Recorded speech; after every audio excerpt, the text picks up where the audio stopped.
Take your seats, if you be so kind.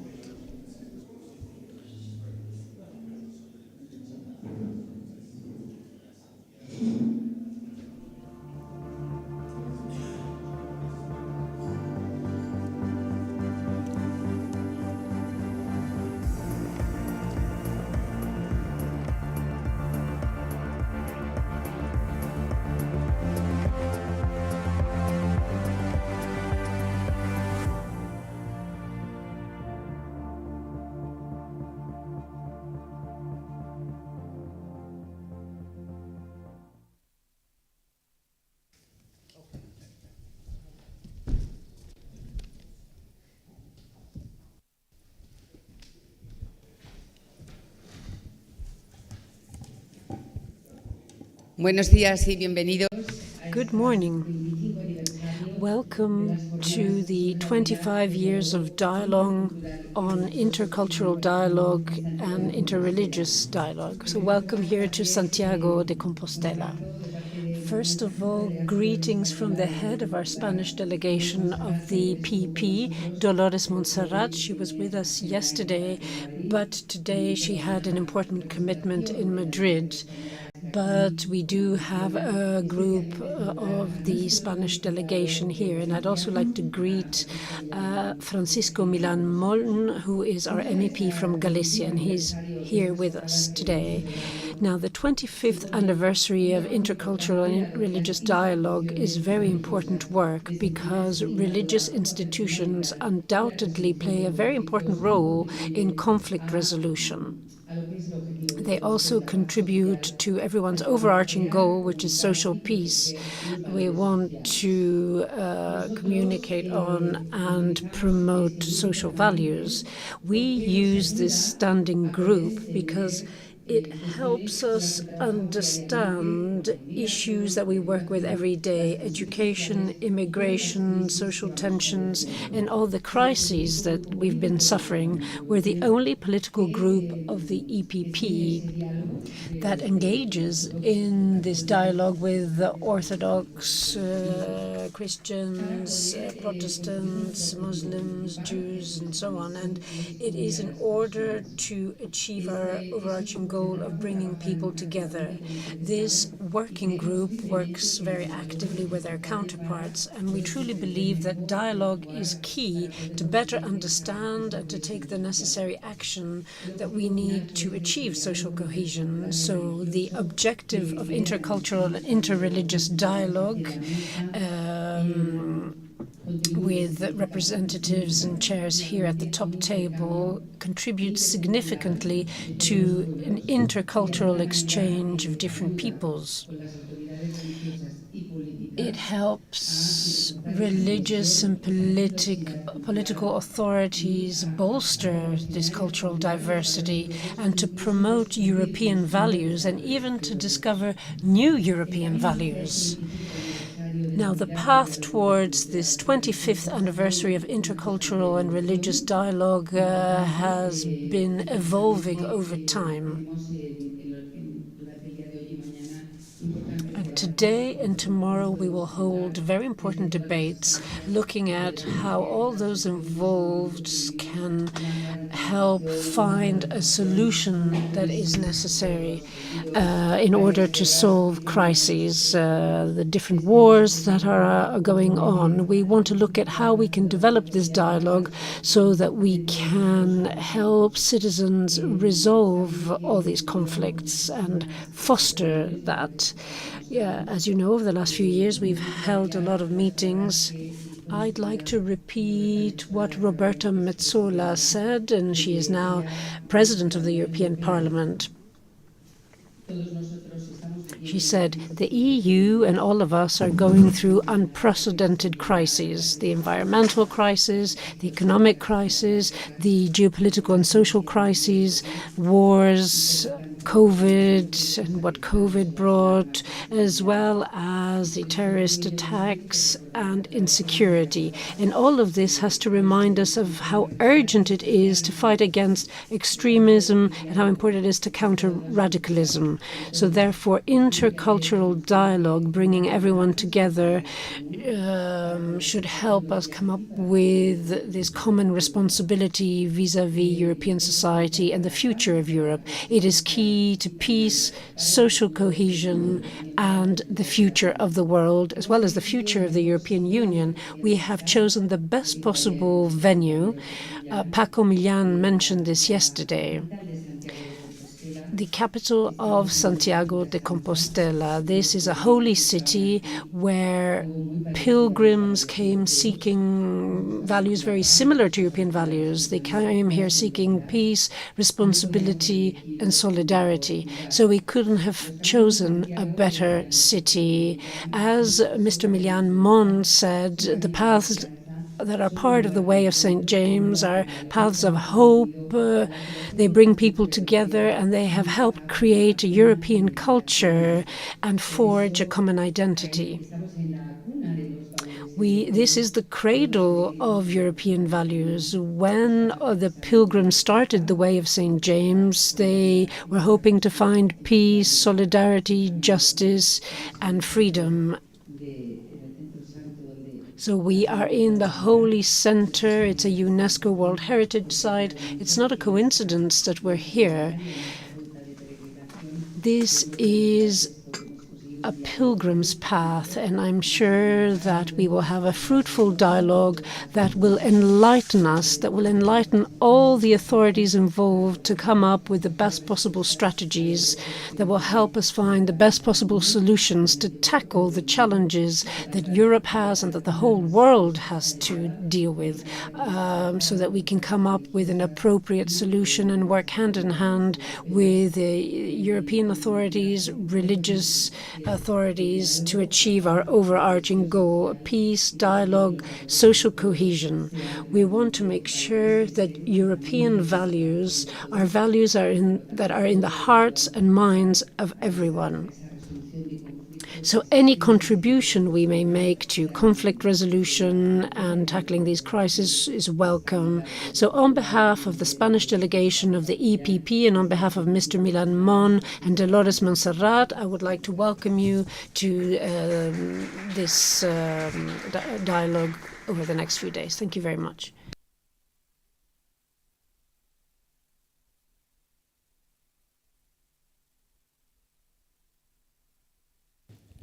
Yes, good morning, everybody. And first of all, I would like to thank our Spanish colleagues, Rosa, Dolores, for organizing this event here. For some of us, this is a part of our pilgrimage path. For some of us, is beginning. For some of us, is probably I don't say the last, but in the moment to come here. And the pilgrimage is something which has the significance in itself, because the question is not just to go and to walk, to march. The question is, what is behind? What is behind? Because it can be also, from one point of view, a very philosophical way, from the other point of view, a very religious, in a sense of even different religions. So thank you very, very much for having us here. I think it's symbolic and very important for all of us. And politically speaking, it's also very important to be today in Spain, because Spain is in a very complicated situation today. But let me look a little bit on our 25 years. 25 years is a lot. For some of us, this is 19 years. We came to the parliament after the enlargement in 2004. So it was 6 years after the beginning. So we learned what is the idea of this kind of dialogue. Let me remind you that the beginning, what was said at the beginning, and Georg remembers much more than me, this was the idea to create link relations to the Orthodox Church. And of course, that was missing. That's why my first visit in the terms of dialogue, together with Otmar Karas and the other colleagues, were in Constantinople to Patriarch. And of course, it was very symbolic, just to show what is our idea to enter into dialogue and to cooperate. I remember also some very significant visits, like the visit in Kiev, and it was the time of Yushchenko. At that time, the Ukrainian church told us during our dialogue meeting that they want to be independent from Moscow. And the representative of Moscow, who was there, the young priest, said, "Best wishes from Moscow," and I would just transfer the message, "Never." So I think this was a very good experience for us, this mixture of politics with the question of religion and functioning of the churches. Of course, this is it means that step by step we were trying to enlarge this dialogue and to work very closely with our Jewish friends, but also I would like to express also my gratitude to the OIC, Organization of Islamic Cooperation. We have the representative here. A very interesting meetings we had. Not very often easy talks to the partners in this dialogue. But this was our goal. But let me remind you, what is the dialogue about? I mean, 25 years. What is the real goal of dialogue? Is it just exchange of views? Is it just talking together? Or it's something more? From our point of view, what we are trying to organize is not just the meeting. It's not just to talk to someone. It's to create, first of all, trust. This is the most important. If we don't trust someone, we will not enter into the dialogue. Of course, during the dialogue, we can deepen the trust because we need to understand each other, or at least to understand what our partner thinks, what are their ideas, and she should understand what is our approach, what is our idea. And of course, because the dialogue means the mutual opening. It means we are open to listen to someone, and I'm sure that he is also ready to listen to me. We will listen to each other. We were trying to understand, maybe not always accept, but at least to understand each other. And to try to find, okay, if we understand what you think, what you think, what is my view, what we can do together. Can we solve any problems? Can we show the path? Can we create the relations which are much more open? The people who are ready to start, to talk to each other, to meet. This is, I mean, the general idea of dialogue. I mean, as I said, not just to meet and talk to each other, but to listen to each other, to trying to understand, and trying to find a common way to find a solution. They are very political solutions, but they are very practical solutions. The political solution is just like what should be the approach, for example, of European Parliament as such, or at least Christian Democrats. You know very well in this room that our group, our party is very complicated and complex. Not all of us are Christian Democrats. Because when you look at the status and the documents of our party, today it means we, Christian Democrat, centrist, etc., etc. These are several descriptions. This is the question of history of this group, which is pro-European, which is, of course, centrist. But some of us are really Christian Democrats, but some of us not. And, of course, in our group, it's also important for us, a group who is here, to show what is the approach of Christian democracy today. Today, what is the approach? That's why our approach to the dialogue is not technical, is not a kind of social technique, manipulation. For us Christian Democrats, the dialogue is the main element of our functioning in politics. Because this is the specificity of Christian Democrats, because we declare our link to the values which has been described by Rosa. This is our specificity. If we lose it, we will not be Christian Democrats at all. So I think that's why for us dialogue is a part of our DNA. That's why we are trying to meet someone and say, listen, we are coming with our values. We are the people who are believing. We are believers. Politicians who are coming from concrete background. We are ready to talk to you because you know that you have your beliefs and you are also a believer, and we can talk. We can talk about different things. We will not talk about theology. We will not discuss who is right and who is not right. We will not discuss which religion is correct and which is not correct. We will discuss what we can do together, how we understand each other. What about the main problems, like freedom of religion, like the persecution, of course, like the problem with migration and the consequences. That's about the economy, poverty. This is the way we are talking. So I think 25 years is something which we can be proud of, that we keep this dialogue, that we have our friends to whom we can talk, who can understand us, and we declare that we will understand them, even if we don't agree always. So I think this is a real achievement of the EPP in European politics.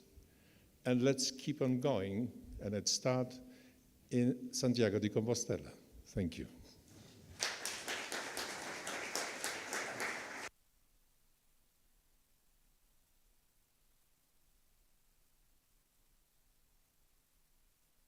So good morning to everybody, and I am happy to see so many nice faces. It's very good to be in the front of you and to see really good friends, and really thanks, Jan, for your inspirative speech. Then I think it's such a kind of summary here, and this opportunity for a summary in Advent time and then after 25 years, but we have to focus on the future. We have to be in the present and have to be the future. We are politicians. We are somehow lawmakers, and we have to concentrate on it. Eminences, Excellencies, dear colleagues, dear guests, dear friends. Santiago, as I mentioned, is an inspiring and symbolic location, and in this room behind are on the road together, we are too. Like pilgrims, together we are moving on our dialogue toward something great and often mysterious. This dialogue is a practical but also the spiritual journey for us, opportunity for us. We also carry our rucksack filled with the issues, commitments, shared burdens and visions that are important to us. And really, after 25 years, we can feel deeply enriched by the wise personalities that walked us in this journey so far. And really, in this Advent time, I think it's a very important opportunity to be here together. As it was mentioned before, this is the only group in the European Parliament that do it. And we know how difficult is it, but we have to be proud about, and we have the own responsibility to do it. Dear friends, dear guests, personally for us, the Christian Democratic politicians, it's important that we continue to be seen in the society and walk this beautiful path of dialogue. But we arrived in the 21st century. It has been for the 25 years that we as EPP Group have been performing structured dialogue with religious communities in the European Parliament, this very special place. Dialogue, as was mentioned rightly by Jan, dialogue is our conviction and is our tradition. Let me recall, we performed this work in the European Parliament where political groups are mostly indifferent or even offensive in the name of the extreme secularism. It's still believed that this dialogue is getting fundamentally important for the whole secular and pluralistic society in the European, in a way. We have been working to bring two people together since the late 90s. Not only bring two people together, but try to understand each other, eliminate the indifference, to show interest. Oh, I am interested to know more about you. And that was the wording with Gabor more than 10 years before, from understanding to cooperation. And which field can we cooperate and really cooperate? And politician. In the framework of dialogue, we have been inviting, as you know very well, religious representatives and reach the European politics with their social teaching and spiritual reflections. Behind the social issues and the common good in Europe, we constantly draw attention to the issues of religious freedom in the world. The European, we must express special responsibility about this issue, and as Europeans, we have especially to help the persecuted Christians. We firmly represent these topics, even we, as Christian Democrats, are mostly left alone in the European politics. We know it. Our mission is to take these matters to the European decision makers. This is our mission, in the past, in the present, and the future as well. Dear friends, I think here the gratitude all of religious partners with whom we worked together over the past decades. We are grateful to the Committee, the CAG, the Krakow, and the European Jewish Association, the OIC, as well as the advocacy organization as the ASEAN International, GRS, Open Society, and many other religious associations. You, our religious representatives, speak out for million people as the spiritual leaders. And really my special thanks, therefore, for all our high-ranking guests for the participation today and tomorrow, or several exchanges that we had in the past. We always gather to demonstrate for everyone that each of us take responsibility behind our own political ecclesial community. This responsibility should characterize us in these coming days in the Santiago de Compostela. I am really personally proud, of course, to be able to assist your work, our work as a politician. I'm also proud to belong to a political group, this the Christian Democrats, where many fellow colleagues have well understood our common challenges. And I think it's the last sentence. I would like to have a special thanks to all of you, Spanish colleagues, yeah? Milan, you are from here, but thanks a lot for everybody. They made this possible, this kind of, I hope it's a great meeting. This is very important. I look forward to starting the next quarter of century working together with each other. Thanks a lot.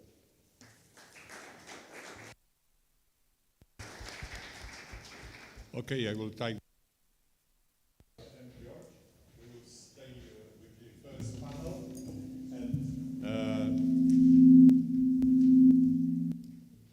Okay, so thank you.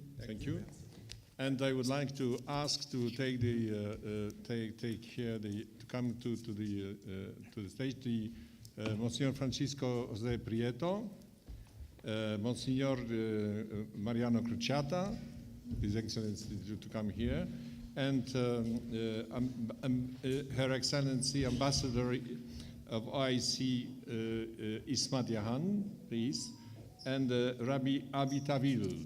So please, if you can take the place here on the podium.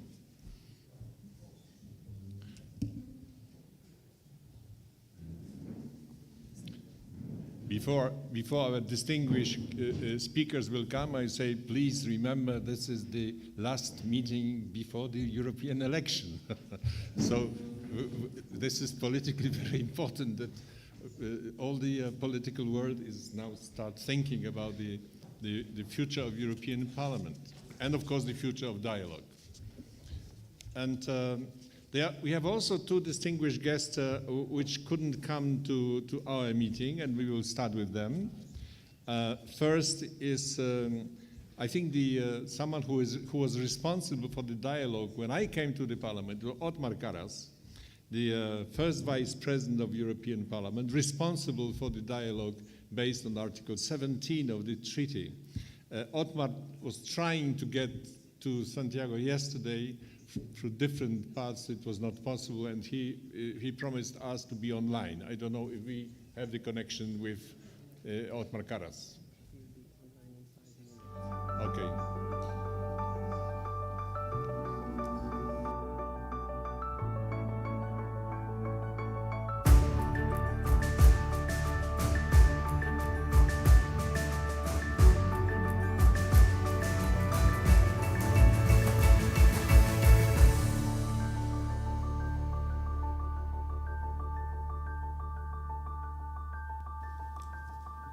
So a small correction, because Othmar Karas is not ready yet, and the other speaker not either. So we will start with the Monsignor Francisco José Prieto, Archbishop of Santiago de Compostela.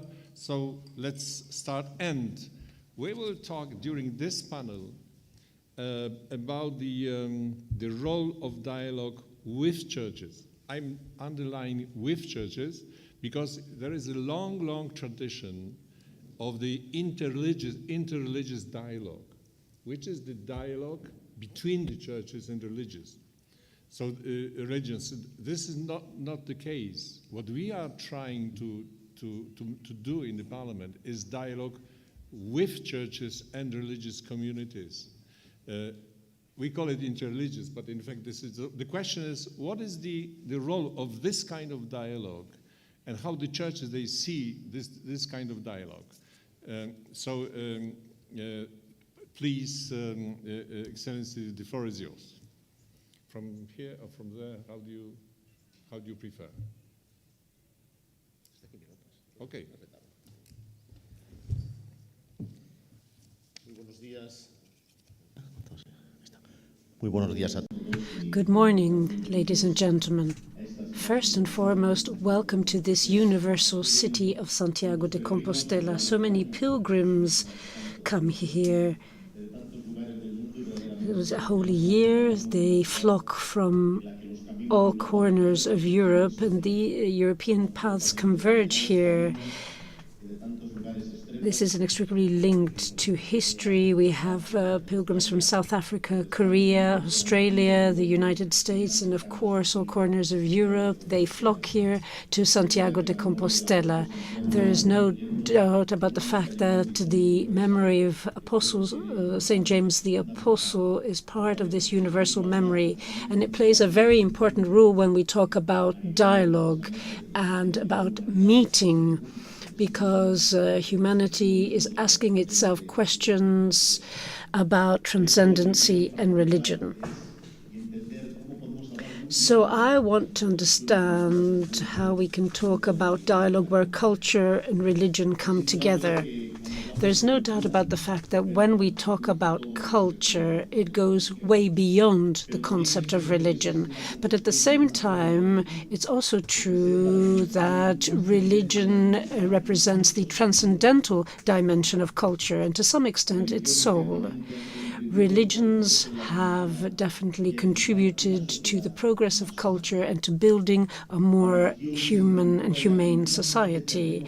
Religion is enmeshed in culture, and culture becomes fertile ground for a richer humanity, and it's about opening up to others and God. Pope John Paul II said, "The time has come to get a better understanding and to truly understand that the nucleus of all authentic culture is very much about the fact that it looks towards the mystery of God, and because it is also based on a social order that is based on dignity and personal responsibility. Religion offers itself as a meaningful answer to the fundamental questions that men and women ask themselves. Men and women expect religion to answer the enigmas and questions inextricably linked to the human condition that move the heart. So this means that religions not only have to engage in dialogue between themselves and among themselves, but also have to engage with atheist and non-religious interpretation of humans and history. And they also have to tackle the same questions relating to meaning. The requirement of interreligious dialogue is key nowadays, and this is what member states have to understand, and this is what civil society has to understand.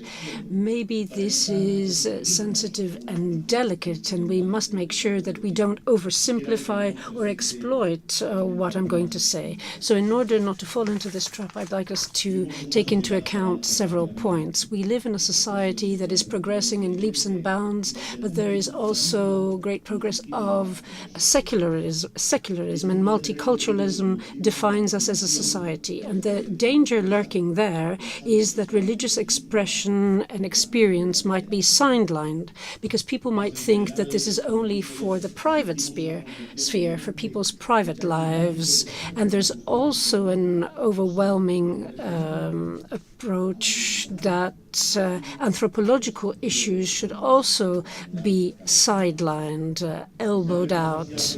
And therefore, there is this tendency to remove any religious expression from culture. And if this happens, we can lose awareness of this religious dimension, which is necessary if there is to be a fruitful and encouraging intercultural and interreligious dialogue. There are reference points linked to final and ultimate truths. And we feel that this Western culture is getting further and further away from us. And it has always made a contribution to building social communities based on the common good and trying to promote everything linked to the human being.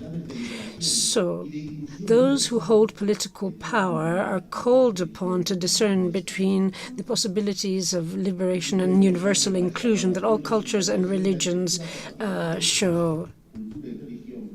Culture and religion have the true capacity to give value to human beings. Religion can contribute to intercultural dialogue and interreligious dialogue, but it can only do so if God has his or her place in the public sphere. Pope Benedict XVI said that fundamentalism and secularism lead to the loss of fertile dialogue and truly effective cooperation between reason and religious faith. Reason always has to be purified by faith, and that applies also to political reason, so it doesn't feel that it's omnipotent. However, at the same time, religion has the need to be purified by reason, so it can show its genuine human face. And the rupture of this dialogue comes at a very high cost for the development of humankind. So in this dialogue, faith and reason need to mutually acknowledge each other and need to feed off each other. Another important point is the debate between faith or different forms of atheism or non-religious humanistic approaches. So, as I said before, we have to strive for the integral development of all humans and try and make sure that we don't have this sterile clash of opposite sides. It shouldn't be about highlighting differences. We shouldn't feel we're on different sides or in different camps. As John Paul II said, human beings deserve honor and love for themselves and has to be respected. Their dignity has to be respected. Brothers and sisters need to be able to speak to each other like brothers and sisters so that humans can survive and increase their dignity, freedom, and honor. summer. If dialogue between cultures is stifled, then the modern world is hurling itself towards conflicts that could be fatal and that could really jeopardize human civilization. Beyond prejudices and the cultural barriers and racial, linguistic, religious, and ideological differences, human beings need to acknowledge the fact that they are brothers and sisters and accept their diversities. And these are the words of Pope John Paul II. That is why dialogue between different religions is of particular importance. Globalization has increased the interdependence of peoples with different religions and traditions. Some say that differences can lead to splits and divisions and that they can just be tolerated, while others believe that religion should be muzzled and reduced to silence. So those who practice different religions face these differences, but they're at a splendid opportunity to live peacefully side by side in respect, and they need to encourage each other to take the different paths of God. So the Catholic Church feels that there's an increasing need for dialogue that can help others get into contact with other religions. Dialogue isn't just about speaking to each other. It's about a whole set of intercultural relations that are constructive and positive, relations with people from other communities and religions so that we can better understand each other.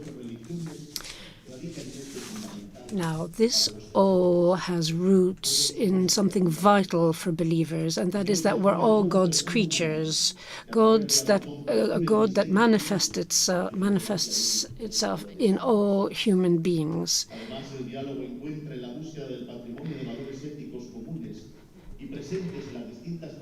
Dialogue is also based on ethical, moral values, and they help us reassert the common good, justice, and peace.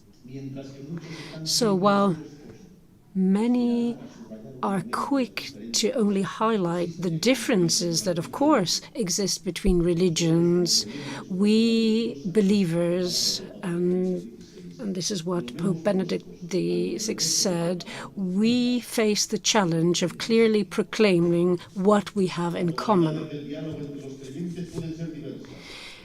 The way we engage in dialogue between believers can take different forms. It can be a dialogue of life, or rather sharing our grief, sorrows, and joy. It can be a dialogue of good deeds and acts. It can also manifest itself in a theological dialogue where we study the different religions and heritage that we have received. And then, of course, the dialogue of religious experience. This dialogue is not an agreement, but somewhere where believers from different religions can speak to each other and share their stories. So we can better get to know the different religions and the ethics and behaviors linked to it. And if we do this, then mutual respect will increase. It will also improve mutual comprehension, trust, and friendship. Pope Benedict XVI also said, this dialogue has to be clear. We mustn't fall into the trap of relativism and syncretism. It has to be imbued with sincere respect and a true spirit of reconciliation and fraternity. But it's also true that a clear dialogue is also about being true to one's own identity. That is why it's important to say that education has a huge role to play and has a lot of responsibility, so that people become aware of their roots, and so they also have points of reference that will allow them to understand what their situation is in the world. All children, all young people should have equal access to knowledge linked to their own religion, and should also be made aware of the elements that make up other religions. Getting to know other ways of thinking and other ways of believing gets rid of fears and also means that we will have richer spiritual traditions. And we have representatives of education here, and they play a very important role in carrying out what I mentioned. The richer our knowledge of other religious traditions and religions, the easier it is to engage in this kind of dialogue and to truly engage in dialogue with those from other religions. We want to have an open dialogue between cultures.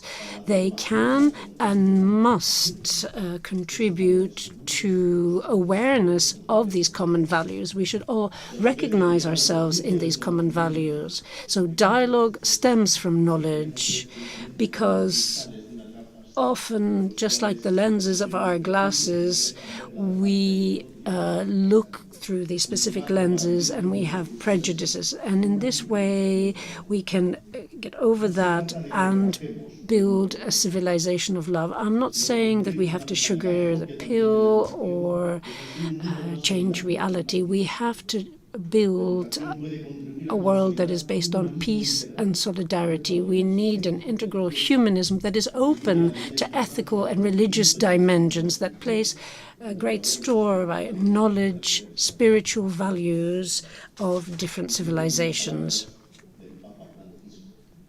Pope Francis said that dialogue is very important for our own maturity, because when engaging with other individuals, when engaging with other cultures, and also when looking at other religions, one grows and matures. This kind of dialogue is what forges peace. Thank you very much.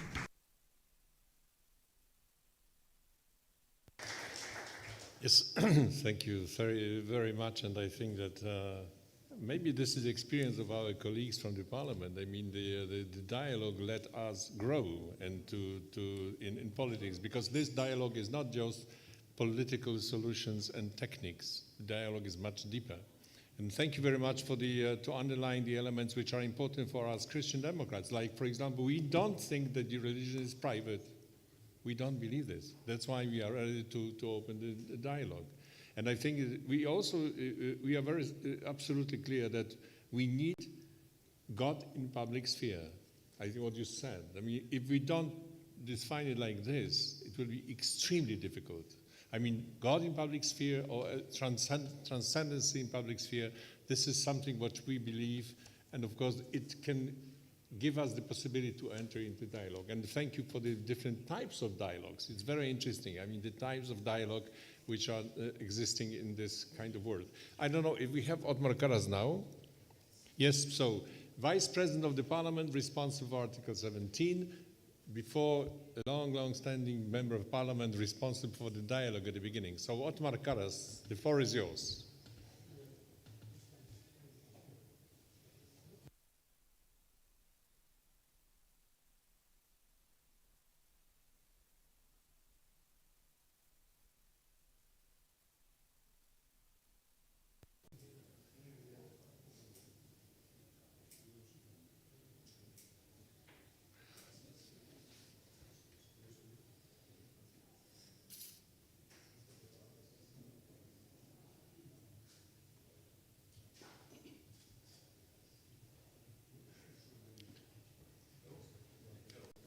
We don't have the connection. We can promise you that it will not be artificial intelligence. It will be Otmar. But okay. And do we have the connection with His Excellency Metropolitan Emmanuel, or it's not? Okay. You know, this is technical life today, and I would like now to give the floor to President of the Commission of Bishop Conference of EU. This is a very, very long-standing partner of us, and we are very grateful for this cooperation. And the Commissar is working, we have the honor to work with Commissar for many, many years. I must say also, because I'm Polish, that Commerce helps us also in the Krakow conference, which is a part of our external activity of dialogue. So, Excellency, I will just say that Monsignor Crociata is Bishop of Diocese of Latina Terragina, okay, Sese Priverno. Is it correct or not? But now the delegate to Italian Bishop Conference since 2017. And first he was the vice president, and now he's the president of Commerce, elected, nominated, appointed this year, 23. So, Monsieur, the floor is yours. It's up to you to decide from the lecture or from here. Okay. From here. Thank you. La vicinanza del mio intervento con quello del Monsignor Prieto. Well, I think the fact that I'm speaking just after Monsignor Prieto will be, well, there will be some things that you might find slightly similar, but there will be a slightly different focus. I wanted to mention that before I started. So thank you firstly for the invitation, and I'd like to warmly greet the members of the European Parliament from the EPP, the political authorities and religious authorities here, and all those who are going to be speaking. Now, the fact that this is the 25th annual meeting of the EPP Intercultural Dialogue Group, I think makes this a very special event. The existence of the group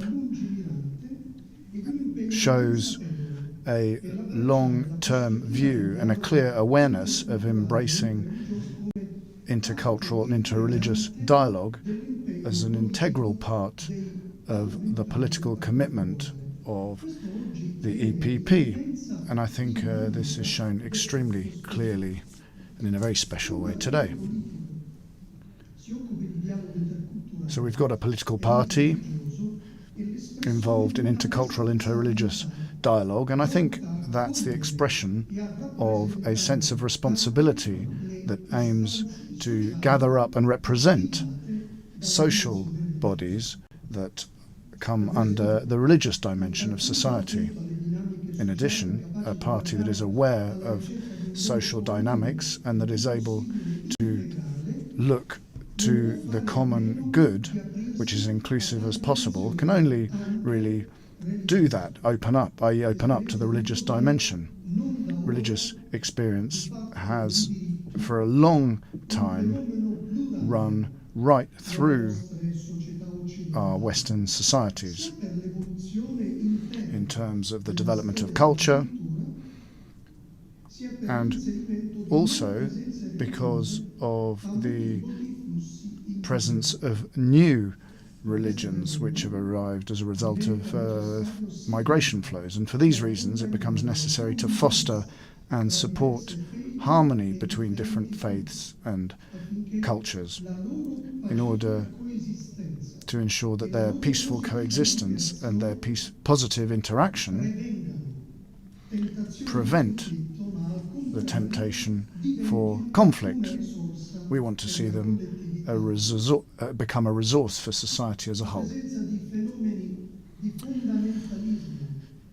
We see the presence of fundamentalism and radicalization, and this is quite rightly being seen as a warning sign, which is calling for us to tackle these dangerous developments prior to the presence of differences and debate becoming open enmity or hostility from some people or some groups, thinking that nipping these kinds of things in the bud would simply require repression or marginalization would be illusory, because the religious dimension, quite apart from certain possible deviations, is nonetheless an irrepressible energy in the depth of the human condition. Religion is a source of inspiration for cultures and their values. Where religions don't find space to express themselves, or are pushed out, well then it's the dark side of what's sacred within us which pushes groups and individuals to search for meaning in the human existence, but in directions that can't always be predicted, particularly given the technological age in which we live. So I think it's essential to reaffirm that in order to ensure peaceful coexistence between religious traditions is not to try and marginalize religion, to set it aside from discussions and exchanges in the public space. What we need to do is leverage value from religion, and we need to promote the principle of religious freedom and freedom of conscience pursuant to the rules which our democratic society has established. It's only if we do that that we can produce fruitful exchanges in the meetings of differences, which is where the different currents of religions are channeled. And that's why it's so important to foster intercultural and interreligious dialogue. We need to do that in order to ensure a fairer and more solidarity-based society. Now, in addition to what I've just said, I'd also like to make a comment from a religious point of view, and more specifically a Catholic point of view. And this is going to be a point on religious dialogue. We've already heard a few comments on this issue. Now, obviously, we need to avoid confusion on this, because it's essential to be clear on the distinction between interreligious dialogue among religions and interreligious dialogue which is carried out by institutions, which is that envisaged in Article 17 of the treaties. So this is dialogue between religions and the bodies of the European Union, and also state institutions at the national level.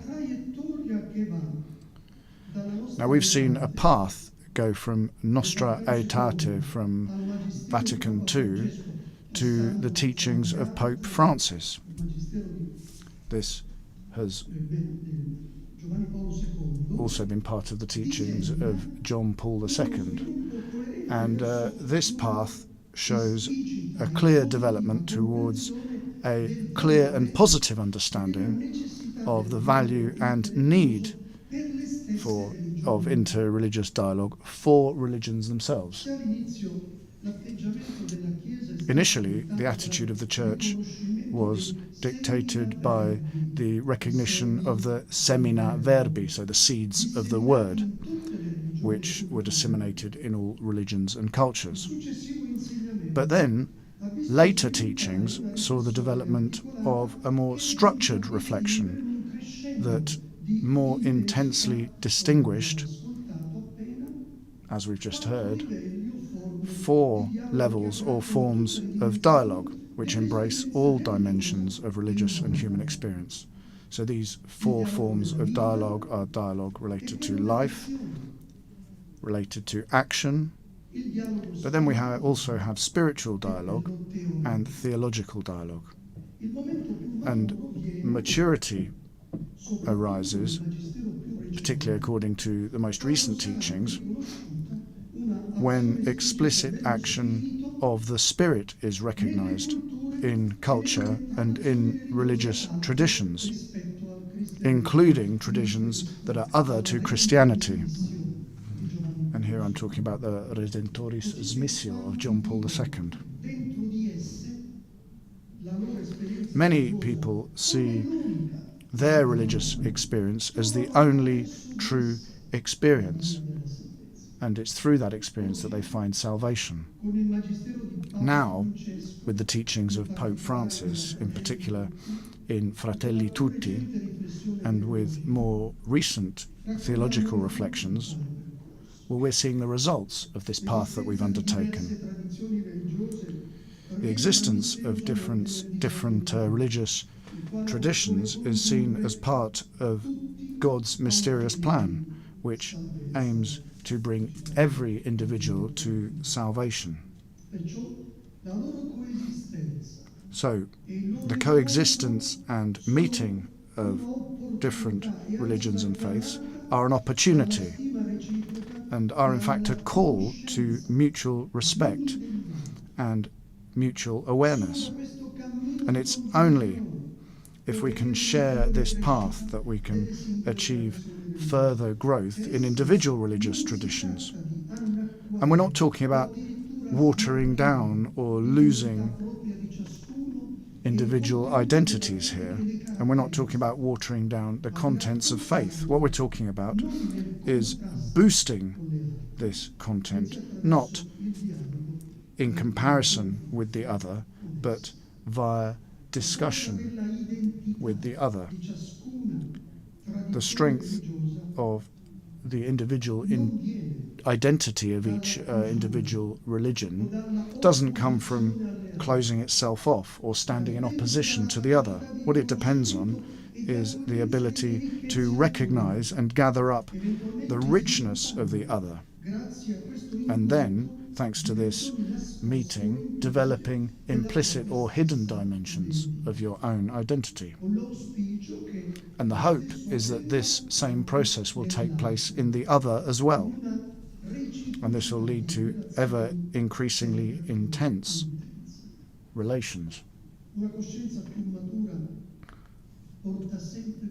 A more mature awareness is leading more and more religious communities to unreservedly recognize the legitimacy of other religious traditions. This in spite of the fact that there's a long way to go for some communities. And the difficulties don't depend so much on the doctrines of individual religious traditions, but on the historic and cultural situation of these communities, and even more on the links between religion and politics and vice versa. And our past in the West shows us that all too clearly. The only way to deal with these issues is, once again, patient and tenacious dialogue. The kind of dialogue that we want to see between religions, therefore, becomes a model and a basis for social life when it's carried out in an authentic manner. Dialogue is the way to hold constructive relations which are necessary to a democratic society, and this dialogue needs to take place between the various subjects and social elements that make up society. Religions, when they hold authentic dialogue in a democratic society, play a further important role as well. In this dialogue, they recall that without ideals and horizons that go further than simply the material world, no society can survive.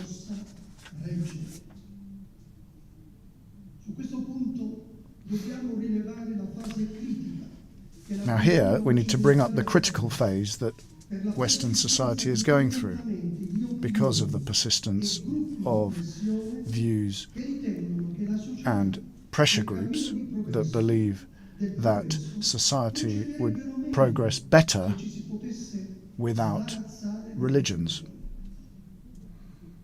However, religions have a series of values, experiences, and motivations that are moral and spiritual in nature, and as such, they are an irreplaceable resource for the good of humanity as a whole.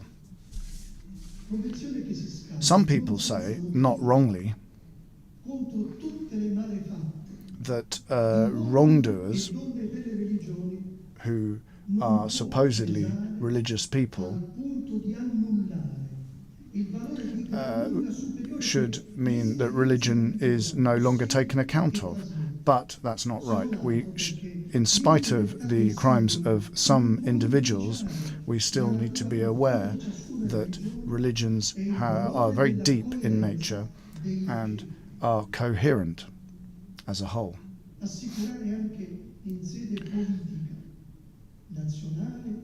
We need to assure that religious institutions are recognized in national and European political contexts, and we need to ensure a systematic and structured dialogue with these religions, because that provides a guarantee of a future for these secular institutions and for humanity as a whole.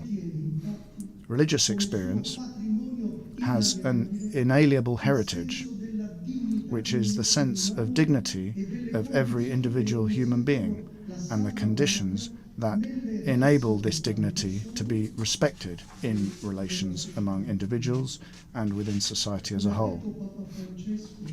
To quote Pope Francis when he was in Kenya in 2015, religions play an essential role in forming consciences, instilling in the young the profound spiritual values of our respective traditions, and training good citizens capable of infusing civil society with honesty, integrity, and a worldview that values the human person over power and material gain.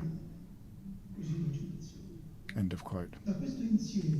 From this whole, we see the need to foster authentic relations, i.e., life in its social dimension, at the roots of which are solidarity, friendship, and fraternity. Thank you.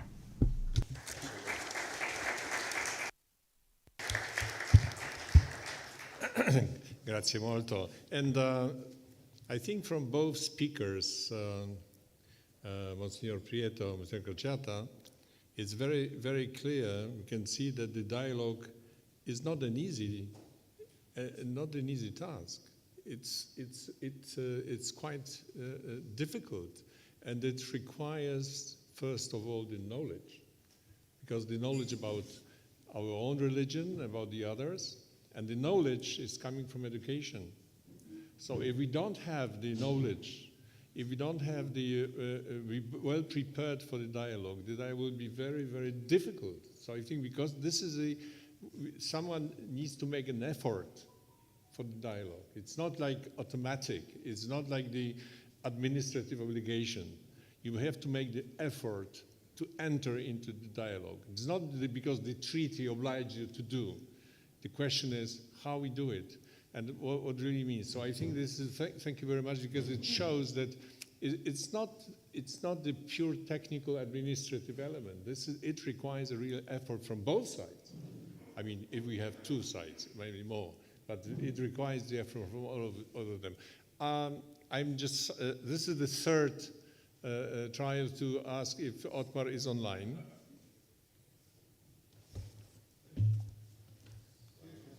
Yes. Otmar, I said it will be you and not artificial intelligence. So I think, please, because of the weather, you are not with us. It's a pity, because you are the most experienced among us with the dialogue inside the EPP. You know, I'm not finished yet. I'm just going. So, okay, Otmar, floor is yours. Do you allow me to speak in my mother tongue in German? Firstly, lieber Jan, lieber... Dear Jan, dear Georgi, Your Excellencies, ladies and gentlemen, friends, let me begin by saying how disappointed I am that I can't be there with you. Yesterday I spent over 9 hours attempting to travel to Santiago de Compostela, but unfortunately I was left stranded in Paris in the evening and I couldn't make it. So I really am disappointed about that, because dialogue requires presence. Presence really is an essential condition for honest and open dialogue. And as you've said, dialogue's not simple. And that's true. But unfortunately, when it comes to religion, I mean, the problem is that people don't actually want to hold dialogue at all. And that's why I'm so grateful that I'm able to take part in this meeting, in spite of it being remotely. And today I'm not speaking just in my function as a first Vice President of the European Parliament who's responsible for religious and intercultural dialogue pursuant to Article 17 of the already mentioned Lisbon Treaty. I'm actually going to speak in my capacity as a Christian Democrat. And the president of Cometse thanked us as the EPP Group for holding this dialogue.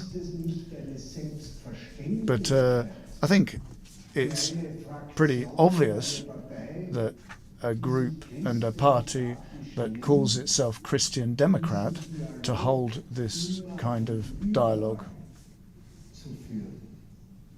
on a constant basis.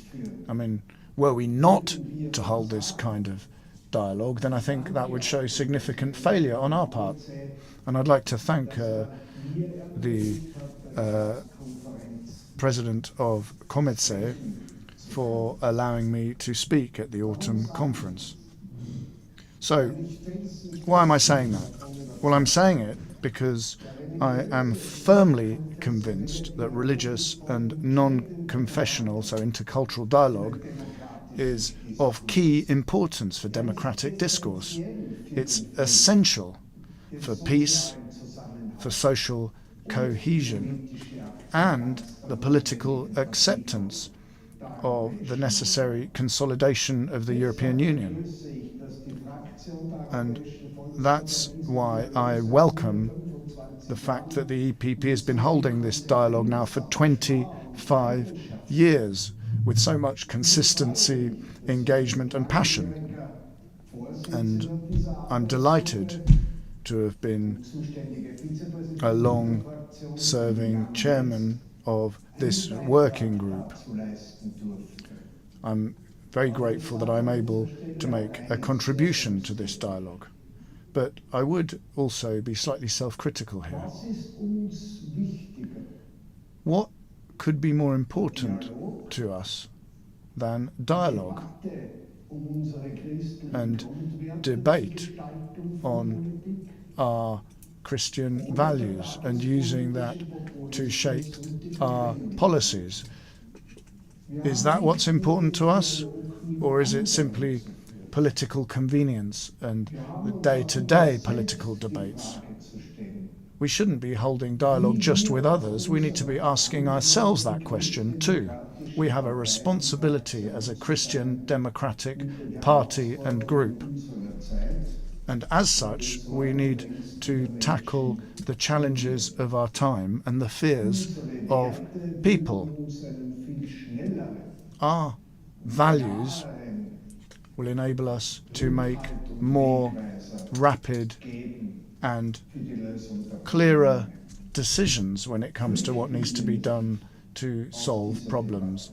So we shouldn't try and avoid these kinds of debates. Europe is much more than simply an economic project. Europe is about people. It's about their values and the common good. And this is exemplified in Article 17 of the Treaty of Lisbon, which for the first time achieved a legal basis for open, transparent and regular dialogue between the EU institutions and churches, religious associations and also ideological and non-confessional organisations, and that's already been mentioned today. All of you will certainly be able to give me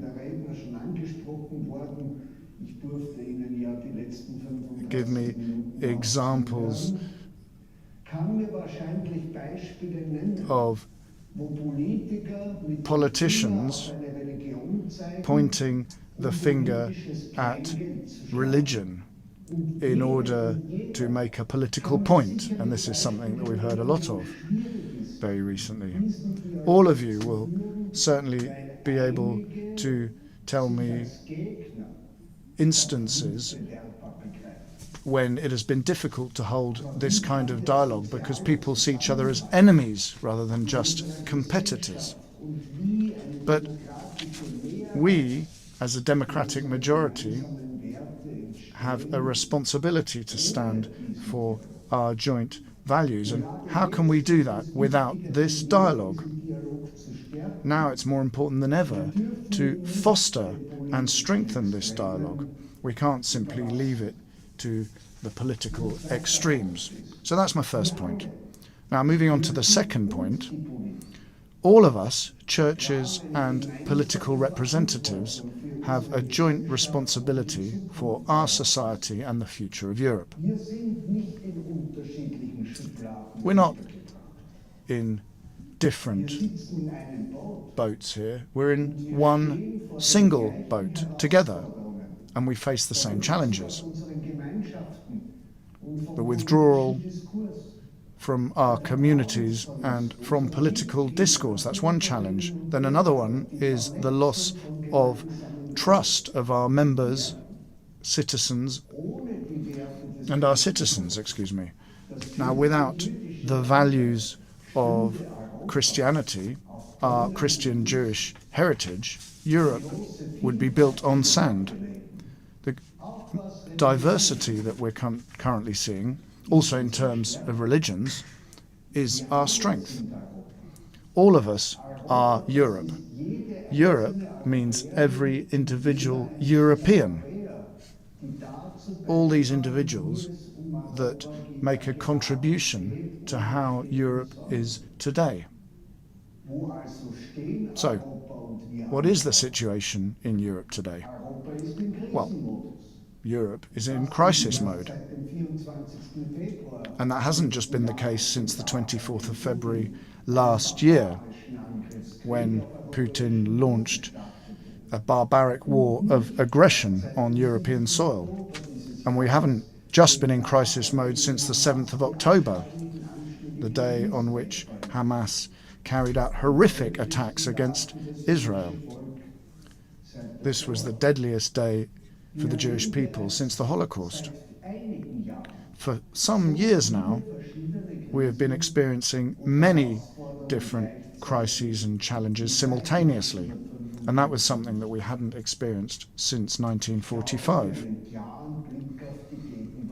I think in order to have a clear view of the present and the future, first and foremost, we need one thing: honesty. That means saying openly that today's world is complex and there are no simple answers. It is our task as Europeans, regardless of where we stand, first and foremost, to take responsibility. We shouldn't ignore complexities. We need to stand together to tackle these complexities rather than blaming each other. The basis for responses to the diverse challenges that we face are our joint European values: peace in freedom, liberal democracy, the rule of law, respect for the dignity of every human being, tolerance, solidarity, and subsidiarity. These achievements, including the Charter of Fundamental Rights, protect diversity, pluralism, and freedom of religion and conscience, and make it possible for us to work together. They ensure cohesion and unity in society. And these aren't just empty phrases. These can and have to be filled with content. Now moving on to my third point. Unfortunately, our achievements are now coming under pressure, and not only from outside the European Union, but from inside it as well. Our society is increasingly divided by political actors, but also religious leaders who put polarization over the search for joint solutions. War and terror are back, and there are some who hold political power in Europe who are playing political games with politics, churches, and believers. They're trying to split our societies. For example, Patriarch Kirill, who is the tool of Putin, and vice versa. The Russian Orthodox Church follows the same policies as Putin, so the expansion of Russia and the Church. Look at the Middle East as well. It's not just a civil war or a simple conflict. For the Islamists, this is the ultimate conflict, Jews against Muslims, the Holy Land, Jerusalem. Things couldn't be clearer. Look at the role of social media, which transport the conflict here. They're being misused by extremists in order to drive division. And that has an effect on the key question, i.e. democracy or autocracy. So let's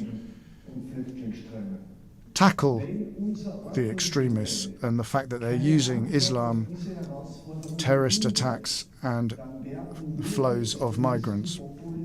Because if we don't find a response to these challenges, it'll be the extremists, populists, and nationalists who win out.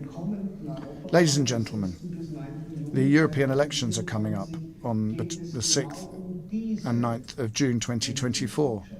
And this will be a key moment in choosing our direction. Do we want to go for dialogue and respect, or do we want to see more polarization and blaming others? Do we want to see a liberal parliamentary democracy or national autocracies? Europe in the world, or do we want to see a fallback into nationalism, responsibility or populism, honesty or fake news? So, I would implore all of you to do what you can to mobilize citizens to take part in these elections. In this context, I'd also like to mention that the next Article 17 dialogue will be taking place in the European Parliament, and the theme will be the meaning of Article 17 dialogue for raising awareness against disinformation and foreign interference, and also for a high participation rate in the European elections. This event's going to take place on Tuesday the 13th of February 2024 in the afternoon, and I hope that I'll be able to see many of you there. So I look forward to hearing your contributions. Thank you very much. And I hope your event in Santiago will be extremely fruitful. Thank you.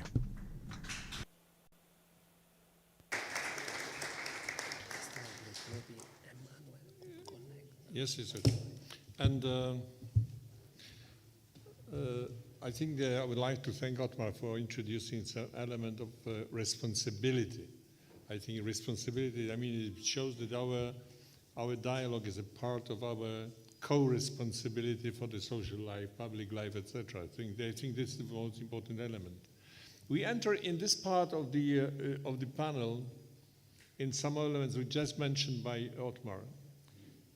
We are not living in a very quiet time. one of the goals of the dialogue is also to create some peaceful cooperation, peaceful coexistence. But we are living in a very difficult moment when you have the tensions, at least tensions, if not the aggressions. Now I will give the floor to a representative of the Orthodox Church, which was for us important partner to discuss the problem of the war between Christians. Because let's be very clear, this is the war between the Christians. At the same time, we have the tensions concerning the growing Islamophobia again, and we have the problem of the growing anti-Semitism at the same time. So I think there are difficult moments, especially requiring the dialogue, the open dialogue. I mean, the open dialogue meaning also the question to be very, as I said at the beginning, to trust someone, to have the courage to say someone what I really think and to asking for the answer. I would like now to introduce a long-standing partner of our dialogue, His Eminence Elder Metropolitan Emmanuel of Calcedon, which is a very, very important person in the Orthodox Church, Constantinople, if I would say, because this is today very important to underline this element. Your Eminence, the floor is yours. He will be online.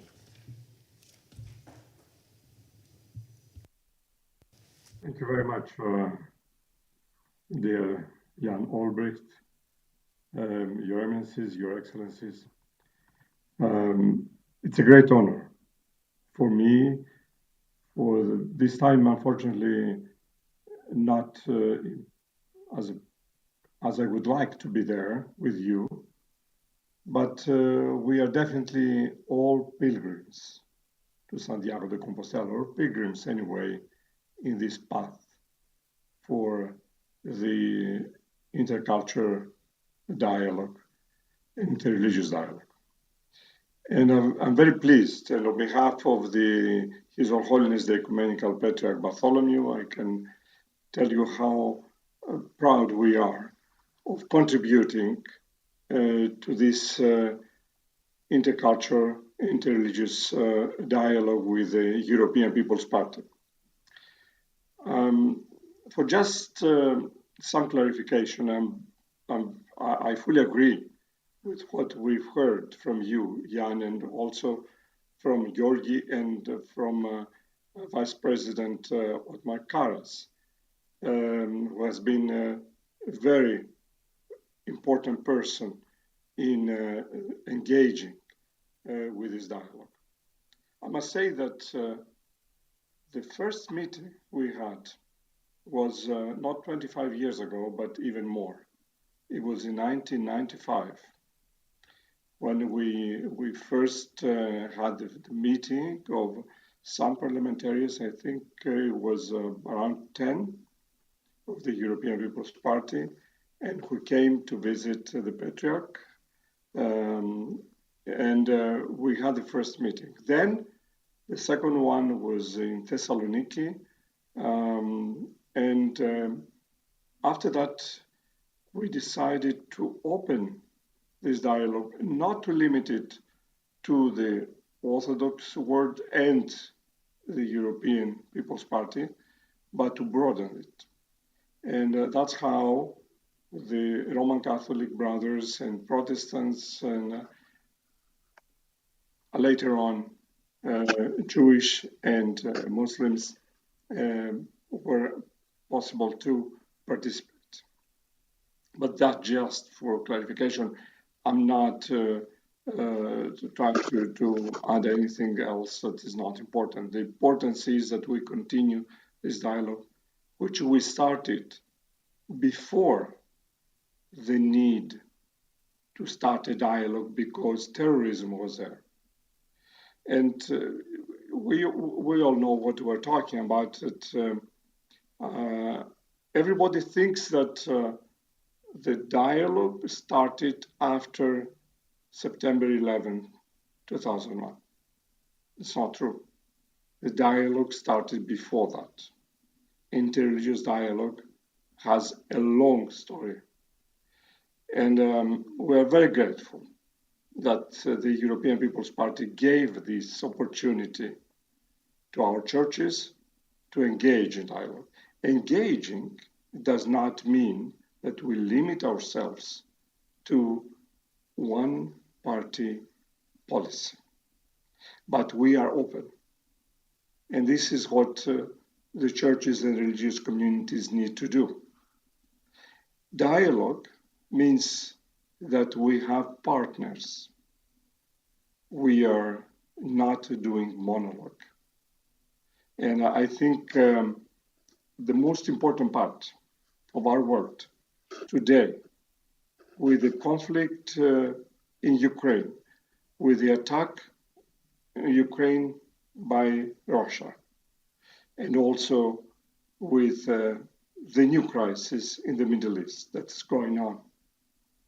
And we pray that this stops as soon as possible.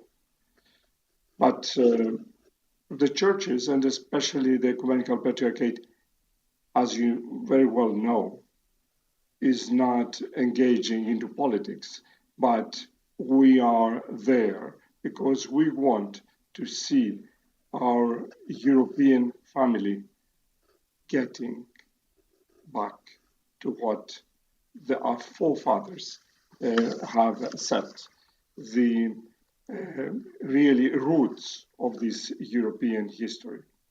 And the Ecumenical Patriarchate, with its historic legacy in fostering unity and understanding, has long championed the cause of dialogue.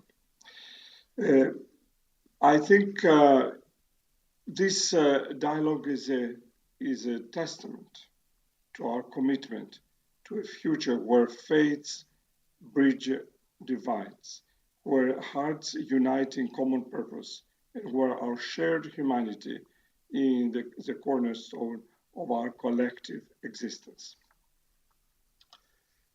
In our contemporary world, interfaith dialogue has emerged as a crucial element of fostering mutual understanding and respect among people of different faiths and traditions.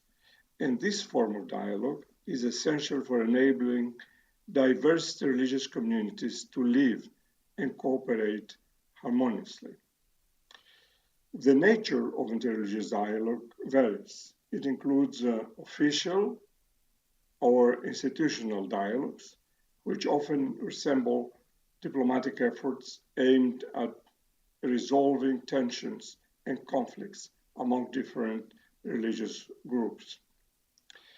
The function and purpose of interreligious dialogue extend beyond mere coexistence. It serves as a platform for promoting peace, humanity, compassion, transcending linguistic, racial, and ideological barriers. It was very well mentioned earlier by Otmar Karas about the question of going beyond and confronting these voices of anti-Semitism, Islamophobia, but also safeguarding the Christian presence in Europe and in the rest of the world, and especially in the Middle East.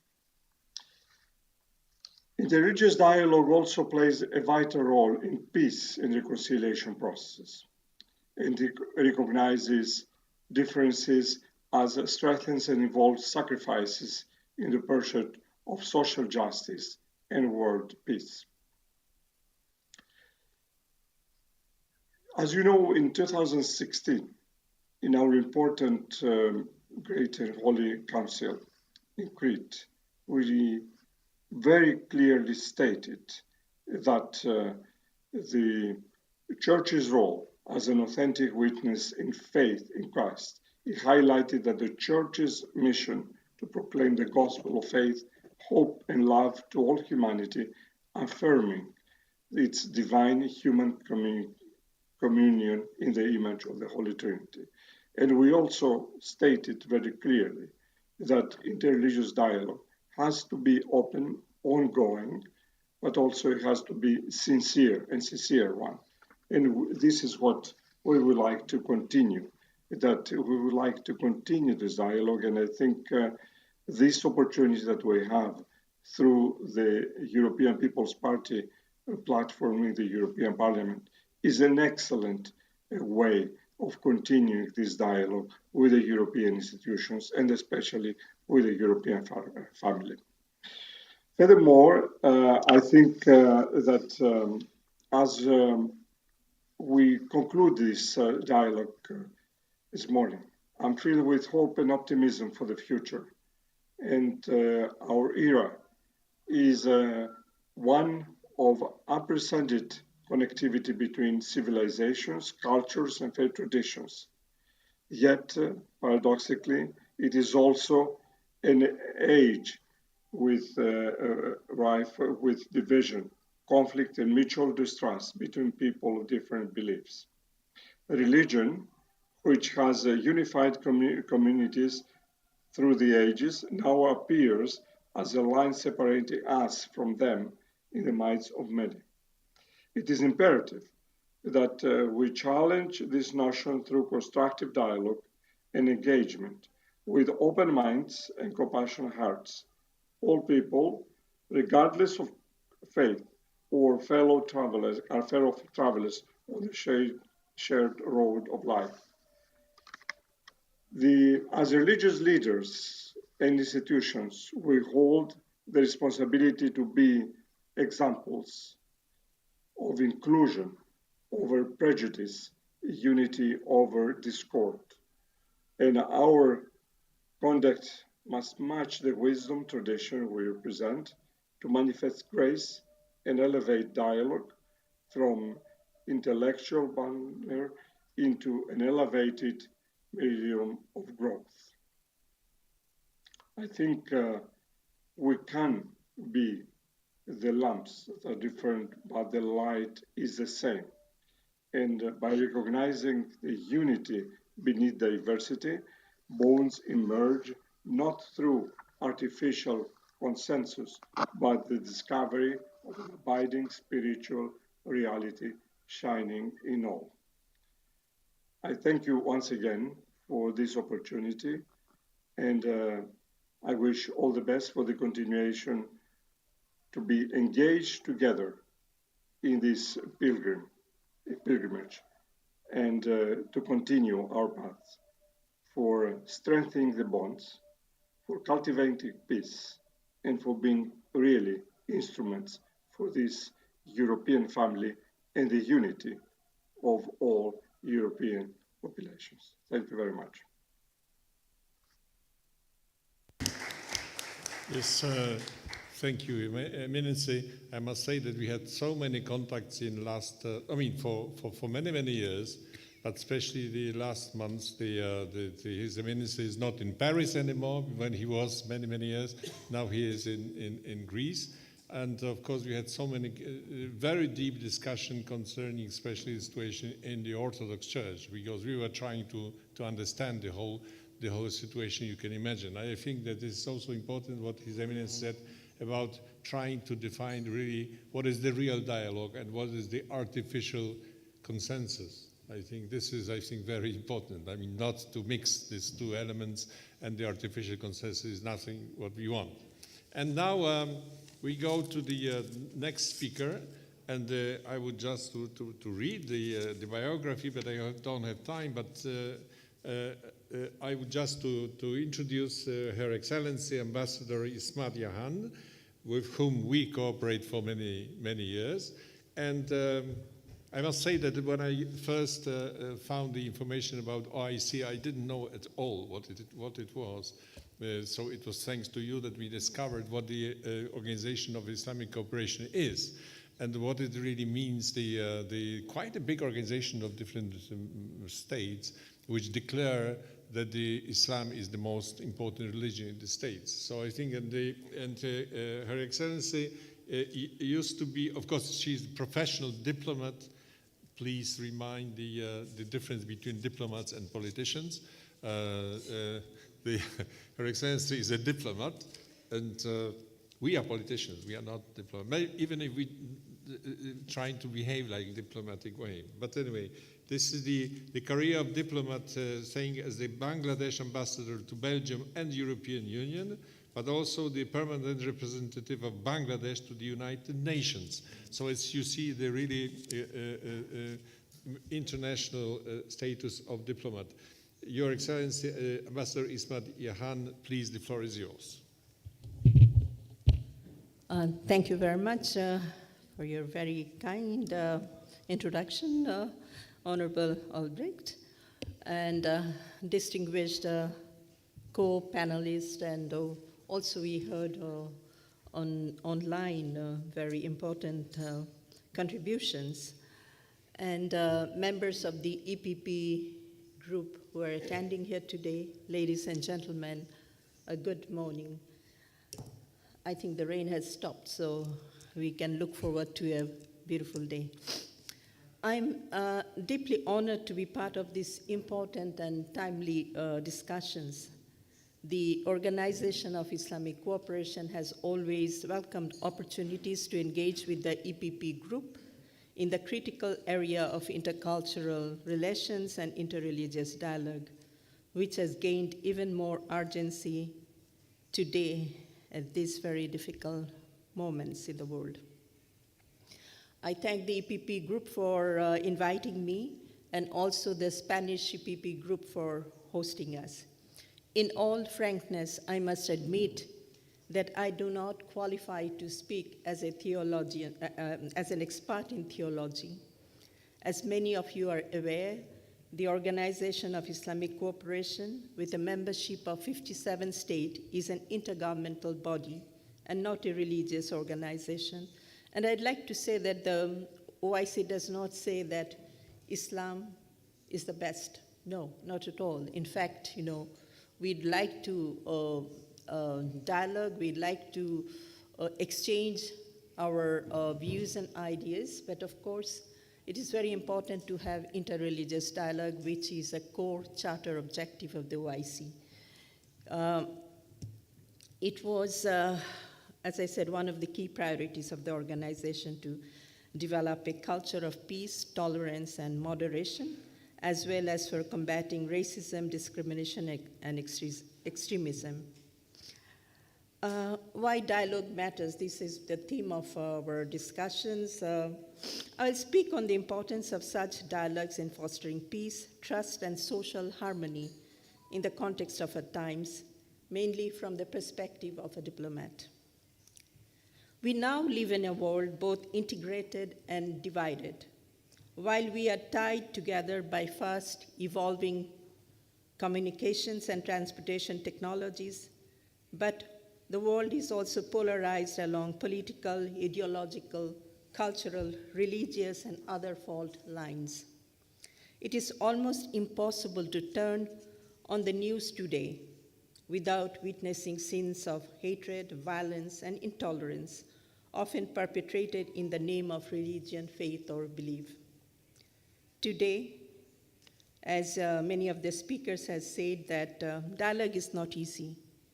First and foremost, it is very important, you yourself has mentioned, that to open up, to try to understand the opponent's views, and by doing so, to reach some mutually acceptable and respectable solution. Tackling the fears that we may have, and the best ways to do is through get over with the phobia is by engaging and understanding the other. Today, more than ever, we need conversation, dialogues, sharing of perspectives among religious communities, urging respect for diverse voices. This would mean, in effect, consciously and effectively building an environment which replaces the collective notion of us versus them, to an inclusive readiness of living in a shared space with shared concerns and interests. And yes, even shared values, because living together means abiding by certain ground rules. There is more that unites us than which divides us.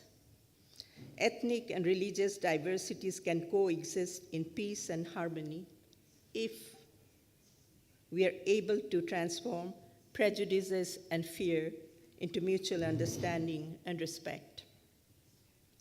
The social teachings of all religions are, in a sense, guiding principles for an individual or a group of individuals to show kindness and respect towards others.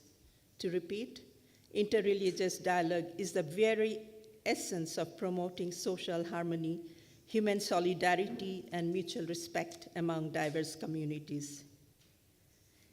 It can, in fact, foster a climate of understanding and cooperation, not within a society, but within a nation and between nations at large.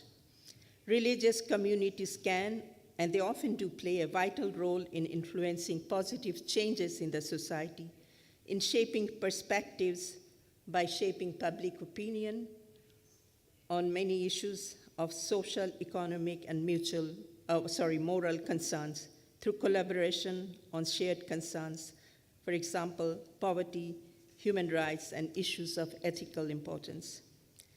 Today we are meeting here when global leaders are meeting in Dubai for COP28. The religious communities can indeed serve as an important catalyst for environmental action by leveraging their values, teachings, and influence to address the challenges of climate change. Furthermore, dialogue among the religious communities can make impressive contributions in addressing humanitarian crises, both through their advocacy as well as direct involvement in charitable work and humanitarian aid. In many cases, religious leaders and institutions, by building bridges between people of different faiths, can be influential in reducing conflicts, also in peace-building efforts by mitigating tensions, promoting peace and reconciliation in societies affected by religious or ethnic strife. Dialogue between religious leaders and policymakers, as well as lawmakers, can help shape policies that are more inclusive. Unfortunately, in many parts of the world, including in Europe as well as beyond, we are witnessing a new kind of nationalism, be it ultranationalism, call it aggressive nationalism, or narrow or radical populism. Some of you have already mentioned this today. Far-right extreme political parties are seen to capitalize on the infamous principle of divide and rule, often making religious minorities as scapegoats for the existing socioeconomic failings and insecurities in the society. Obviously, such politicking is either causing new conflicts to arise or to revive old conflicts. Furthermore, what is more worrisome is that religion is being used as a political tool. Politicization of religion through deployment of religious rhetoric sometimes, even by invoking non-contextual references to passages in religious books or scriptures, drawing a line between the so-called forces of civilization and the forces of barbarism, may serve short-lived, self-serving political interests of a few who may have a cynical appeal to extreme far right-wing base. Such narratives are extremely dangerous, inflaming suspicion, tension, and further distrust between and among diverse groups. Much to our regret, Islamophobic rhetoric can be seen in political discourse of ultra-right-wing political parties who unfortunately pursue an agenda of irrational hatred of Islam and Muslims. Such way of thinking is not only manifested in individual attitudes and actions, but in many cases also structurally ingrained in policy initiatives or institutional arrangements, as well as sometimes in the media, using tactics of deliberate rumor mongering. In parallel with the growing trend of Islamophobia, there is anti-Semitism and other forms of racism and discrimination, not only in the so-called West, but also beyond. What is often forgotten is that Judaism, Christianity, and Islam share a common belief in the oneness of God, sacred history, and biblical prophets. Peace is central to all the three faiths.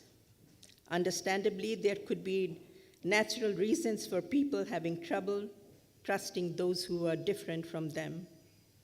To my mind, hatred and discrimination based on religion, race, and ethnicity, as well as defamation of one's religion or faith, unless effectively addressed by the political authorities, can only lead to erosion of the affected people's trust in public institutions. I believe today we have a broad agreement that activities of bigoted individuals and groups who incite hatred and violence, insult or ridicule sacred symbols and beliefs, and defame religions must never be condoned. Like many, we may also believe that freedom of expression or speech is not an absolute right. It is subject to special obligations and responsibilities. To give an example, in Europe, in recent times, there has been incidents of burning or mutilation of copies of Holy Quran. These are provocative acts. Such actions cannot and must not take cover under any legitimate expression of the right to freedom of expression or opinion.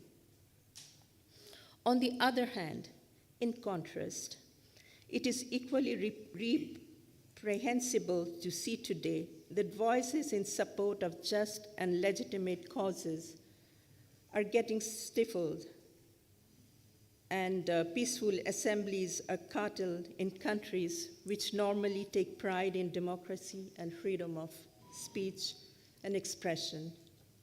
Interfaith dialogues in rapprochement have enabled notable collaboration within national and global civil society around shared agendas. But we must ponder how effective these have been in forging global solidarity or in making global governance just and inclusive.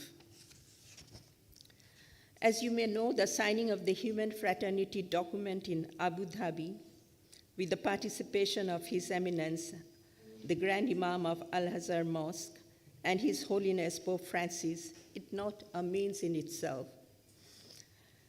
The two leaders advocated adoption of a culture of dialogue as a path, mutual cooperation as the code of conduct, reciprocal understanding as the method and standard.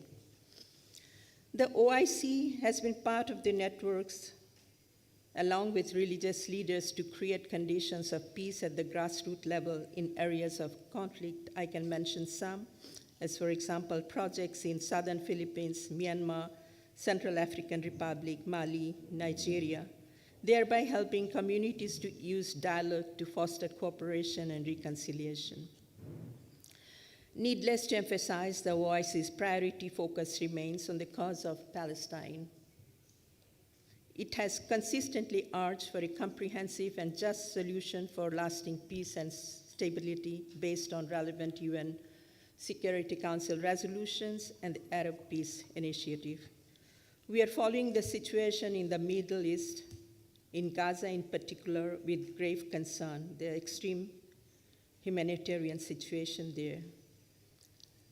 Ladies and gentlemen, what is happening in the Middle East is not a religious war, although some might like to portray.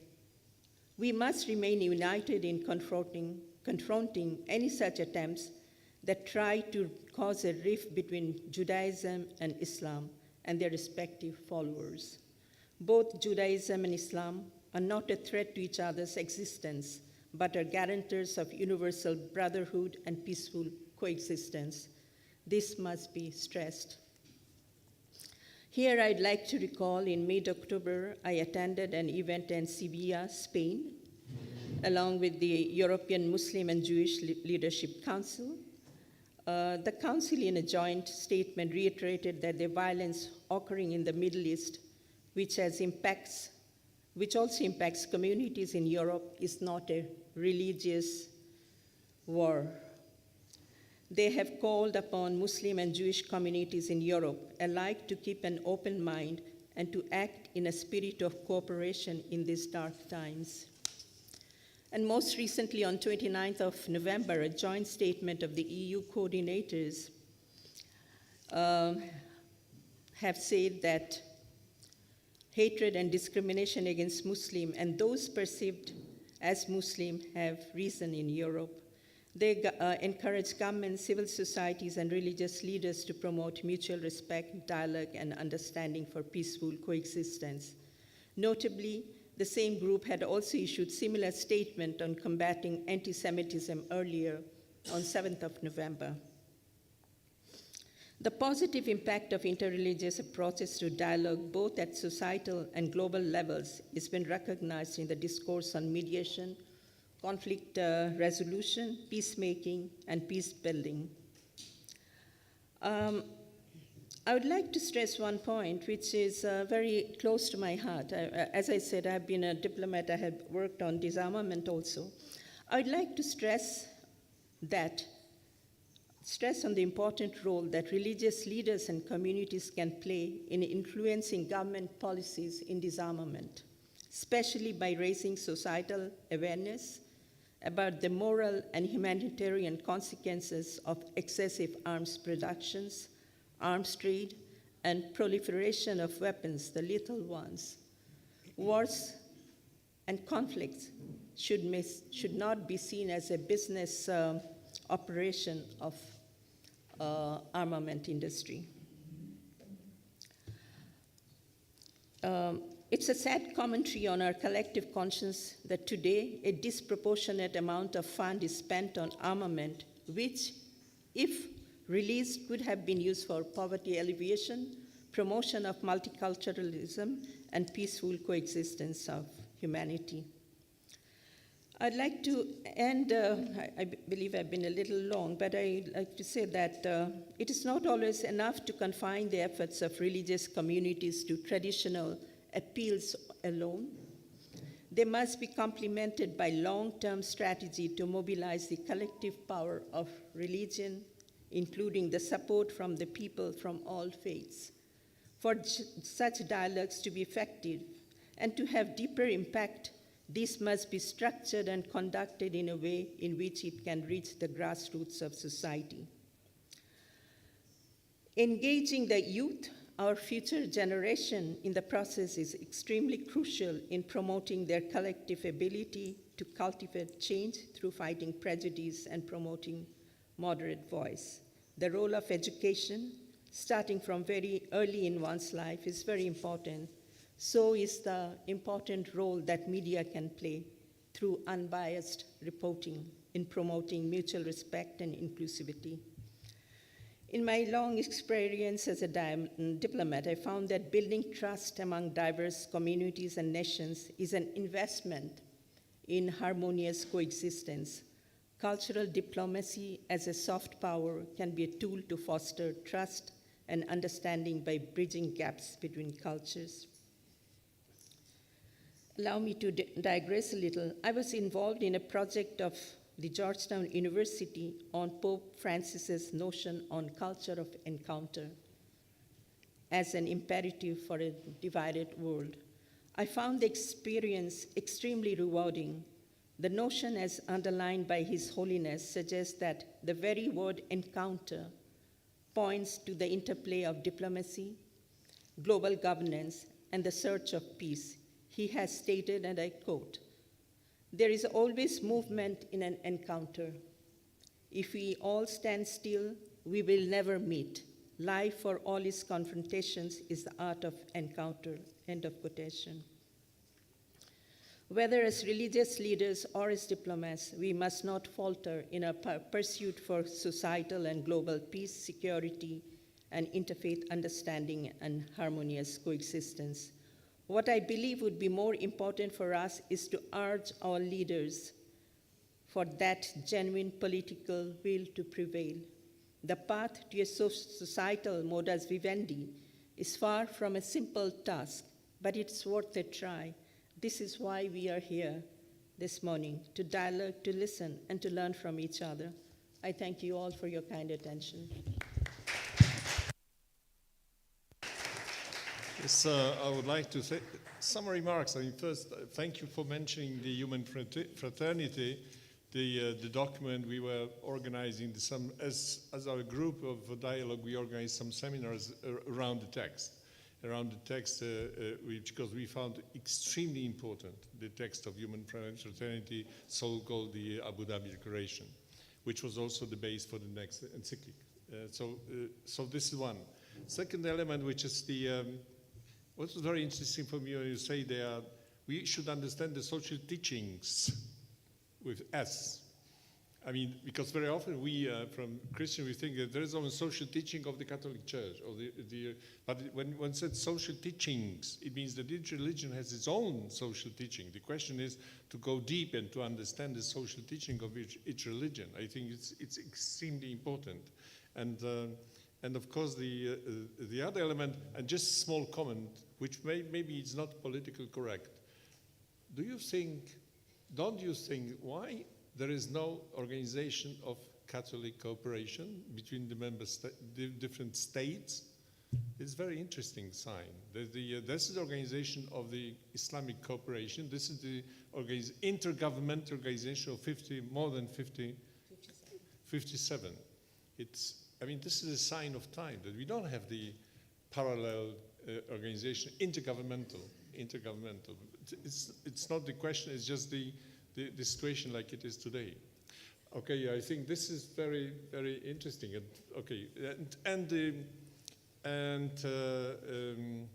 The last speaker is from the Jewish community. I must say at the beginning, if you allow me, my first experience with the rabbis, which was not the case in Poland, where I'm from, but I've discovered how interesting the persons are. I mean, intellectually interesting, etc. I understood after several meetings what is the way of explaining many things. For example, giving the examples, which was very interesting for me when we look at what Jesus made. I mean, using the examples. And our colleagues, friends, rabbis, very often they're using examples. I mean, just to clarify something. I just give you one example. It was not probably you. It was one of the first meetings I participated.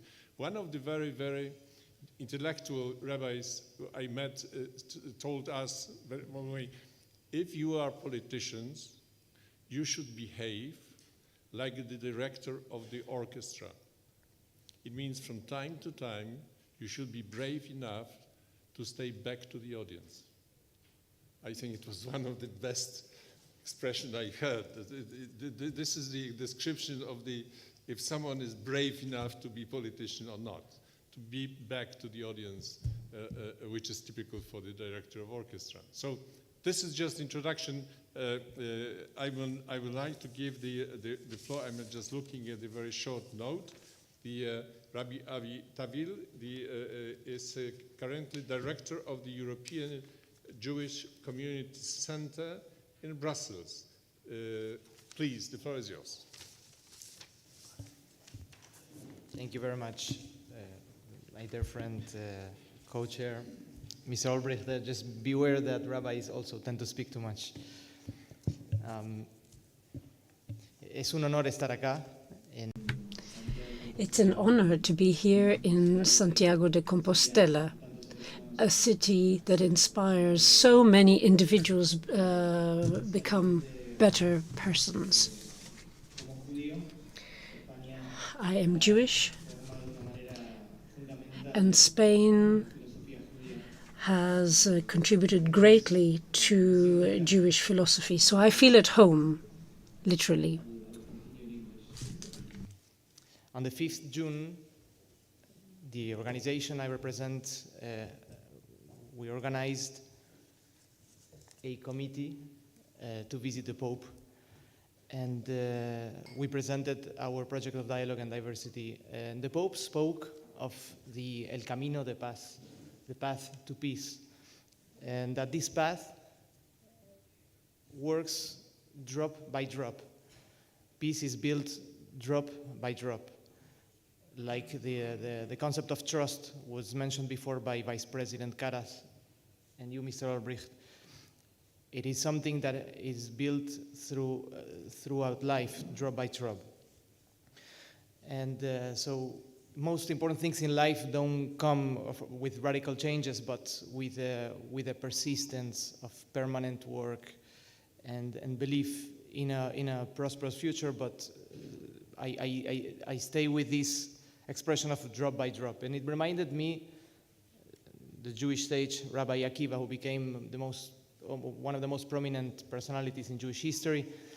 He, when he was at the age of 40, 2,000 years ago, at the age of 40, he was illiterate, but then he wanted to discover the sea of knowledge of the Torah. And then, walking through nature, he sees a rock, and this rock was being pierced by water, by drops of water falling on top of this rock, and he sees a long hole in this stone, and he thinks to himself, if drops of water can actually pierce such a rock, for sure knowledge and Torah can actually pierce my mind and my heart.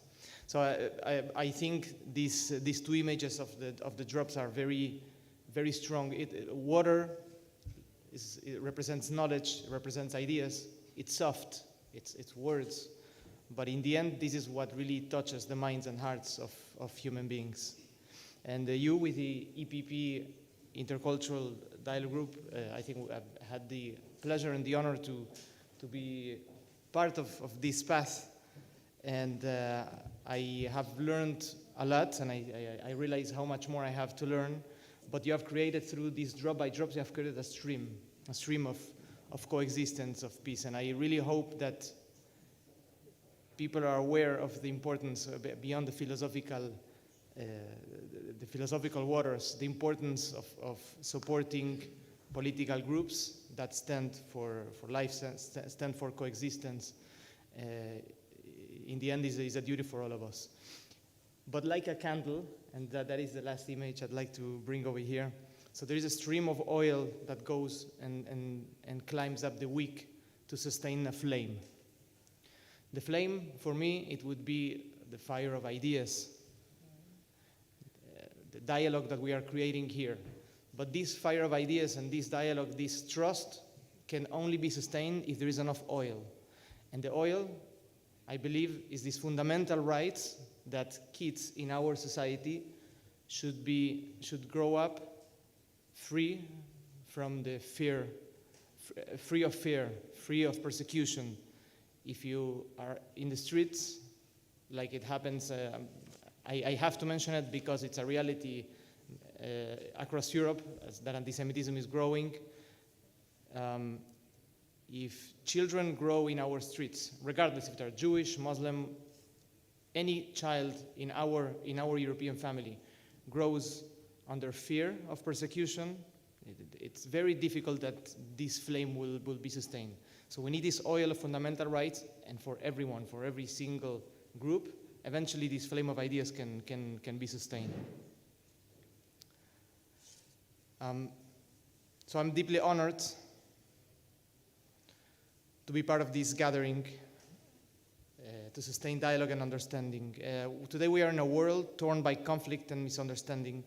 So our coming together here is not just symbolic, but a necessary step towards a future of peace and cooperation. In the Torah, the Bible, we find a story that resonates profoundly with our purpose here today. It is a story of Jacob and Esau, twin brothers who, despite a lifetime of struggle and competition, find their way back to each other in a profound moment of embrace. This story is not just a tale of the past, it is a timeless representation of reconciliation and unity. It teaches us that despite life circumstances that may lead us to opposite poles, our essential connection, our shared humanity, remains unbroken. This narrative is particularly poignant in the context of Santiago de Compostela, a city with a rich tapestry of religious history, including the Jewish heritage that I represent. Santiago had a Jewish quarter, or juderia, which was a common feature in many Spanish cities. The juderia was located near the present-day Mercado de Abastos. This community, like many others in Spain, was involved in various trades and professions, including medicine, commerce, and craftsmanship. Eventually, it came to an end, as all Jewish communities of Spain, with the expulsion of Jews in 1492. But 400 years later, we are witnessing a revival of Jewish communities in Spain. So history is marked by periods of coexistence and conflict. It reminds us that the alternative to dialogue is often violence, and that dialogue can prevent the tragedy of civil unrest. The story of these brothers is a beacon of hope. It shows us that unity and love can prevail over division and conflict. In their embrace, we see the power of forgiveness, a force strong enough to illuminate the darkest corners of human instinct. Their story is a testament to the fact that even the deepest divides can be bridged, that understanding can replace estrangement, and that compassion can triumph over animosity. Today we come together not just to talk, but to listen, to truly hear each other, and to find common ground. Our differences are well marked, but they are also the source of our strength. Like Jacob and Esau, we may have traveled different paths, but our destination is shared, a world of peace, understanding, and mutual respect. We all share the responsibility to maintain peace and tranquility and harmony in this European house. Literally like a house, the hygiene and the spirit and the ambience depends in all those who live in there. We are all equal partners in this mission. So let us take inspiration from Jacob and Esau. Let us embrace in our hearts and minds. Let us strengthen each other, for it is together that we will shine the brightest. In our unity, in our dialogue, in our shared humanity, lies the hope for a world free from the shadows of conflict and division. May our time together here in Santiago de Compostela be a step forward towards a future where, like these brothers, Europe will find unity and peace in our coexistence of biblical proportions. Thank you very much. Yes. It was a really interesting remark that the opposite to dialogue is violence. I mean, it's not the opposite to dialogue is the lack of dialogue. No, the opposite of dialogue is violence. I think this is a very important remark. That's why it's worth doing. I mean, to make all the effort for the dialogue. As you notice, we chose the special way of working. We don't have the breaks.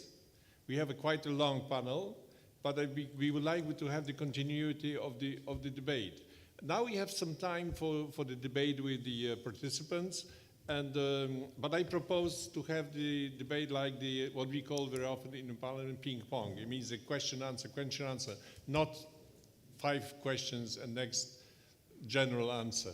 Carlo Ressler, please. Croatia, please. Thank you very much, Jan, and thank you to all the speakers in this panel. Very interesting panel, I may say, and I especially appreciate going beyond only the abstract talk and abstract dialogue and really focusing on some of the concrete questions that were also mentioned. And obviously, from our perspective, from the perspective of the politicians, of the representatives of the European citizens, now ahead of the European elections, the situation is not very positive, and I think that all around Europe we can see social fractures caused by polarization, maybe sometimes even more by atomization of the society, radicalization in different circles, but also many different gaps and dichotomies between East and West, North and South, urban and rural, but also young and older generations. So in that kind of context, I think that we all see that one of the most important also questions, broader questions ahead of the European elections is going to be the role of Europe in the world, how we see it, and my question here would go into your direction, how you see it in the really increasingly hostile world, because And I go here to one of the questions which is more focusing on the format of this dialogue, which is not happening usually in conferences like this, but sometimes and quite often now in digital information environment, which is more focused on 50 seconds videos, and how in this new context of information world, of digital world, is it possible to have a meaningful dialogue between the different religions, but also between different political stances? This is my first real question, and the second one would be if I could get a comment from your side on the real demographic winter that is happening, that is often perceived as closely related to the lack of religious feelings among the Europeans. But in essence, we are witnessing an uneven demographic decline that is happening all over Europe, and this is changing Europe significantly.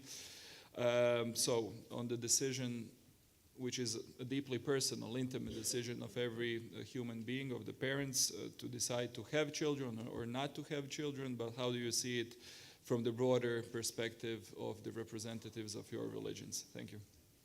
Okay, who would like to answer from the panelists? Everybody? Monsignor, please. Muchas gracias. Thank you very much. If you want to provide an answer, there have to be nuances. I've listened to the different speeches, all extremely interesting. Dialogue isn't a rhetorical exercise of abstract words. As you said, the word can be now instantaneous and digitalized. We live in a world that is too polarized. We've gone back to the trenches. I'm very sorry and sad to say this. We seem to be promoting the lack of meeting people. Now, the best dialogue stems from living together. We can have dialogue, we can have agreements, we can have consensus, but dialogue in a society and in religion goes through people getting to know each other better. I believe this more and more. We can come up with philosophical, ideological, and theological positions, but when we get to know someone specifically, then that is truly when you get to know them as a person, and therefore you get to know what their ideological views are and what their religious views are. I think this is key. We seem to be going towards the extremes more and more, and when there is a rupture, when there is a rift, maybe we'll have the opportunity to know how to get closer together.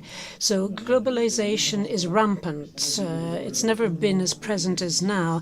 And people are also retreating into little islands where it's about confrontation with the other.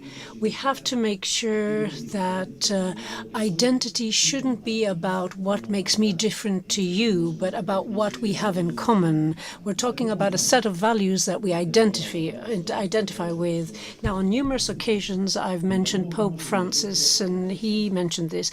For as long as humans aren't at the heart of this, I'm not just talking about humans in the abstract, but specific individuals, because anthropology needs to have a specific human face.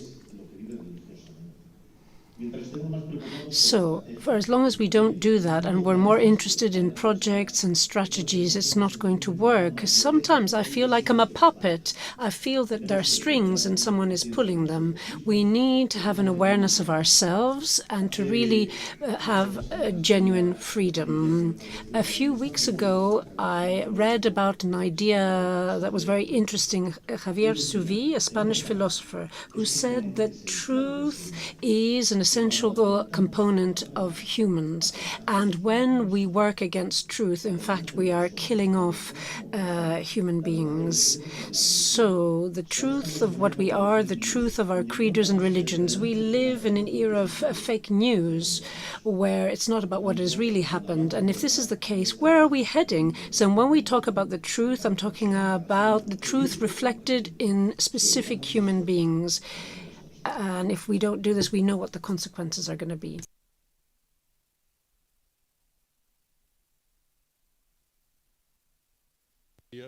demography was the second one, but I don't know if any of the panelists, or maybe we can treat it like the kind of statement from Carlo that this is the important. But maybe we'll be back on this. But I think it's a growing problem.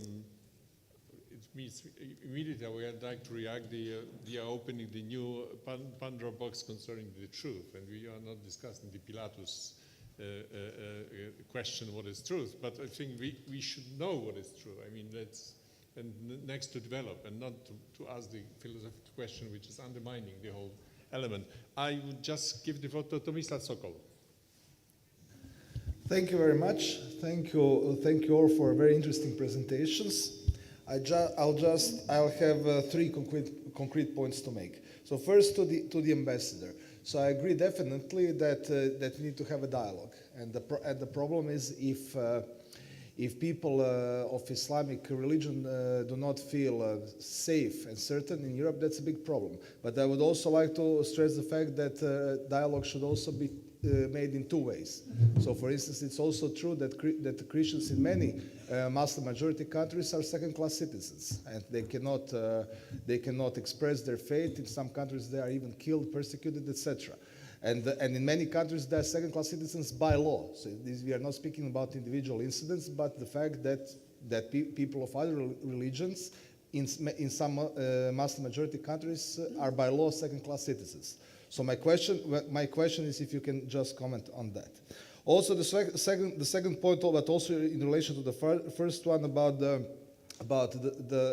dialogue and extremism, etc. So I agree, but also it doesn't help if leading Islamic religious authorities like Al-Azhar do not publicly condemn Hamas and its terrorist attacks and crimes that have been committed. And when I speak about condemnation, I'm speaking condemnation without a but at the end. So condemnation which is unconditional. And if you can just comment on that, because I think that also the general mood would have been a bit different, and the dialogue would have been much stronger if the highest Islamic authorities have condemned Hamas publicly and unconditionally. That definitely would have helped. So if you can just comment on that. And my question to the rabbi, if he can comment on that. So we hear a lot about far-right extremism, which definitely is a problem in Europe. But if we speak about anti-Semitism, I can also see that it's not just the far right that is the problem. I think the bigger problem is the far left. And we see that in the European Parliament when we heard people from the far left expressing support for Hamas and spreading anti-Semitism very openly. So if you can also just comment on that, because I think the picture here is much more complex than it's sometimes perceived. Thanks. Yes, I think this is the typical meeting of our group. It means that let's start dialogue. I mean, it's just like Carlos started with very diplomatic question, but Miroslav was going to the point. This is the moment in truth. I mean, let's be very open. By the way, I would just to add to, if you don't mind, Miroslav, the question is, who is the high-level authorities in Islam? This is the no, it's not. The question is to. Yeah, but there are others as well. No, but I think for us it's important for us to understand what is the hierarchy. So let's start, please. Thank you very much for the question. I know this question runs through your mind quite often. To answer your question, which is the high-level authority in Islam? Islam, unlike Christianity, we don't have different denomination in that way. So Islam is Islam. And sometimes I hear it's European Islam and Asian Islam. No. Islam is one. How one practices, it can have sometimes some kind of influence of the local culture with regard to the rituals, but there is no variation of Islam. Islam is a religion of peace. As I said, it is an Abrahamic religion. We have more or less same kind of values and virtues. So please don't misunderstand on that.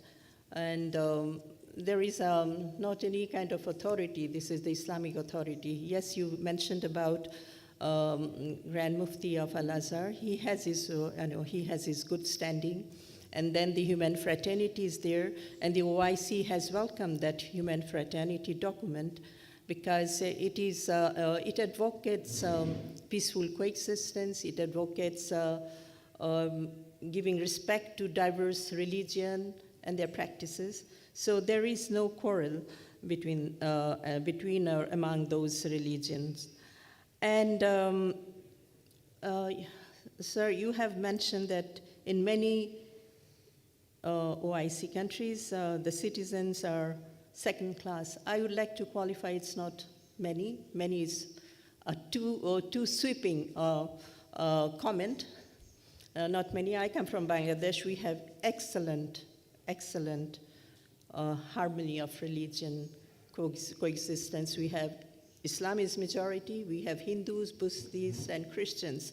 And what we take pride in is that we allow commemoration of all the celebrations of religions, which unfortunately we don't see in many countries. So it is very important that we should, when we allow respect for other religion, we should allow them to practice their religion. I have no quarrel with that regard.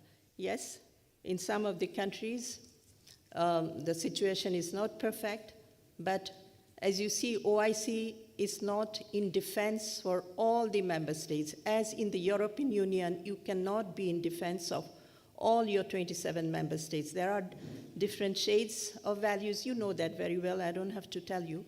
So I will not speak on behalf of all the 57 member states of the OIC. I can speak on behalf of the organization, what it is objective. Its objective is interreligious and intercultural dialogue for peaceful coexistence. And yes, the organization has sent out condemnation, for example, when churches were attacked.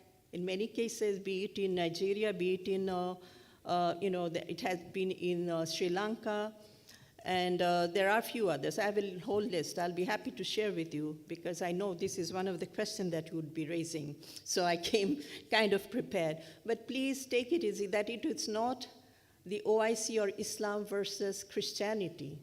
No. And if you allow me, I'll give a very personal example of myself. I come from Bangladesh, I already said. I went to a Christian missionary school run by American sisters. The reason my parents sent me there was not because to make me join a Christian missionary school, but that was one of the best schools in the city. And it did not make me less of a Muslim or more of a Christian, but it allowed me to be more respectful, more accommodative about others. My school friends, for example, my best friend is a Christian Catholic. So, but what we find is also in some countries that in the school, the children are not allowed to wear religious symbol, be it a headscarf, a kippah, or a cross.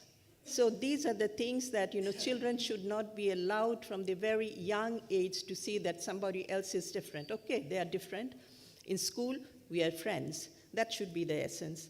I hope I'll stop here, but please take it that in countries which have those unfortunate, as you mentioned, treating their citizens, some kind of citizen, their second class, it is very unfortunate. It should not happen. And that's what our voice should be strengthened into seeing that those things don't happen. And it's true, in many of those countries, things are changing for the positive. And I'm sure you will see that more and more we are inclusive. It should not be what's happening in Europe should be not happening in other part of the world and vice versa. It should not be a reaction. It's not Newtonian theory of reaction. It should be peaceful coexistence. If we want to do it, we can do that. We should go beyond what you call this politics, not politics as you are politicians, but real politics. What I meant, it's a narrow national interest. That divide and rule should not be there. Many countries, as I said, not in Europe, which is politicizing religion, using their religion against the Muslims, very close to my neighborhood where I come from. I don't want to name it. As a diplomat, I don't think I should name that country here, but you all know. So let us try and engage our leaders to get to some solutions to see that every citizen should be seen in a very secular. I think I'm taking a little long. I would just say that the word secular is understood differently in South Asia. The word secular in South Asia is understood as respect for all religion, to allow religious freedom. But in Europe, for example, secularism is seen as,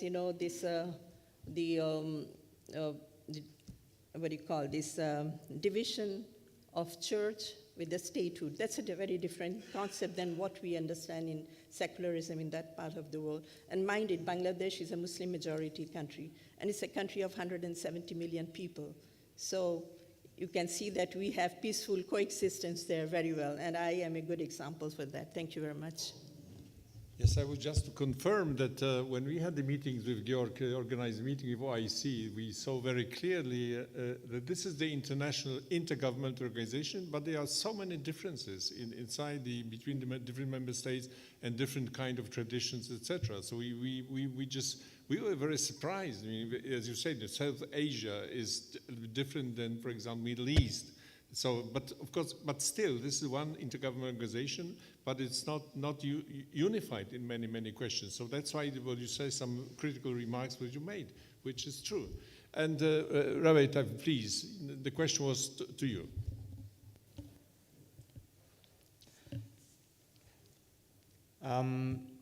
So I think in life, it's important to be empirical, to respect what the world is telling you. That's the only way you can actually make any step forward. Judaism, we say the beginning of the cure, that basically knowing the sickness is half of the cure. So let's roll our sleeves and let me go to the point. I'm a father of 4 children, and so for 19 years my kids grew up in Brussels, and Brussels, let's take Brussels as a sample of Europe. And especially if you see the Fundamental Rights Agency surveys for the past few years, we mention very often anti-Semitism and Islamophobia in the same phrase, almost as if it's reciprocal. But it's not the case, which means Islamophobia perpetrated in society is not by Jews. Perhaps there are cases, but it's not a prominent part of Islamophobia. But unfortunately, reality is that 98% of please, maybe I do not take my word for the numbers I just said, but in the experience of a Jewish family in a city in Europe, if you ask one by one, family by family, it would be way beyond, on top of 90%, the experience that anti-Semitic attacks come from an Islamic background. So I am very careful with it. I try to use words carefully. It has to do very often with the Palestinian-Israeli conflict.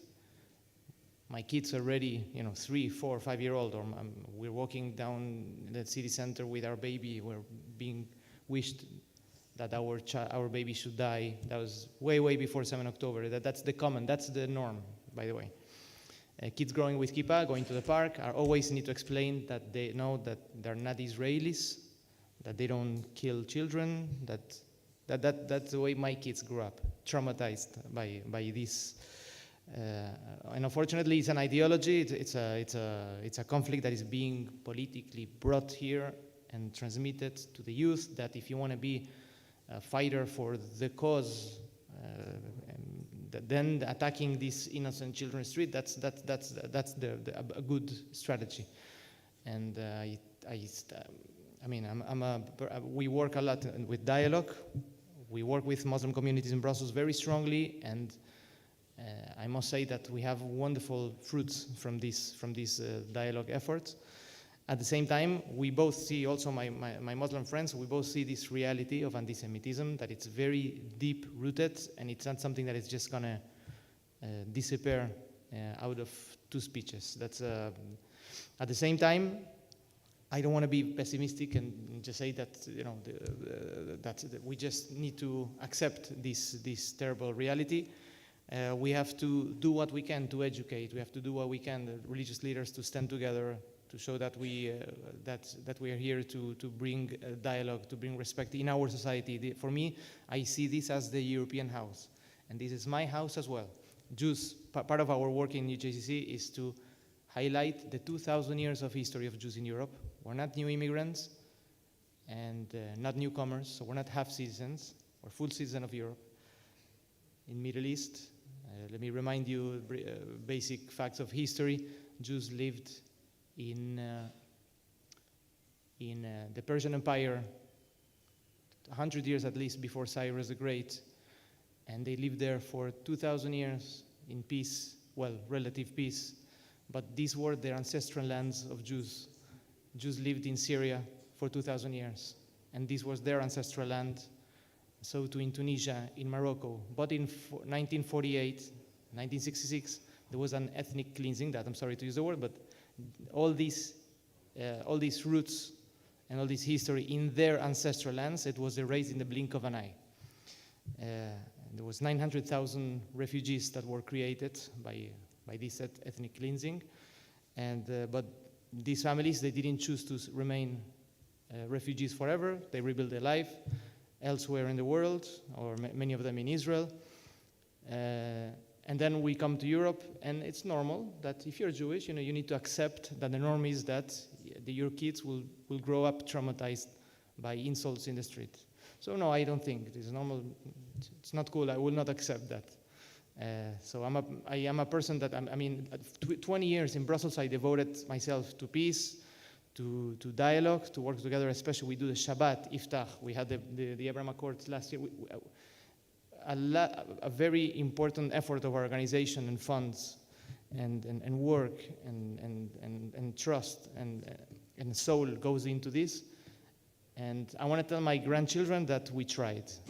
I don't know what's the outcome. At this point, before the elections, my hopes are in the next political groups that they will stand strong for the values of respect, of life, and that, yes, I'm sorry that sometimes, I don't know if today people use the term far right, far left. I don't even know what these terms are anymore. I just hope that political groups that stand for the respect of the individual, for fundamental rights of everyone, of all Muslims. No Muslim woman in the street should be afraid of going out and choosing to wear the way she chooses, and no Jewish child with a kippah or a Christian that chooses to live and to work with a cross. That for me, this is the basics of fundamental rights. If we cannot even agree on this, then I think we are really in trouble. Thank you. Yes, I would just to add that, for us, extreme right, extreme left is clear.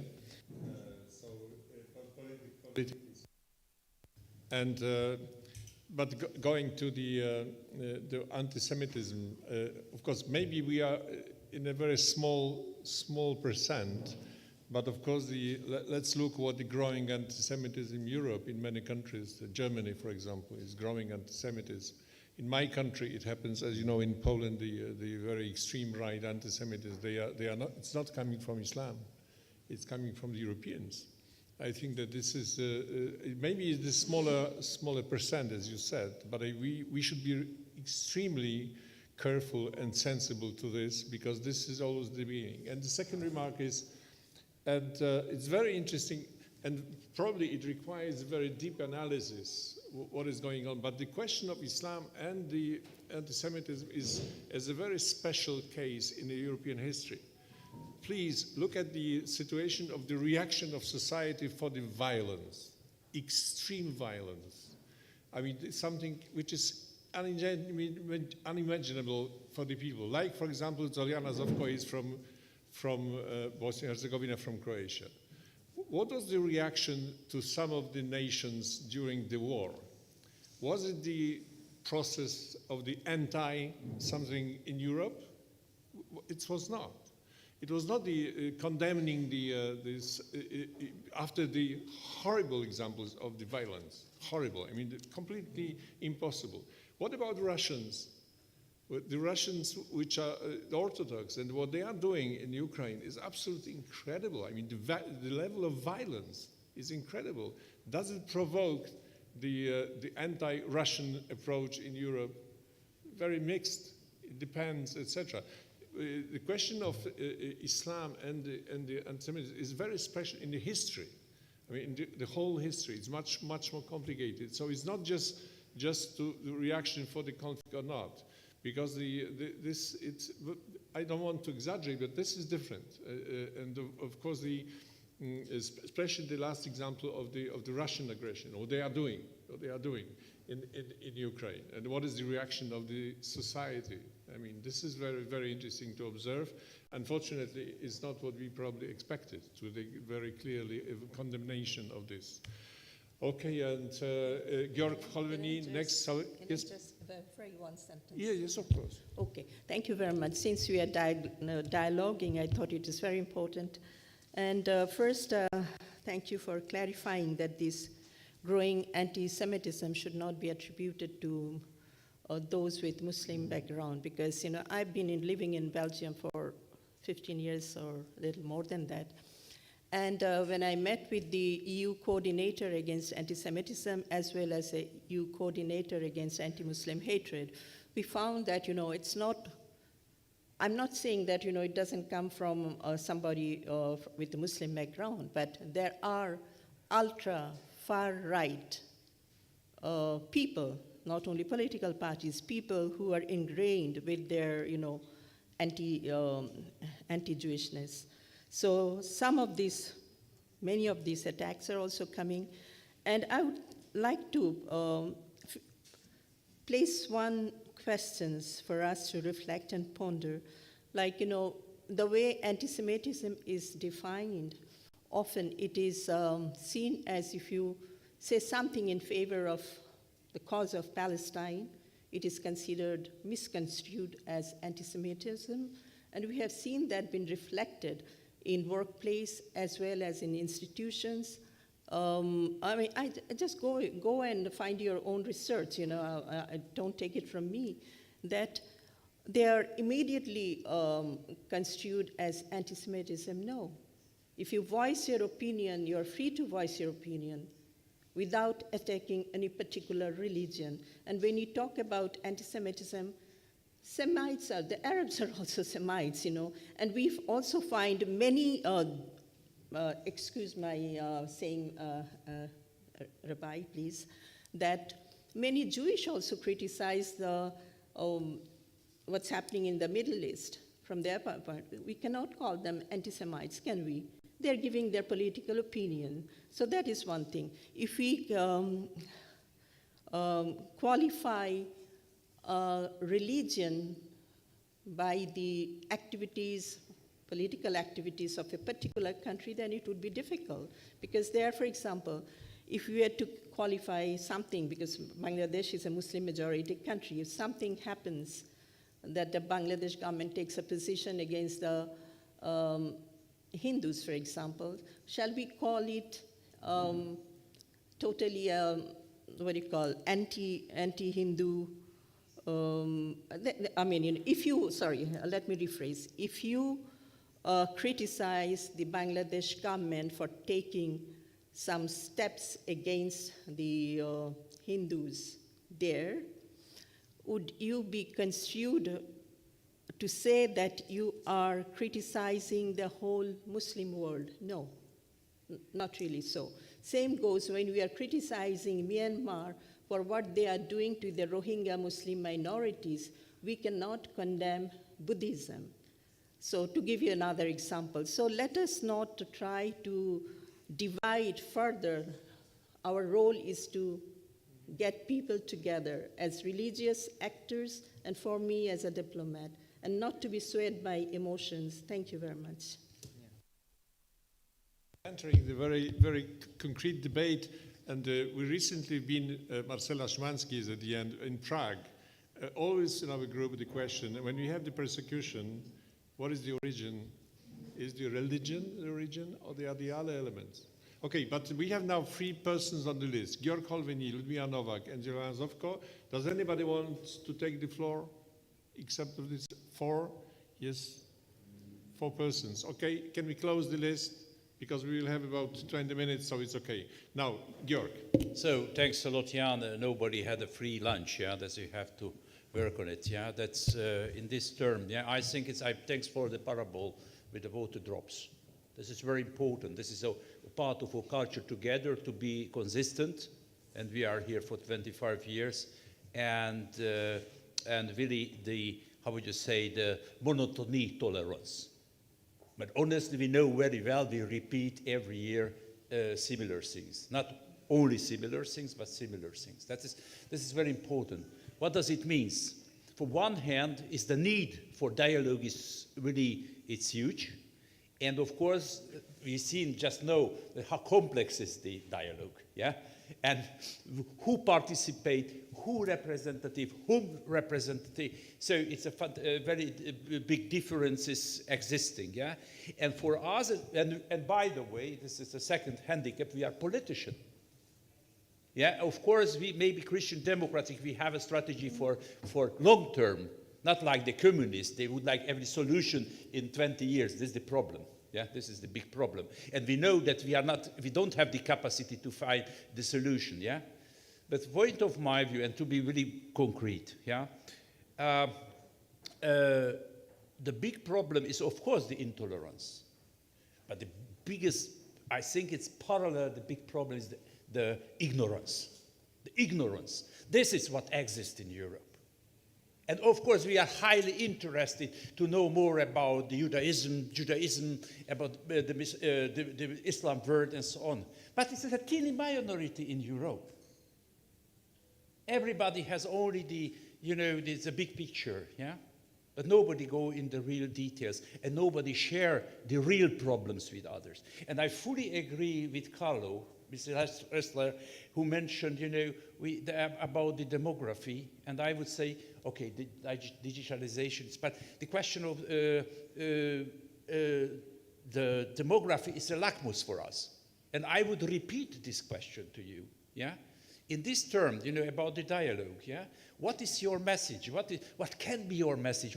From point of your view? Of course, it's not forced if somebody wants it. Yeah, but what's about? This is a phenomenon, and it's really have a different perspective, yeah? From the Christian perspective and non-Christian perspective about the demography in Europe and outside Europe. That would be a concrete question. And maybe to give a free space for you, that is, what would be the main message of you about the dialogue? Wake up the people from this ignorance. Yeah, but it's Europe is very widely spread. Yeah, this is the maybe the second question. And one sentence. It's not a parable. It's anecdote. We went I am the development committee, and I'm frequent in Africa, and we went to Chad. In Chad, in Jemana, it's not an easy place. I would say very general. Yeah, and the Speaker of the Parliament asked us to pray together in the Parliament, Christian, non-Christians. Yeah, and of course everybody, those colleagues, they are, how would you say, they have to practice the tolerance, from the other political groups.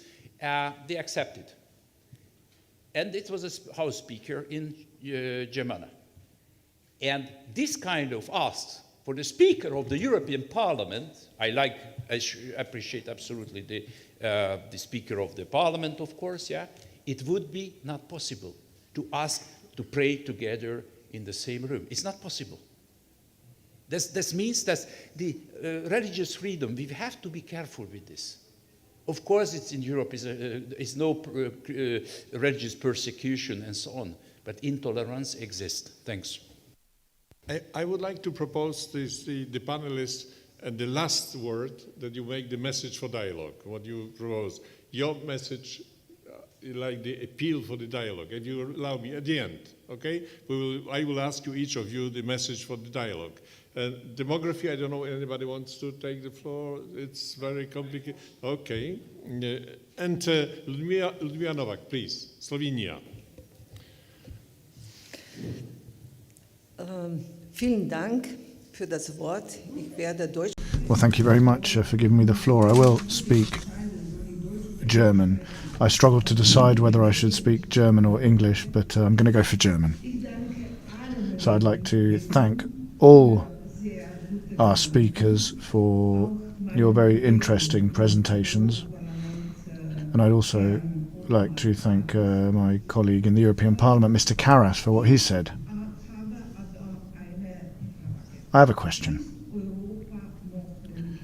Is Europe still religious? And is it Christian? I'm pleased that I was born a Christian. My family is Christian. My parents are Christians. And I think Jesus really points my path through politics as well. But who are members of the EPP that are here today? I mean, we have a few Spanish colleagues, we have Otmar Karas, and we also have a few colleagues from what were former communist countries. It was very difficult to be religious in communist times, and it was difficult to live as a Christian. We had to fight for our religious rights. In the West, people didn't have to fight to live as Christians. And so my question is Europe, is the EU still religious? Is it still Christian?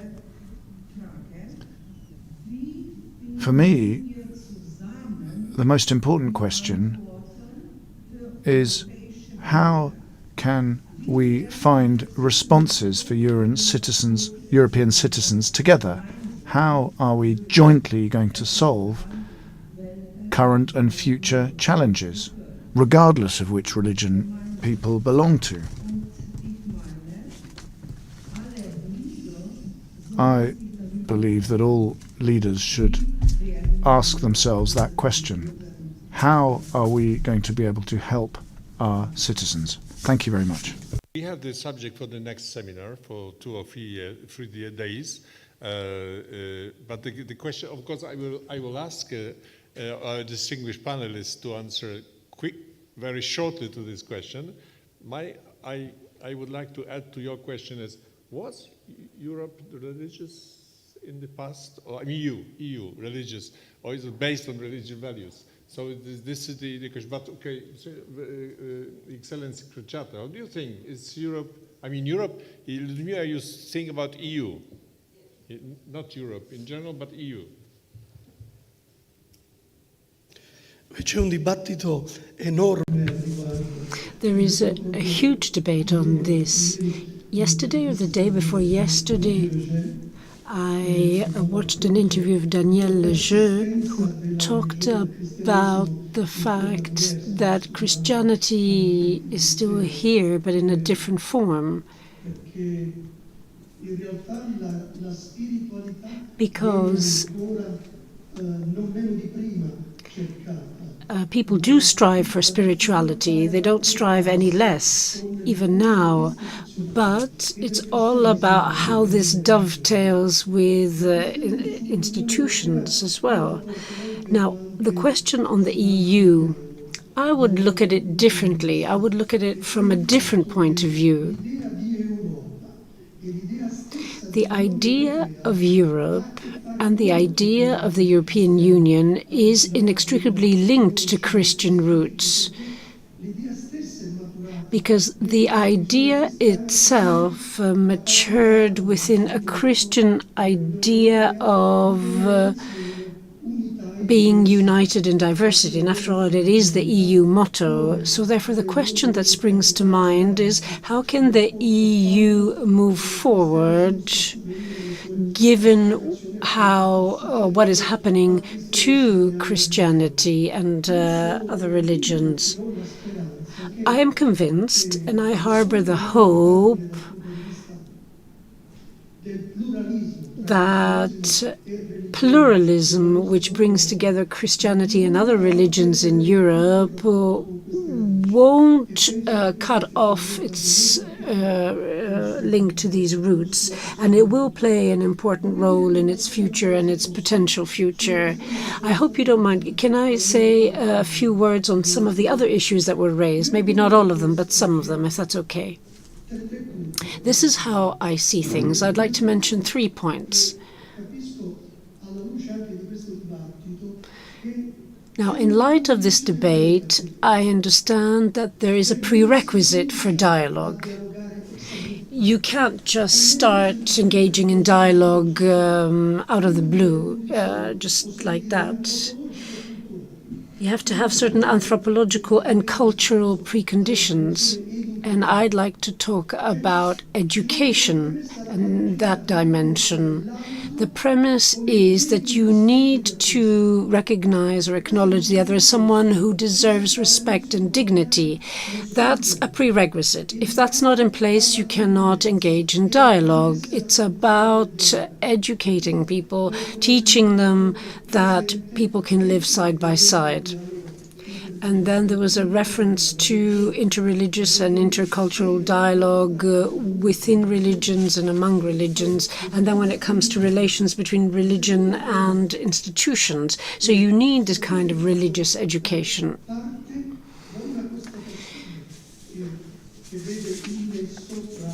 Now, there is a link between migration and religious pluralism. What strikes me is that in our daily lives and people's relations, there is the issue of accepting the other, of living side by side, of working hand in hand with each other. That goes beyond religious differences and racial differences. I mean, you can see this with children of different skin color who come from different countries, and they illustrate this. So, when you look at it from a more abstract or general point of view, you're including an ideological aspect, and you link them to these economic concerns, ideological concerns, and so on. So then the other becomes a danger. The other becomes the enemy.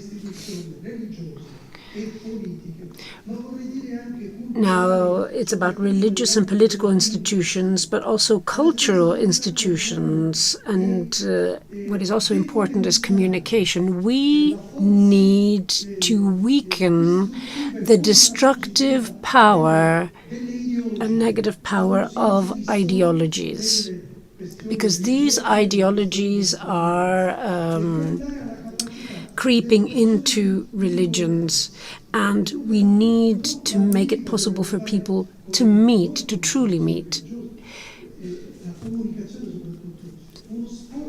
So, religious institutions have to make a huge effort to make sure that the mechanism of ideology doesn't get its teeth into them. Politicians don't just have the obligation of striving for consensus, but to channel consensus as well, if possible.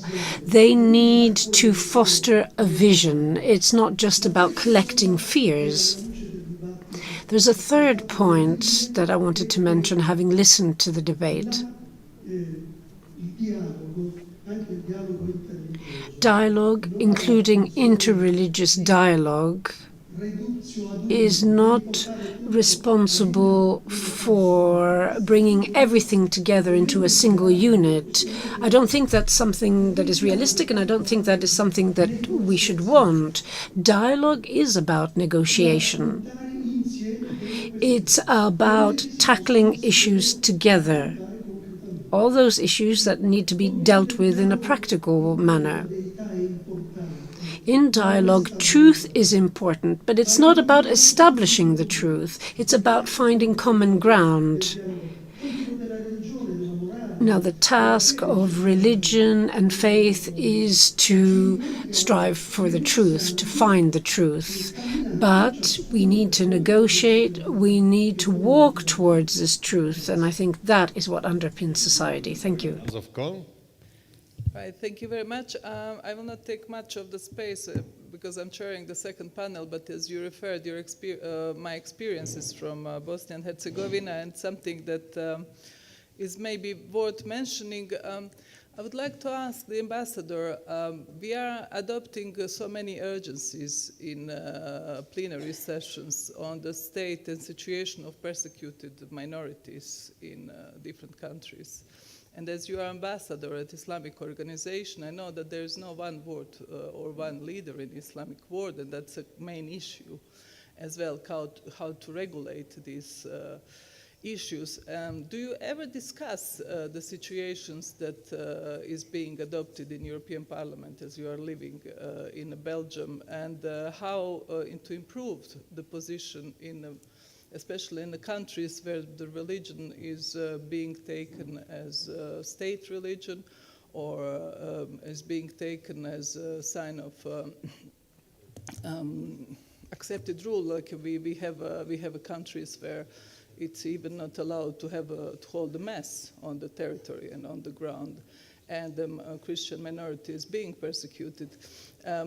Because that can also, the articulation and the public statement on these issues and the improvement in this situation might also open a space for, as well, mutual understanding that we have in European Union towards these countries.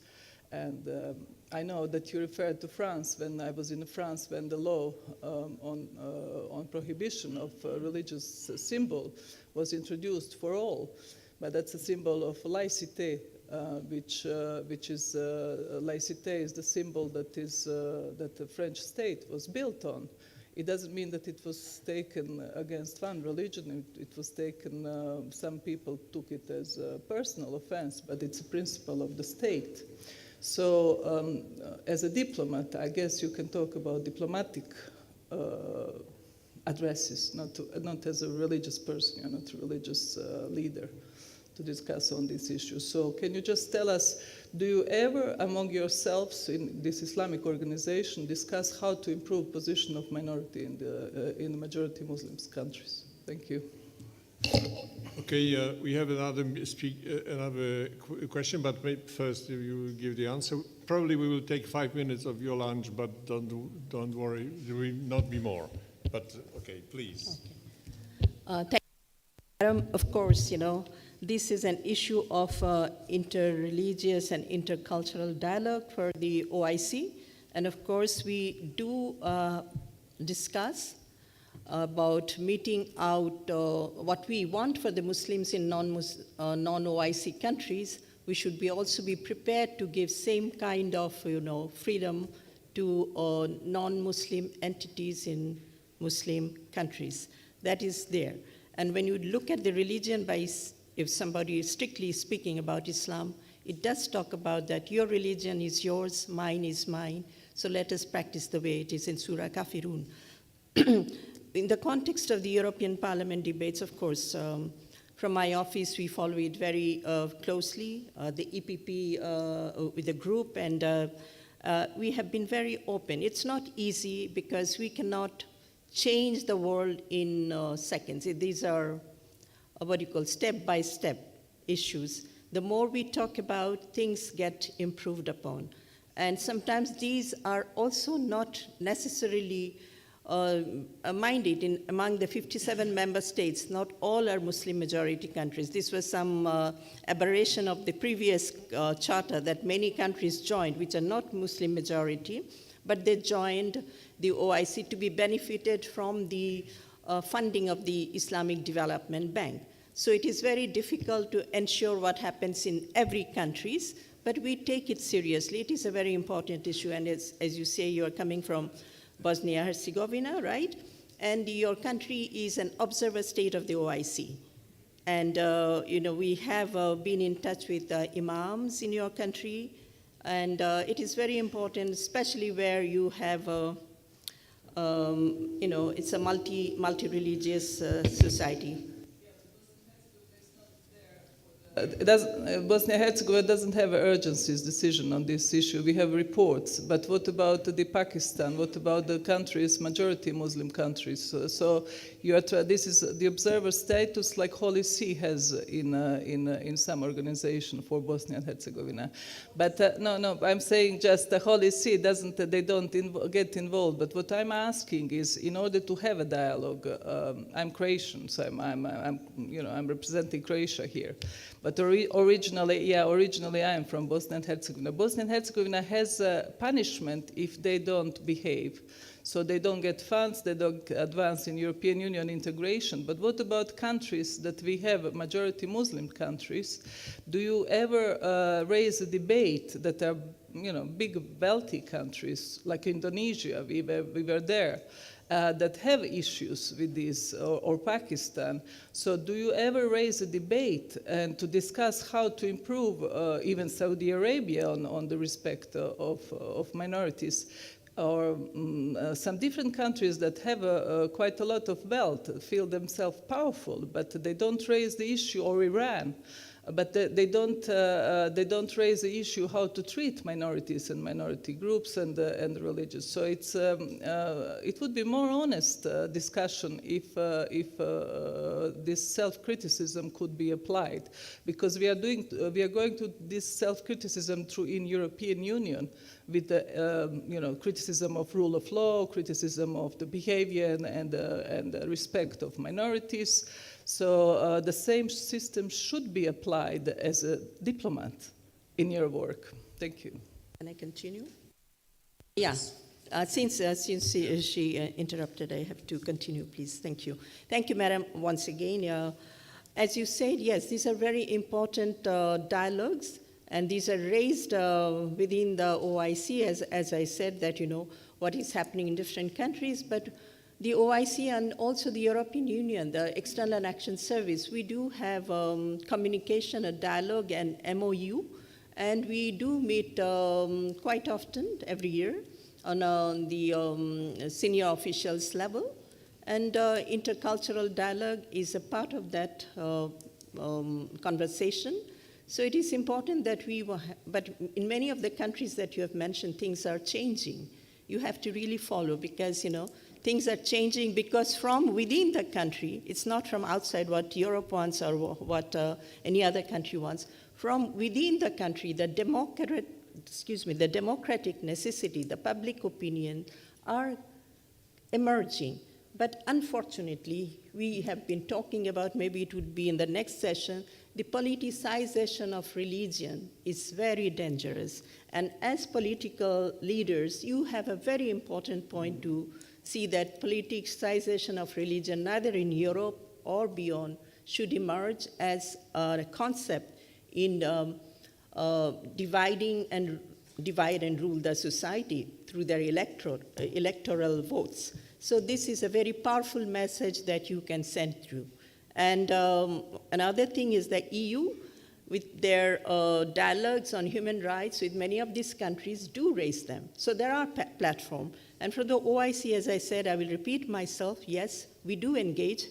When we talk about what we are seeking others to do, we should be able to also have similar disposition towards the minorities. It's there. But sometimes political exigencies with any particular countries have their own priorities. They want to divide and rule. That's a different thing. But let's not call it as a way of engaging. They sometimes may misuse religion as a political tool, unfortunately, as it may be. Thank you. Yes, we had a very short example of the discussion between two diplomats, because Oriana, who is today a politician, she used to be the diplomat for many, many years, so she knows the diplomatic world. So this kind of exchange of views was in effect, very diplomatic. But thank you very much, because we don't expect from you that you are a politician. This is the different element. Rabbi wants to react, and the last question from Franz. Just very briefly, perhaps as a closing, very brief remark. I just wanted to say that my remarks before, it wasn't, it should not be considered like a pointing fingers to, I was just trying to be objective with reality. Obviously, I do not mean absolutely criticizing of any kind of politics. I'm just talking about, we have a European house. And for me, the value of dialogue is that we should stand together for the well-being of our children. That's my only expectation. If all together, across groups, we can stand together for the fundamental rights of our children, that Islamophobia, anti-Semitism should not be part of our streets. That's the very basic that I demand. Then criticizing politics, the rest, I think that it's the freedom, the freedom of speech of every single European. But I think the basis of the flame, if there's no oil, if we cannot assure all equally together the well-being of our children in the streets, I think it will be very difficult to have hope in dialogue. Thank you. Thank you. Last question, please. Thank you. First, thanks for all contributions from panelists presented here and also online. And I will try to connect my question with two statements. The statements of engaging of young people, which was one statement, and the second statement about fuel for the flame. And my question is, I will turn back to Europe, not worldwide. What is the flame? What is the fuel for flame for the young people and also for older people in Europe? Are these values we spoke today, or is the flame from social media, like Carlo asked? Is the flame, I don't know, from hate speech in Instagram, Facebook, stars on virtual stars on TikTok, Instagram, or rich people like Elon Musk or something like this? What can we do that the role of this dialogue, the role of different churches will be more present, that we can count on these values we speak about today? Because my opinion is, as I feel in Europe, in this secular Europe, thanks for your explanation that this secularism is different, and in Europe is sometimes, as I feel, much more fancy for our colleagues from the left side of the political sphere to speak of everything else than about the church and about the values we spoke today. What to do that also for the next generation and also on short term for the next European election, the fuel will be these values. And who is responsible? I know that all we are responsible, but what can we do on short term and longer term that we will have the right fuel for our flame? And that we would have to get the answer from the audience, but I think Rabbi can just, because you used the example of the flame and the oil, so if you can just give your... Try to be brief. I think it's up to each and every single person to define their flame. The point is that I think our duty as adults in this society, as European citizens, as perhaps you as politicians, is just to enable a healthy platform where kids can dream about their future. And they will define what shape and what fire their flame will be. But their question should not be if. We should not ask if there will be coexistence in Europe. That for me is the main duty. I mean, I'm going back to the basics. Let's not define what's the massive values we can have in the future. Just let's hope to have a platform where every single community feels the freedom to define their own identity, to show it and to celebrate it in the open proudly.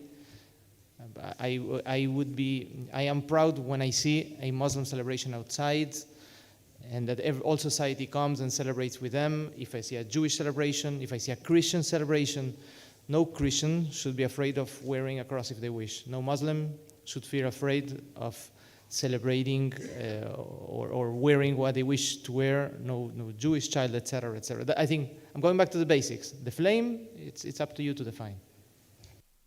Okay, and the last sentence from each of the panelists: the dialogue is or should be, or it's based on one sentence, please. Monsieur Crociata, and let's make it very short. Yes, just what is the real importance of dialogue in this sphere?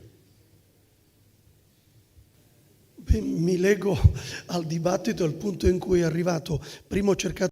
Well, I'll link to the discussion at the point at which we've arrived. But I think dialogue really needs to be between everyone. There's no one who doesn't need dialogue. I mean, we've heard about secularism, and there is a non-religious position. This should also be a subject for dialogue.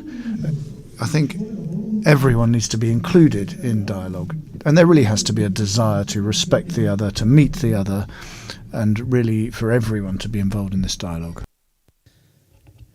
Me permitan que haga una alusión a la plaza que tenemos aquí al lado. Well, let me refer to the square just outside. It's an example of artistic and religious excellence, but it's also a place where people meet and people live together. Now, Pope John Paul II in 1982 visited Spain, and he said in this square, Europe needs to go back to its roots. And that doesn't mean becoming more radical. It means going to the essence of what we are. And we need, in order to do that, genuine dialogue, which respects the essence of different people. Let's not forget that we have Jewish Christian roots. We have a Judeo-Christian heritage which came to us from the Romans. And we also have roots which resided in the Greek world. So, with its good side and its bad side, I would say that religion has been a founding principle of our civilization. So I think Europe, if we continue to hold dialogue, will be able to be a genuine agora where people meet. We need to ensure that human beings are at the center of what we do with their faith, with their beliefs, and everything else they have. Thank you. Pastor, just one sentence, please. Is it a long and complex sentence or short sentence? Short. Okay, I'll try. Okay. The essence of dialogue is to build trust, and it is an investment for inclusivity and promoting peace among diverse citizenship, not only in the society, but beyond national level and international level. And involvement of everybody, that is a must, as was mentioned, and in particular the youth. Rabbi, you have mentioned this is very important because the youth are our next generation. They should overcome their fear of the other, open up, and live in, hopefully, hoping for peace and inclusivity and respect. You don't have to change yourself, but as long as you respect the other, that is good enough. Thank you very much for a long sentence. Please. Thank you. So dialogue for me is to build to stand in the shoulders of giants. Europe, as Monsignor Prieto mentioned so eloquently, is a history.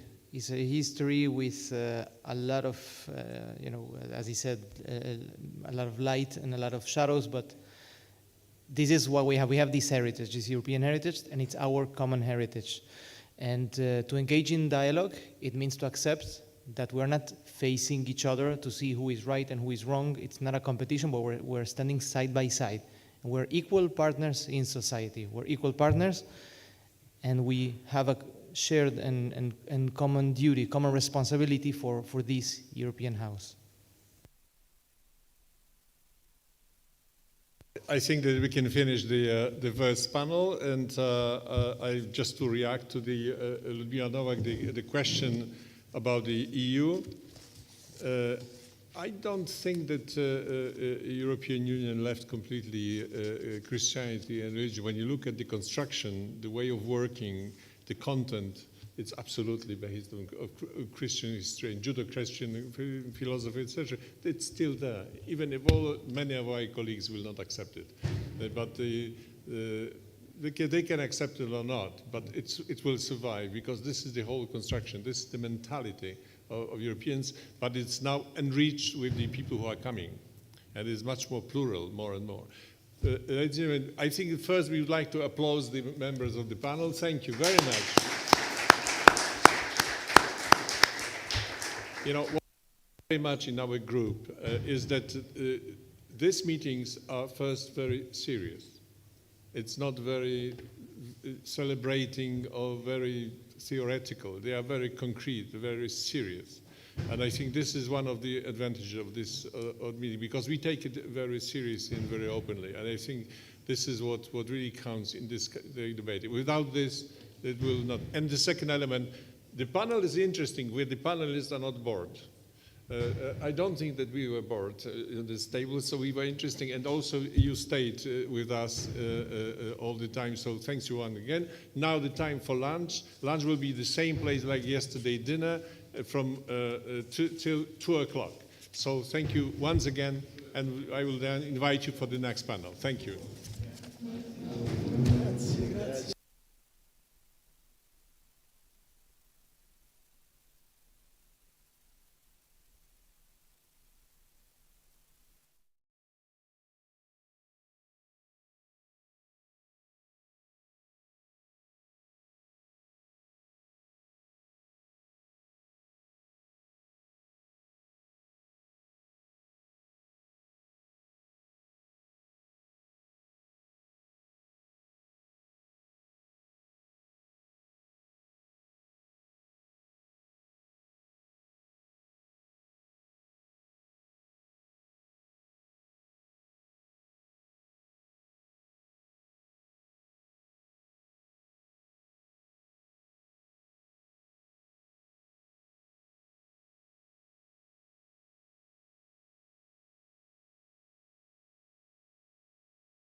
Okay, ladies and gentlemen, please take your seats. We will start the next session. Please take your seats.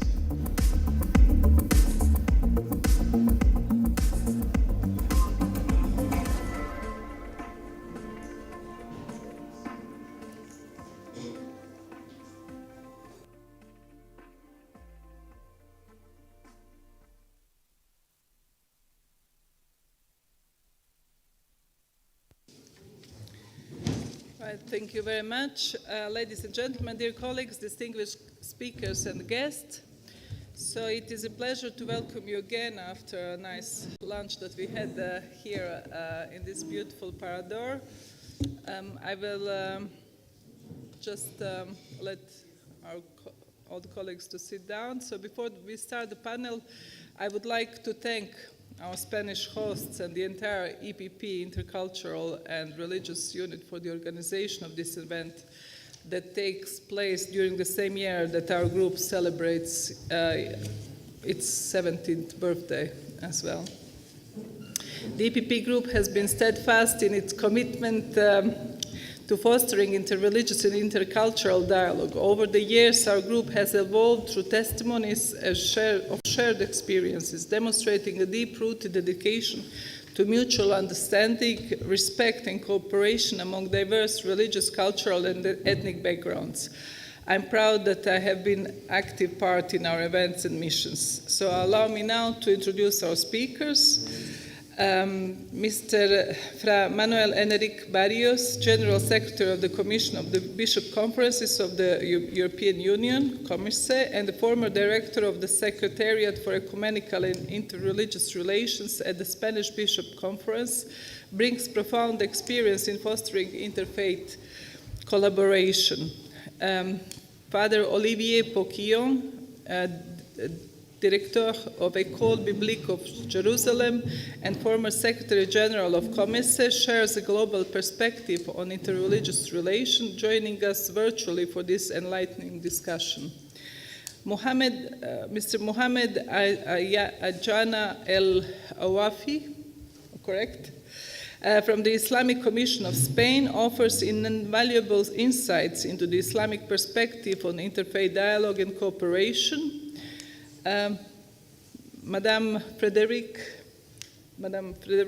Ohayon, Director of the Hispanic Jewish Foundation and Director of the Friends of Tel Aviv University Association in Spain, actively fosters understanding between Hispanic and Jewish communities.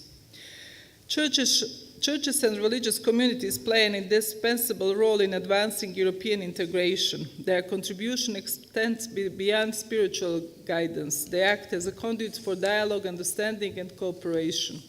Today's discussion focuses on the evolution of dialogue and the valuable contribution of churches and religious communities to European integration.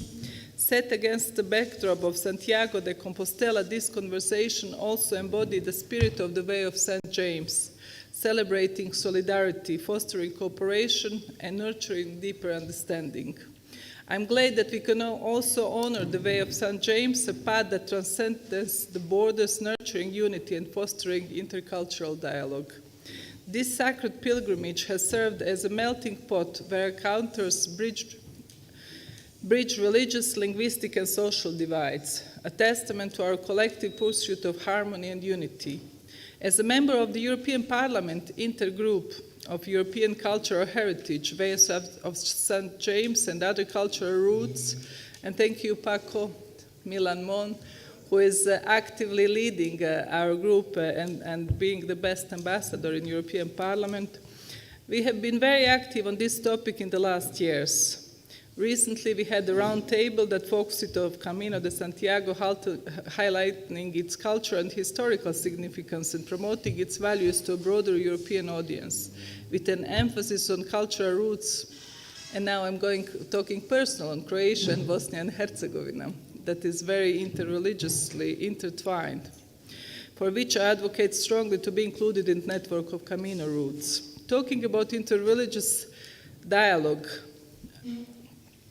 as a Croat originally from Bosnia and Herzegovina, which is a home to multiple religious communities, I know the importance of meaningful dialogue between religion. We had missions to different countries as our group in order to try to arrange political leaders to agree on electoral law reform, such as Bosnia and Herzegovina and Lebanon. So this is something that our group was quite seen as a successfully intermediator in these issues, and to do some sort of preventive diplomacy in various cases. Dialogue serves as a potent tool in addressing tensions in society. It transcends differences, facilitates understanding, and nurtures mutual respect among conflicting ideologies. So I will now pass to my colleagues. Sorry for taking this time.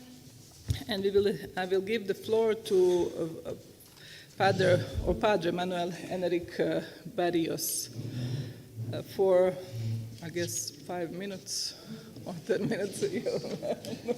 I mean, if I'm going to put my hat of European Parliament, you will have 10 minutes to speak. Thank you. I'll try to say what I have to say in less. I don't know if I will manage. So, aunque yo soy español, voy a hablar en inglés. And I hope the interpreters have the text I've sent this morning. So, dear friends and distinguished guests, I am really honored to be here today sharing this event with all of you. With some of you who are here in this room, I have been engaged in personal, ecumenical, interreligious, and even political dialogue for some time. And I'm very happy to meet you again here in Santiago de Compostela, in this event organized by the EPP Group in the European Parliament, that also celebrates, as Eljana has told us, 70th anniversary. I would not be what I am today if it were not for you, for the encounters we have had and the dialogue we have maintained during these years. I want to share with you in this short intervention why this event is so significant for me today, why dialogue really matters for our world today, and what are the obstacles and challenges we have to overcome to make it fruitful. So first of all, with this event, we celebrate 25 years of this dialogue. I really have to congratulate the EPP Group for having created the Unit for Interreligious and Intercultural Dialogue, which might seem to some quite a peculiar thing for a political party, taking into account that there is a clear tendency in the European institutions to marginalize or ignore the presence and contribution of religion to our society. The creation of this working group for interreligious dialogue witnesses to the foresight and outreach of the European People's Party. With its roots in the Christian democratic tradition, this party shows that it wants to maintain a close connection with civil society and to have a real dialogue with the different churches, religious traditions, and worldviews that are present in it. The existence of this working group also witnesses to the importance this political party gives to religion for the present and future of Europe, a thing that testifies also to its healthiness and closeness to reality. I have also to say, as Secretary General of COMESE, of the Commission of the Bishops' Conferences of the European Union, that the existence of this working group has been of paramount importance for the Catholic Church in the EU, facilitating its relations with the European Parliament and with some MEPs. And on a more personal level, I also want to share with you that my first contact with the European institutions was through an event organized by this working group a long time ago in Strasbourg, when I was working for the Spanish Bishop Conference. That is why this event is for me important. I think I would not be now General Secretary of COMESE if it were not for this working group and the kind of event we are sharing here today in Santiago. A second point, I would like to underline the significance of celebrating this event here in Santiago de Compostela. This city, where tradition says lies the tomb of the Apostle James, close to the Finisterre, the end of the earth as it was known in former times, was the destination of millions of pilgrims during many centuries, who, following the different paths that crossed the whole of Europe, arrived here, contributing strongly to the cultural and spiritual unity of Europe, to its identity as we know it today. St. John Paul II, in a famous speech that he delivered here in Santiago, the 9th of November 1982, said, and I quote, "Here they gathered from France, Italy, Central Europe, the Nordic countries, the Slavic nations, Christians of all social conditions, from rulers to the humblest villagers, Christians of all spiritual levels, from saints such as Francis of Assisi and Bridget of Sweden, to public sinners seeking penance. The whole of Europe gathered around the memory of James in those same centuries in which it was building itself as a homogeneous and spiritually united continent. For this reason, Goethe himself will affirm that the conscience of Europe was born through pilgrimage." And in that same speech, that famous speech by St. John Paul II here in Santiago, the Pope uttered a very strong call to Europe. He asked Europe to find itself, and I quote, "For this reason I, John Paul, son of the Polish nation, which has always considered itself European due to its origins, traditions, culture and vital relationships, Slavic among the Latins and Latin among the Slavs, I, successor of Peter in the See of Rome, the see that Christ wanted to place in Europe and that Europe loves for his effort in spreading Christianity throughout the world, I, Bishop of Rome and pastor of the Universal Church, from Santiago cry out with love to you, ancient Europe. Find yourself again, be yourself, rediscover your origins, revive your roots, come back to live the authentic values that have made your history glorious and your presence in on other continents beneficial. Rebuild your spiritual unity in a climate of full respect towards other religions and genuine freedoms." End of the quote. Today, the way of St. James still attracts many people from all parts of the world, from Europe and from all parts of the world, that come here to Santiago, some looking for a spiritual and Christian renewal of their lives, others looking for something that might bring light and healing to their own existences. The way of St. James has become today like the courtyard of the Gentiles that was in the Temple of Jerusalem. I worked a bit on this with the former Bishop of Santiago, Monsignor Barrio. Because this idea of the courtyard of the Gentiles, that was the space in the Temple of Jerusalem where people came that were not Jews, but they were looking for something. They wanted to be close in some way to transcendence. They were not happy with their lives, so they wanted to be in some way close to the religious dimension. They went to that courtyard. So I think that this is a very nice image also for the Camino di Santiago, as it is today.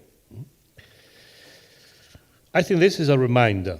We're meeting here in this place, the goal of the Camino di Santiago. This is also a reminder for the European Union that its unity has to be more than an economic or political unity. The spiritual and religious dimensions are part of the identity of Europe, and it will never be united neglecting these dimensions. Dear friends and distinguished guests, we are living very challenging moments.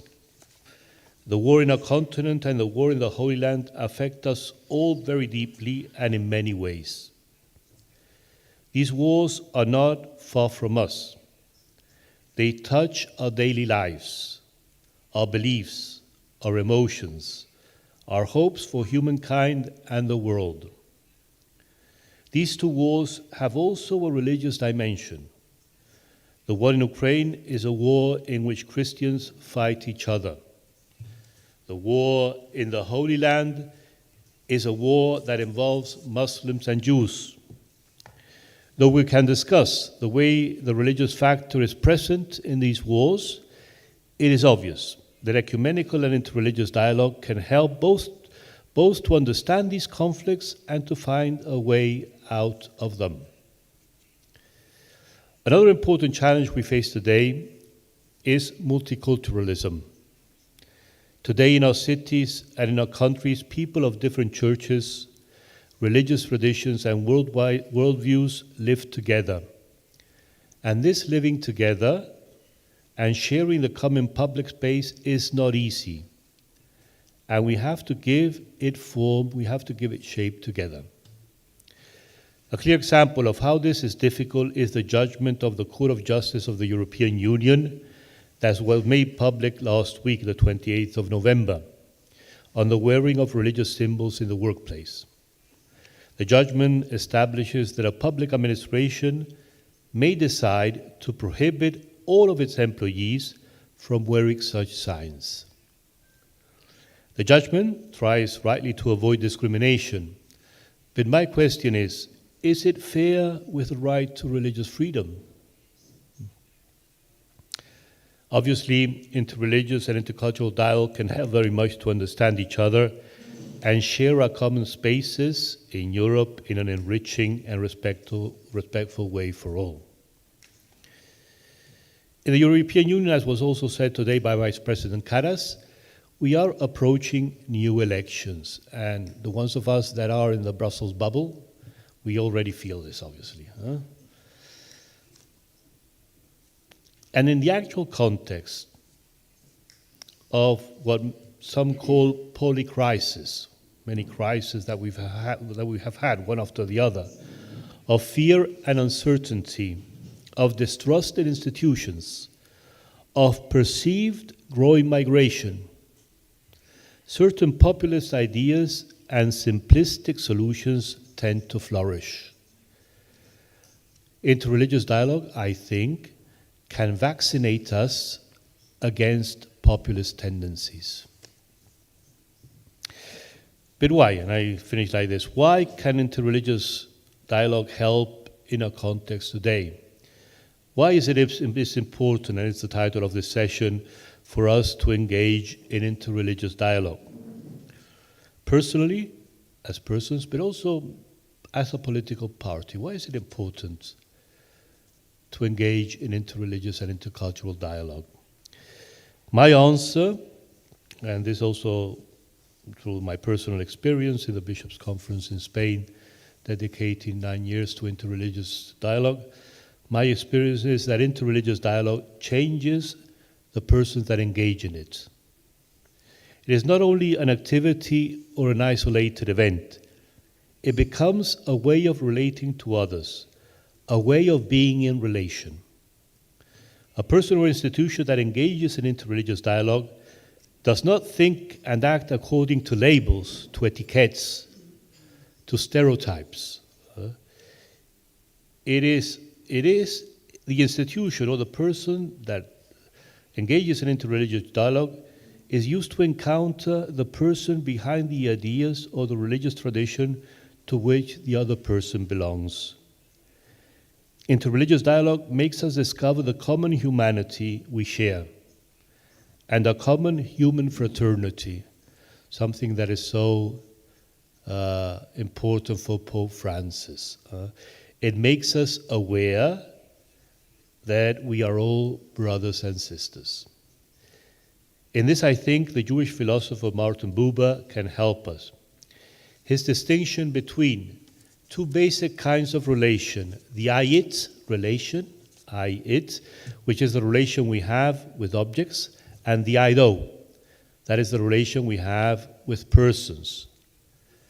The problem we frequently have in our world marked by the technocratic paradigm is that we live our relations with persons according to the I-it scheme, treating the others as objects, using them, manipulating them.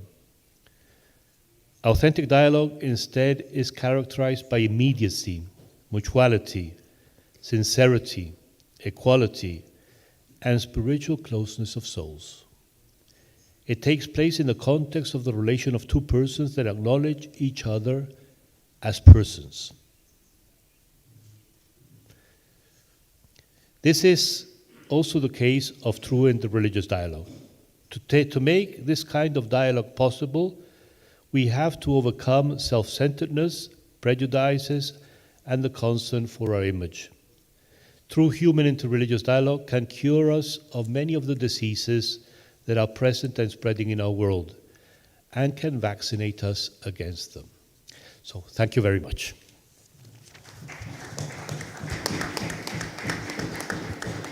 Thank you very much, Father Barrios. And now I will pass the floor to Father Olivier Poquillon, Director of École Biblique of Jerusalem and the former Secretary General of COMECE, who will share a global perspective on the interreligious relation, and he will join us virtually for this enlightening discussion. Do we have a connection? Yes. Oh, good. Hi. So you can, you have the floor, and it's good to see you. I hope that you're well. Hello, yeah, it's very good to see you again, and after a long time. I was expecting to see many of you visiting me in Iraq for those last 4 years, but unfortunately it wasn't the case because of COVID. And now that I arrived in Jerusalem, we have a war, an armed conflict. It is a good reason to connect. So I couldn't join you since there is only El Al company now flying, and it made the trip impossible due to the complexity.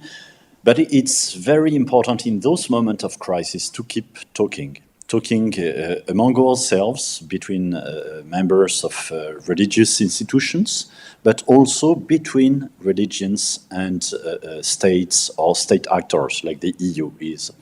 So I'm delighted that during the next weekend we will have a visit of one of the commissions of the European Parliament, and that will be an example of good practice, I hope, with them visiting many denominations and other political groups.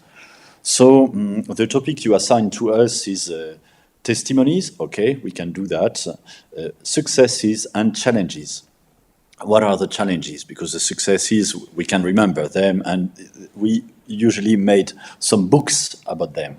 So the challenges we are witnessing in this dialogue is that the fact that EPP is, for example, the only political party having this kind of structure. So it could be seen as a limit in a way, but it's also a good practice, and it is your responsibility as member of this political party to promote this good practice. Why is it important?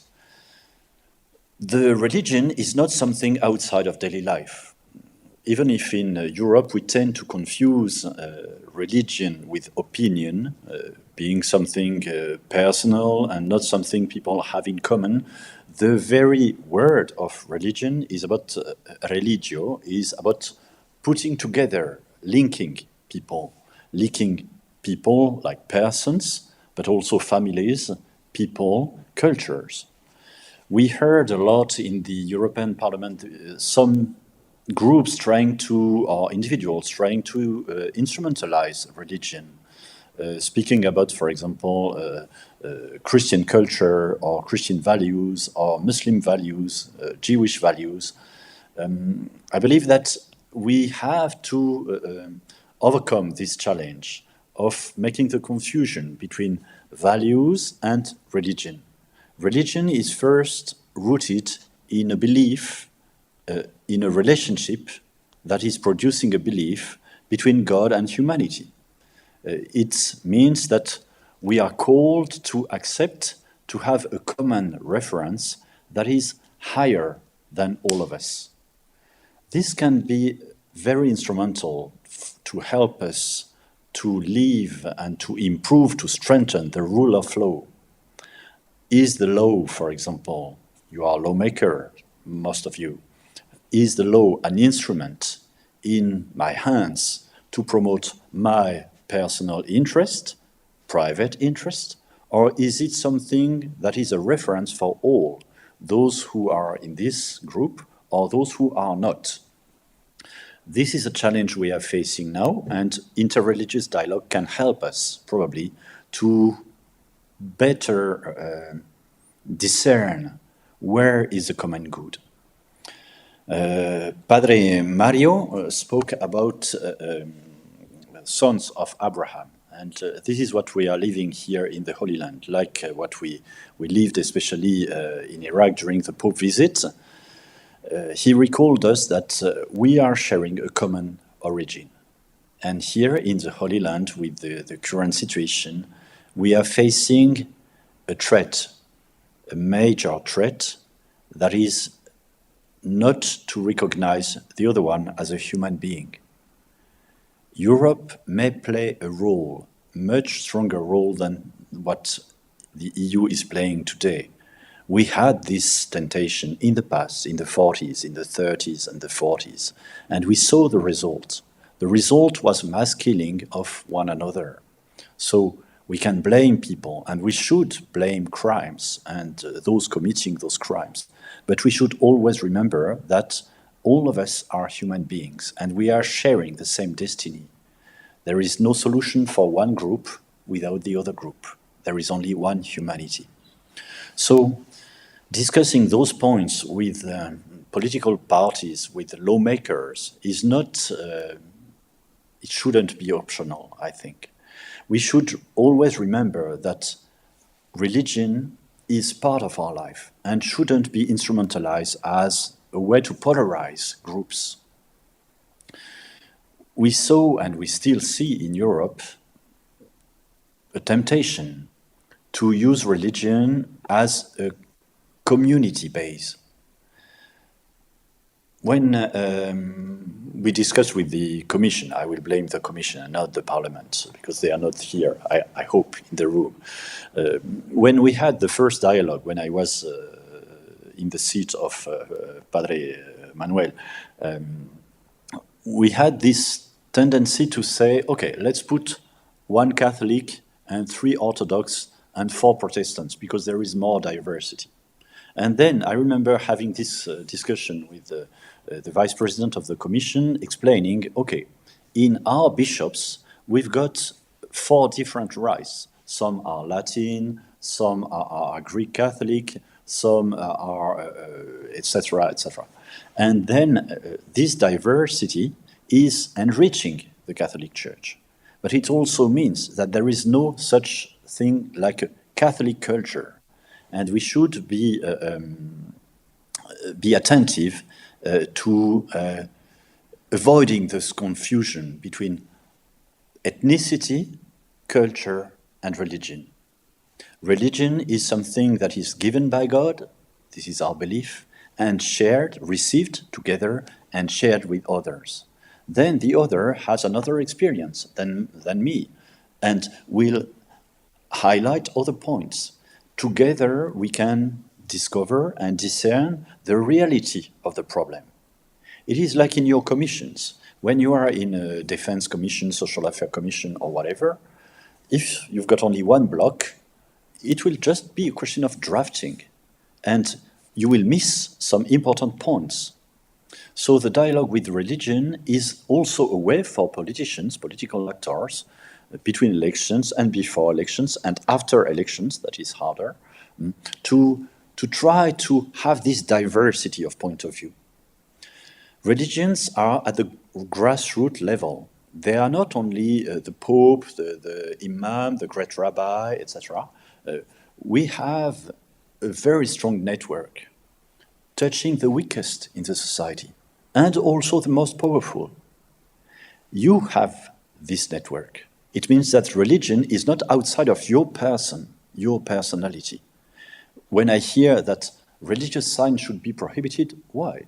Is it offending somebody? It may be offending somebody, but that somebody may ask himself, herself, about why. Can we accept this diversity and see that as something enriching us? So it's difficult for me to develop further, not being in the room with you, but I would like to comment what the EPP have done in being so constant in maintaining this dialogue as a real dialogue, not between religions, because we are old enough to do it by ourselves, but favoring it and also allowing a real dialogue, not only according to Article 17, but a real profound dialogue between the churches, the religious groups, the convictional groups, and the political actors. Politics is seen as something, well, let's say it's not so trendy today to be a politician, but it is essential for the common good. We have to focus on this, and this is an objective we have in common. Thank you very much.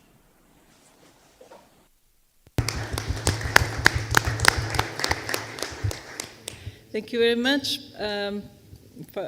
Father Poquillon, and it's always good to remember you and your wise words that we are not there to facilitate dialogue among religions because you are mature enough and more mature than us.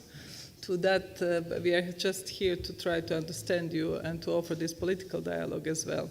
So now I'm passing the floor to Dr. Jørgen Skov Sørensen, who is director for General Secretary of the Conference of European Churches. Skov Sørensen has served on various Danish and international councils and board of directors, including Dan Church Aid, the Endowment Fund of the Lutheran World Federation, and Center for Studies of Religion and Society, Aarhus University, Danish Church Abroad. And I have a really extensive CV that you can find in your biography. So, Dr. Sørensen, you have the floor. Thank you very much. Yeah, better spend time on what I'm saying today than on my CV. I think that's a good choice. Eminences, Excellencies, friends and colleagues, I will start out by saying that when I prepared this intervention, it was actually meant for this morning. So therefore, it's more on the role of the role of dialogue with churches and religious communities than it is on the dialogue in action. I would say it's still on the importance and relevance of dialogue, I hope at least. So that's just for your information. Secondly, I have a confession to make. I'm a Lutheran, by tradition and by conviction. And as you may know, traditionally, Lutherans have been regarded as having an issue with some sorts of dialogue. It's not ecumenical or interfaith dialogue that I have in mind, albeit the reformer Martin Luther had what I guess must be characterized as a, shall we say, confrontative attitude towards people with religious opinions opposing his particular opinion. More generously, I think we can say that he was passionate about his mission in life. What I have in mind is the dialogue between church and state, between the spiritual and the secular, or in our particular case this afternoon, between the religions and the EPP Group. So why have Lutherans been regarded as having an issue with dialogue between church and state? Well, at least partly because of Martin Luther's teaching of the two regiments or the two kingdoms, a teaching which, unfortunately, by many people has been totally misinterpreted. Let me explain what I mean. The teaching of the two regiments or kingdoms is a Lutheran teaching which, with its distinct dualism, has its roots with Saint Paul. Paul's notorious opening of chapter 13 in his letter to the Romans leaves little space for interpretation. He says, quote, "All of you must obey those who rule over you. There are no authorities except the ones God has chosen. Those who now rule have been chosen by God." Unquote. However, also the Gospel according to Mark is renowned for its fierce distinction between God and emperor. Quote, Jesus said to them, "Give to the emperor the things that are the emperor's, and to God the things that are God's." Unquote. Such we read in Mark 1217. So with his teaching on the two regiments or two kingdoms, Martin Luther certainly distinguishes between the worldly and the spiritual governments or regiments. It is, however, crucial to remember that both regiments, both kingdoms, are important for Luther. Neither has a preference, as the two are intertwined and interdependent. In the hands of God, so to speak, both are needed to fight evil and to establish or restore the kingdom of God. The worldly, the secular, and here I use the Western understanding of a secular, not the Southeast Asian. The worldly or the secular regiment includes the basic arrangements of human life, state, people, family, vocation, status, etc. God rules, according to Martin Luther, in this regiment by secular law to protect these basic arrangements, which he finds pivotal and irreplaceable in an orderly society. The spiritual regiment, on the other hand, includes everything that serves the redemption and reconciliation of human beings and the world. This is done by means of the gospel and its promise of forgiveness of sins and of grace. To Martin Luther, both similarly pivotal and irreplaceable in an orderly society. Now, important to note is that both St. Paul and Martin Luther have been criticized over time for their positive relationship with worldly authorities. Criticism has mainly come from theologians and from church leaders who either have believed that they had more to offer than just obeying, or simply felt marginalized by secular powers. But is this a fair criticism? Are neither St. Paul nor Martin Luther on track with their teaching of the two regiments? Or have critics totally misunderstood these two central figures in church history? Or has the world simply moved on so that we need to interpret, reinterpret, and understand their words, their teachings in light of today's European political and religious context? I will opt for an answer lying somewhere between the latter two. More about this later. For the next few moments, I will try to leave my Lutheran identity, it's not easy, I tell you, behind and put on my identity as the General Secretary of the Ecumenical Organization, Conference of European Churches. Let's travel together to Tallinn, to Estonia. The Conference of European Churches conducted its General Assembly this year in Tallinn. As an event, our General Assembly is not just business sessions over a few hours. It is an opportunity to discuss the situation of all 114 member churches, all positioned in very diverse contexts in Europe. The overarching theme was, under God's blessing, shaping the future. Please be aware that we're not speaking exclusively of the future of our member churches. We're speaking of the future of Europe, the future of our secular societies, the future of our lives lived together and all aspects of that. To kick off our discussions, we had in Tallinn invited European top-level politicians and theologians to speak from their perspective and to inform and advise in the best possible way the exchanges among the church leaders present on how to be a church in 21st century European society. One full week of deliberations on the topic led to a statement which is now the guiding principle for the Conference of European Churches, our mission statement for the years to come.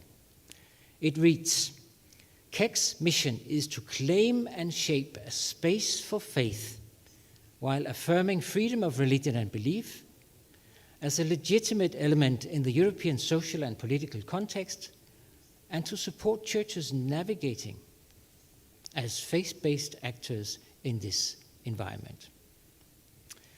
I like this mission statement. It says a lot about what the Conference of European Churches is trying to achieve in Europe and in Brussels in particular, claiming our space as European Christian believers in a highly politicized, secular environment. However, does this also indicate a mixture of the religious and the secular? I guess it can be read like that. Looking again at the theme for our assembly, under God's blessing, shaping the future, the few words, in fact, keep the two regiments closely together. As people of faith, we do not just obey, we aim to shape actively. However, have I, with this mission statement, compromised my heritage as a stern, and some would say stubborn, Lutheran? Have I sacrificed my theological adoration for St. Paul on the altar of ecumenism? Not at all. I highly appreciate our mission statement, which I find of great importance in today's European political context. It is my steadfast opinion that as Christians, what is close to our hearts is to be shared within wider society, for the benefit of our continent and beyond, creating hope for a shared future of renewed trust and just peace, again quoting from our assembly in Tallinn. I now put on again my Lutheran identity and raise the question, what has been misinterpreted when St. Paul speaks on merely obeying the powers and principalities of this world? What has not been understood when Martin Luther speaks on the two regiments and not merely one kingdom? Let me attempt with an answer. We live today in Europe in secular and plural societies. Let me make it very clear that not only do I fully acknowledge this, I also thoroughly appreciate it. Looking at theocratic societies in other parts of the world does not encourage a walk down that alley at all. However, what I do not appreciate is a trend towards marginalization of religion as irrelevant, inappropriate, and untimely, as a meaningless phenomenon that should be over and done with in history, a thing of the past. This is not the voice of the secular. That is the voice of secularism, an ideology that wishes to get rid of religion, the sooner the better. Religion has its place, even in secular societies, or rather, indeed in secular societies. Luther spoke of a teaching of two regiments, two kingdoms, not of one regiment exclusively, be it secular or religious. And in this lies the point I wish to highlight this afternoon. Using a term from political science, what we need is checks and balances. We need both the secular and the religious.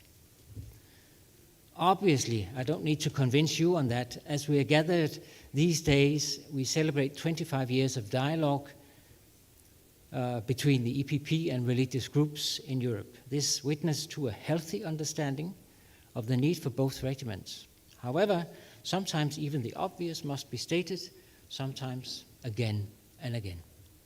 And sometimes repetition, even for the convinced, can reveal new layers of an old truth. As I was working on this intervention, I came to think of my former university professor of church history, Jacob Borling, one of the biggest connoisseurs of European cultural history I have come across. He maintained that it was decisive, that what decisively has shaped European history and Europe is not the secular, neither is it the religious. It is that the two powers have kept each other in checks and balances, namely the church and the state. Checks and balances, secular and religious, from below and from above. And right in the middle are we, human beings, who also try to balance our lives, shaping our common future. In a few weeks' time, I will leave my office in the Conference of European Churches for the last time. I'm about to step down as the General Secretary after 4 intense years in the heart of European decision-making, shaping our common future. With, among others, the EPP. I thank you as my friends and colleagues. It's been a pleasure working with you. As I step down, I do so with trust in the future of dialogue between the secular and the religious. With the mission statement of the Conference of European Churches, the outcome of our assembly in Tallinn this year, our fellowship of churches is well suited to take on the task given, to balance the secular and dialogue with the decision makers of Europe and this world. A dialogue of appreciation for what you do as politicians and decision makers, but also, like any genuine dialogue between friends, an honest and critical dialogue when we see things moving in a direction we as believers cannot accept. A direction of secularist fanaticism, political self-righteousness, and ideological fundamentalism. But as a dialogue is a give and take for both parties, before I leave, I urge you as decision makers, as our politicians in Europe, to play your part of the two regiments, namely being a secular counterbalance to the religions. The religions which at times, let's face it, take shapes and forms that are not helpful at all in shaping a common future. And therefore, I call upon all decision makers to react without delay when you encounter religious fanaticism, theological self-righteousness, and dogmatic fundamentalism.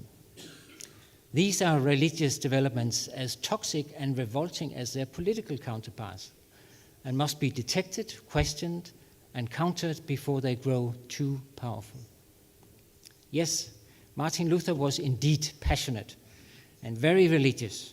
I think he knew the harmful and destructive potential of both passion and religion, both lying within himself. So did St. Paul, when in his letter to the Romans he says, I don't understand what I don't do what I want to do. Indeed, I do what I hate to do, says St. Paul. Did St. Paul and Luther, in fact, call upon the authorities to avoid the religious fanaticism, the theological self-righteousness and dogmatic fundamentalism which they recognized within themselves? If so, and I believe so, we owe our common future to let the two serve as our largest role models today, be it in the church or be it in society at large. Thank you for your attention.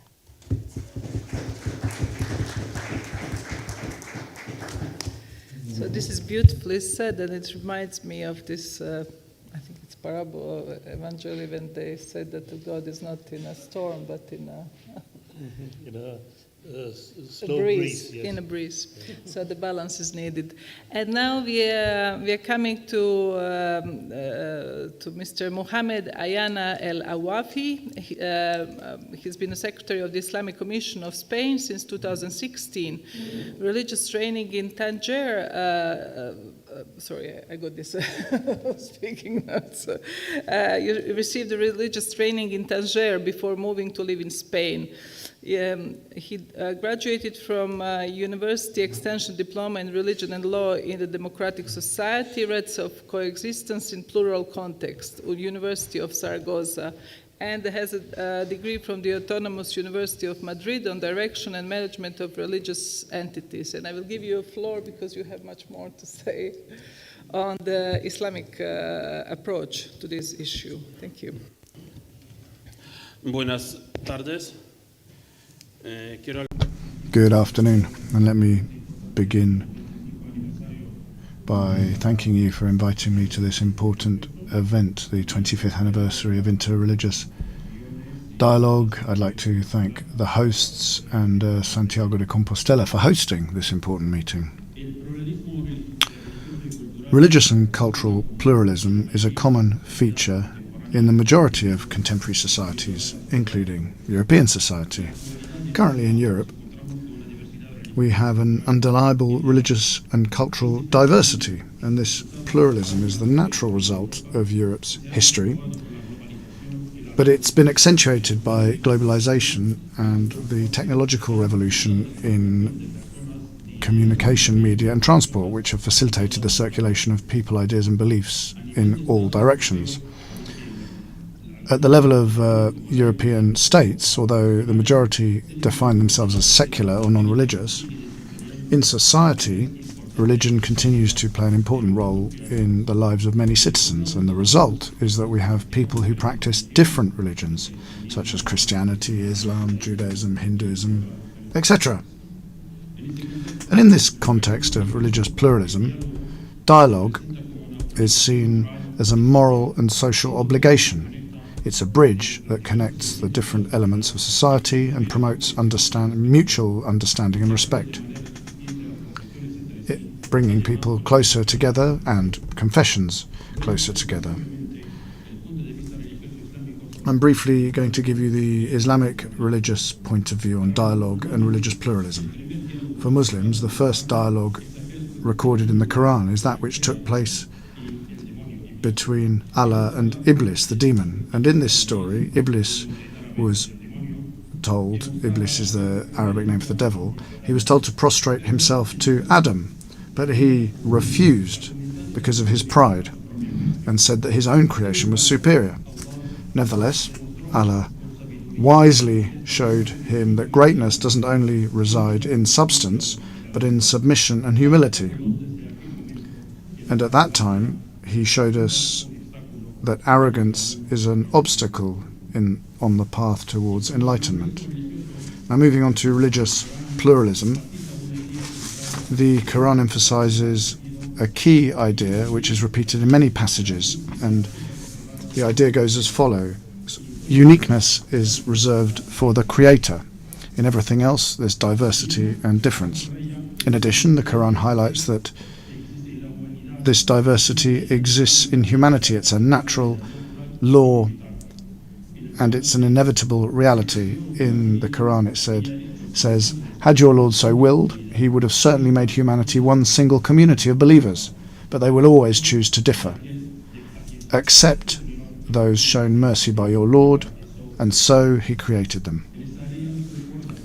This verse reminds us that if Allah had wanted to, he would have made us one single community or nation with one single religion, with one single set of customs, etc. But that's not the case. Another verse in the Quran invites us to reflect on the reason for this diversity between men. I quote, "O mankind, we have created you of a male and female, and we've made you races and tribes that you may get mutually acquainted." So mutual knowledge of each other in order to build bridges for coexistence is one of the reasons for this diversity. Now, these Quranic concepts manifested themselves in the life of the Prophet at the start of Islam, and let me recall that the first Christian delegation was that from Nairan, who lived in the Arabian Peninsula, and they held an exchange of views with the Prophet and visited his mosque, and I think that shows a high degree of understanding. To conclude this part of my speech, I think recognition of the other is an important part of the Islamic faith. It's one of the main 5 pillars of Islam and also the 5 parts of the law. And one is recognizing the prophets of other religions. So these legal and Islamic bases show that there's no constraint to prevent dialogue and coexistence between Muslims and other believers or non-believers in a context in which values such as justice, reciprocal respect and love for your neighbour preside. Now, prior to establishing the goals of this interreligious dialogue, it's important to look at what interreligious dialogue isn't. Well, it's not a way of diluting or fusing religions into one single religion, and it doesn't mean renouncing our own identity or our own religion. The goal, what we understand by interreligious dialogue, is positive interaction between believers and followers of religion. And the goals are as follows: fostering mutual understanding and promoting a culture of exchange. This is considered by the reciprocal presentation of religious practices and beliefs, identifying shared values which can be used as a basis for coexistence, reducing stereotypes and prejudices, and building bridges to overcome imaginary differences. Then also fostering coexistence. Interreligious dialogue aims to strengthen coexistence between citizens regardless of their cultural and religious differences, and this is achieved via dialogue, cooperation and solidarity. Another purpose is to foster cooperation and collaboration. Cooperation is a necessary condition for the positive coexistence between members of different religions. It's not enough simply to coexist peacefully. We need to work together to tackle common challenges by combining our efforts. In the current context, we live in a society which is increasingly complex and fragile, and religious pluralism is facing multiple challenges which require specific strategies.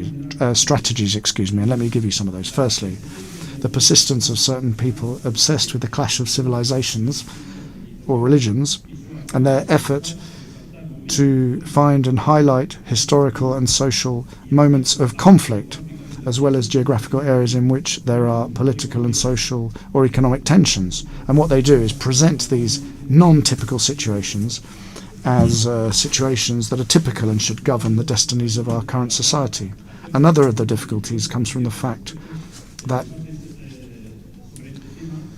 when you discuss religion, some aspects of the debate are diverted because there are elements that are alien to religion that are introduced. For example, in some countries, religious pluralism is reduced to a simple debate on immigration procedures, which should be resolved by police and social services.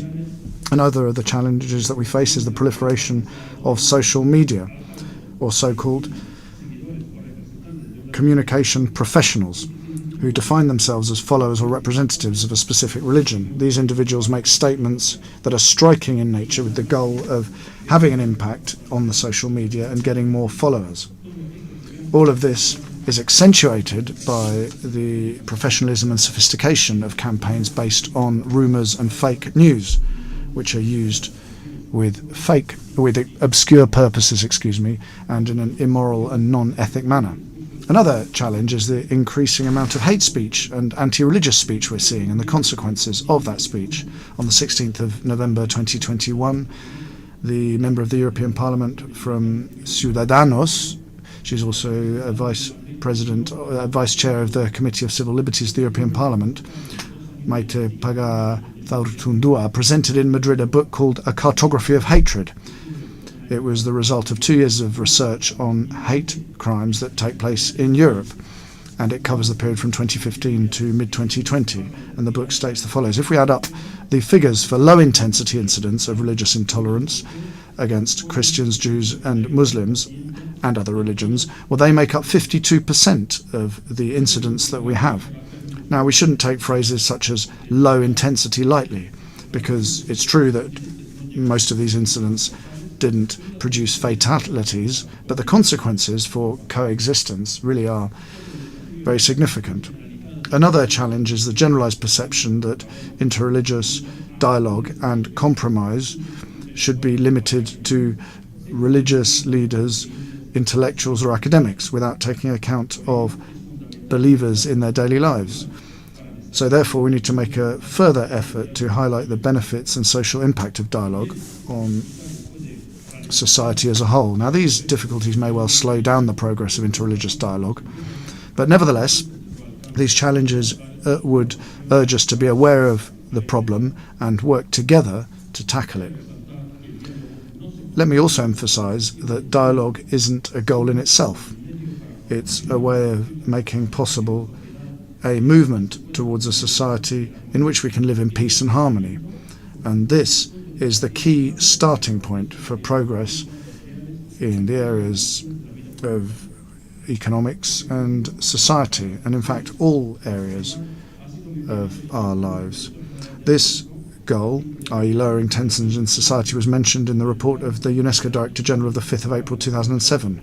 He was talking about the place that religion has in interconfessional dialogue. And he said that the lack of education on religion and its historical dimension could lead to misunderstandings and a lack of awareness of expressions of religion. And this could produce tensions in society. Another way in which interreligious dialogue can help to reduce tension in society is when it can help to identify and tackle the underlying causes of social tensions, and these causes can include social factors, political factors, and also religious or economic factors. If we can identify and tackle these causes, dialogue can help to prevent tensions becoming violent conflict. Another way in which dialogue can play a significant role as a mediator to resolve conflicts in a peaceful manner, and that could avoid conflicts such as those which I mentioned earlier becoming violent.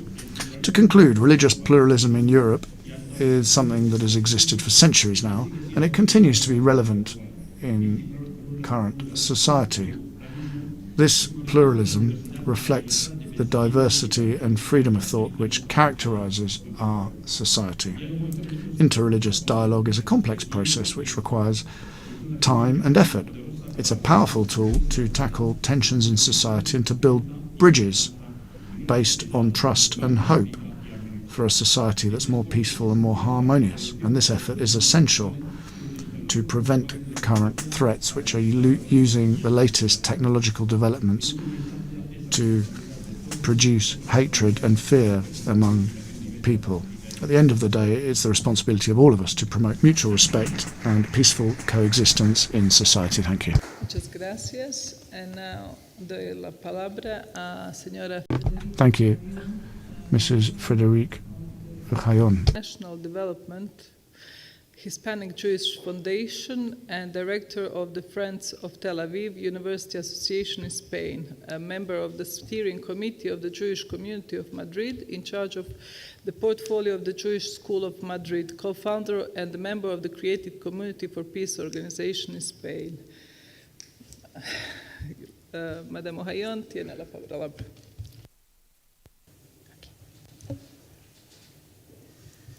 Bueno, gracias por dar. Thank you very much. Thank you very much for giving us the opportunity to speak. This is a Hispanic Jewish Foundation. I'm going to be talking about dialogue in action and giving examples from the point of view of the Hispanic Jewish Foundation. Just close your eyes for 1 minute and imagine a modern society without dialogue, just for a moment. So what springs to mind? Extreme polarization, the lack of mutual understanding, and frequent conflicts.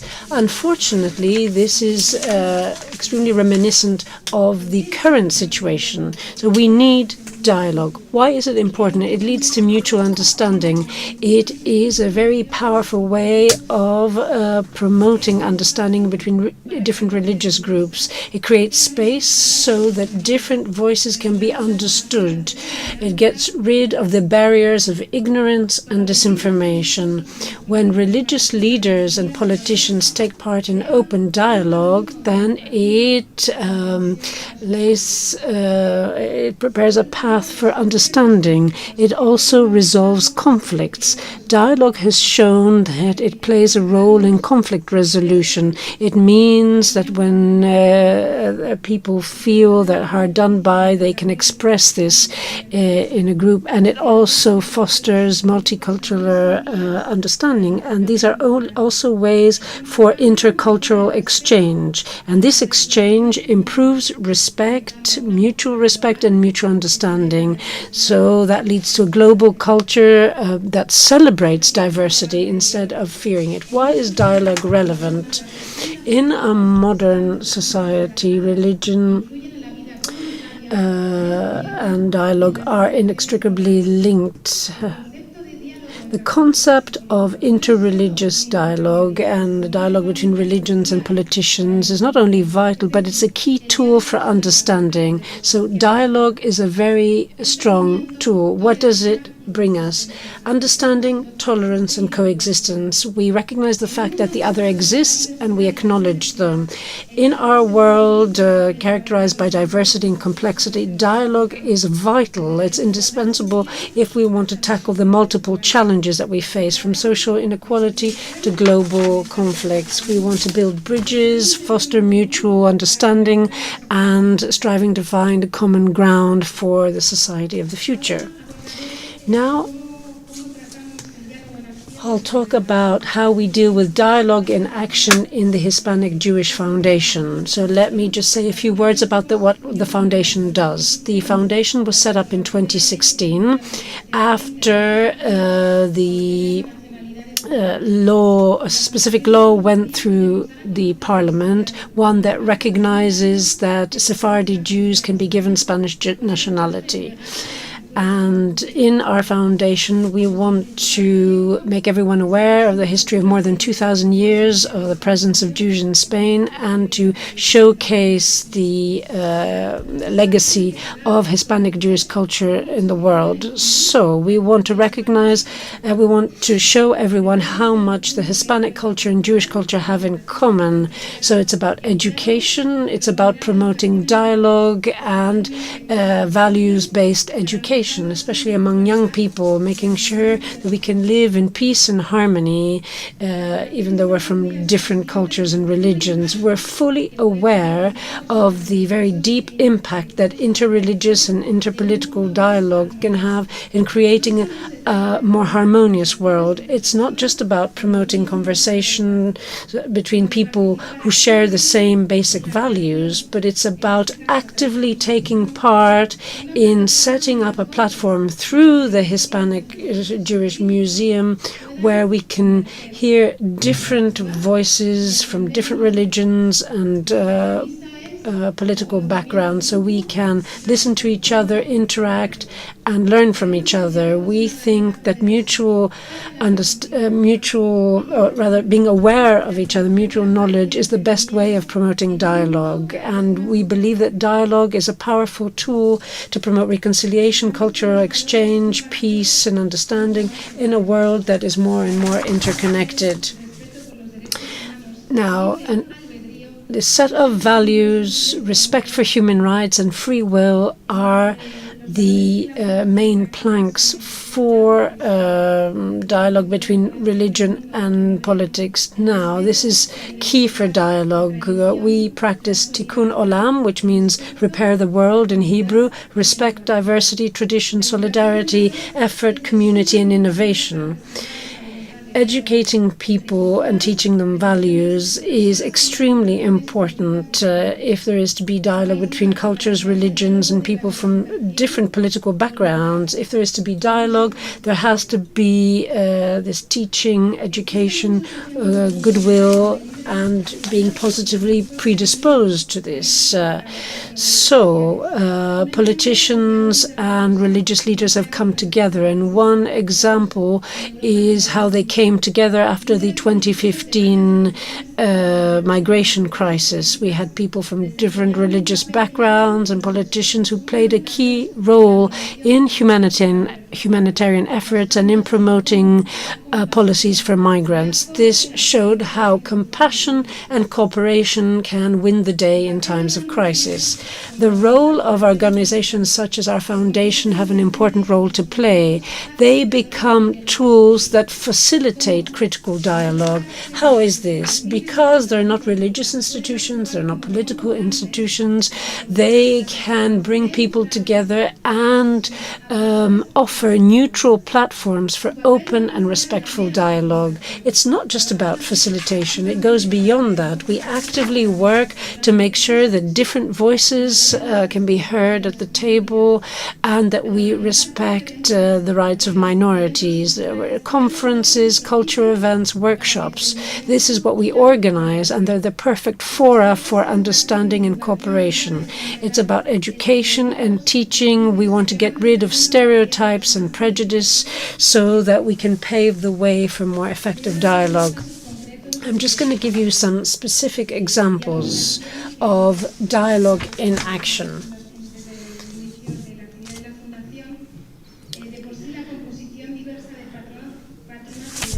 So we have a board of trustees, and we also have an advisory board. And if you look at the members, it clearly reflects what I was talking about. We've got international personalities from different religions and different political ideologies. So we have a huge diversity, but they all share common values. We're talking about very well-known people such as Rabbi Bergman from the World Union for Progressive Judaism, or Rabbi Sacca, the Sephardi chief rabbi of Buenos Aires, Nabil Baraka, the Sufi leader from Morocco, and then Cardinal Carlos Osorio, who is also one of the friends of the foundation. There was a historic prayer in a synagogue in Toledo, Santa Maria la Blanca, and there was a prayer there. This was a Judeo-Christian act of fraternity. For the first time after 600 years, a Kaddish, a prayer for those who passed away, took place in this synagogue. We want to foster interreligious relations. In 2019, Pope Francis and the foundation got together, and the board of trustees of our foundation were received by the Pope. The World Law Congress in Madrid took place in 2019, and the foundation organized a debate that looked at democracy, religion, education, and pluralism. Highly esteemed world leaders took part, and we also organized a special prayer in the Almudena Cathedral. We had Cardinal Carlos Osorio, Rabbi Isaac Sacca, and Nabil Baraka, the Sufi leader. We also have the Scholas Occurrentes set up by the Pope. We're talking about ecumenical meetings, intergenerational and multicultural meetings. We have the aim of sharing experiences and discovering new experiences, and this brings together young people. We also took part in an event organized by the University of Navarra, looking at the Judeo-Christian roots of Europe and Latin America with Rabbi Bergman, and this took place in 2018. Rabbi Jonathan Sachs said some interesting words, and I'd like to quote him. The basis of dialogue is respect for the dignity of others, the recognition that God has created each and every one of us from a unique perspective. So we have so many challenges. There is mistrust, there's historical clashes that have their roots in beliefs and religions. Leaders must work together, and conferences and workshops that focus on interreligious dialogue and conflict resolution have to be part and parcel of the training of future leaders. These skills will allow them to navigate the complex challenges of the future, promoting a world where differences aren't just tolerated but celebrated as well. In order to have a harmonious future, we have to plumb for the kind of education that promotes dialogue and make sure that it is effective. Thank you. Bueno, muchas gracias. Thank you very much. And now I will open the floor for our questions and participation of our dear guests and MEPs to engage our panelists in discussion and the dialogue among themselves on this highly. I can see that you are agreed that we are ready for the dialogue. But can I start with the first question on the same burning issues? Do you ever get together to exchange the opinions on political questions? Maybe what Mr. Sørensen has raised. To have these checks and balances, or among yourselves, if you think that these checks and balances are not quite introduced. So maybe I can start from you. Thank you. Well, there was a call for checks and balances, so that could indicate that there is no such thing right now, which I, of course, believe is not true. There's a lot of it. We talked about this morning that someone said that to be in dialogue is also to be moved and to be brought into a different place than the one you come from. I think that's very true. And being here in Santiago de Compostela, I think we could look at this as a pilgrimage, really. We're moving from one place to another. We talk about the ecumenical movement in my own little world. It's all about being moved and move, and I think this dialogue is certainly a thing about being moved, seeing new opportunities, but also seeing oneself. And I think what I said about calling on decision makers and politicians also to check and balance what certain kinds of religious groups are coming up with, both in history but also nowadays, something which is beyond what is acceptable in an orderly society, to use the term that I used in my intervention. I think that is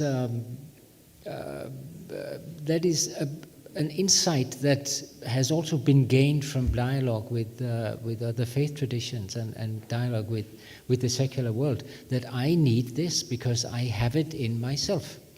I'm not a religious extremist, I think.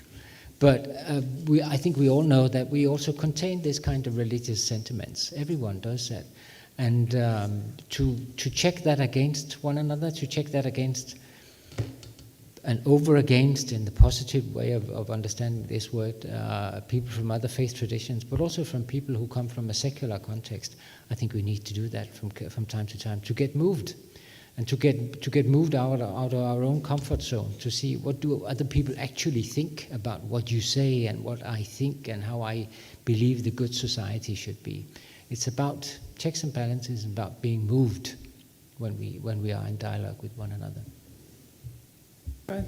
Thank you very much. And also would like to ask Mr. Ella Wafi, you were quoting a book that was done by one of the MEPs on extremist position against the religions in Europe. And how do you see this anti-religion sentiments towards different religions and minorities in the European Union, and do you deal with that as well in your dialogue with the other religion?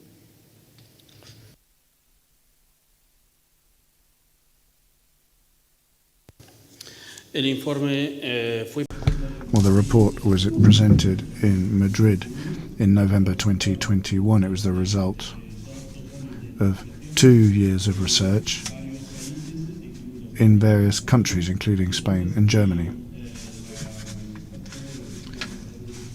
The office of the member in question contacted various organizations from those countries, and it was an analysis of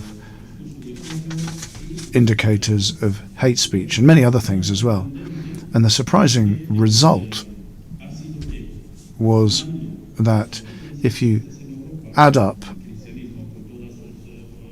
all the religions that exist in Europe today, so Islam, Judaism, all the different kinds of Christianity, well, 52% of the total of hate incidents was aimed at religions. And this should be of concern to us because many people complain about Islamophobia, anti-Semitism or whatever.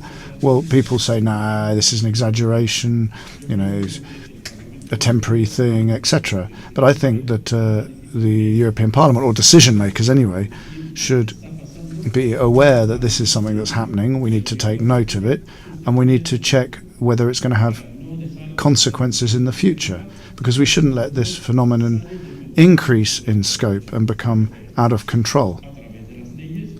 So this should be done via legislation, but also via civil society, via dialogue, and other kinds of analysis that need to be carried out. I think that in this case, the work of the EPP is going in the right direction, but I think there are other things that can be done. Analysis, for example, to see how things are developing. We shouldn't wait until something terrible happens. Muchas gracias. Do we have any questions from the public, or I mean, it's now your floor. It's open for. But yes, absolutely, you're welcome.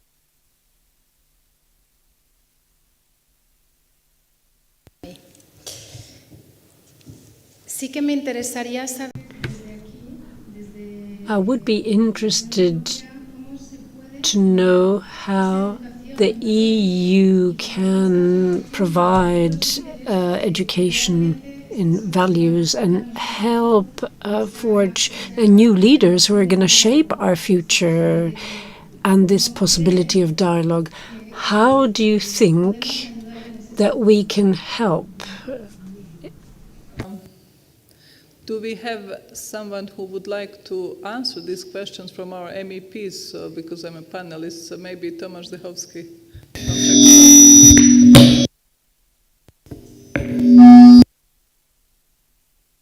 No.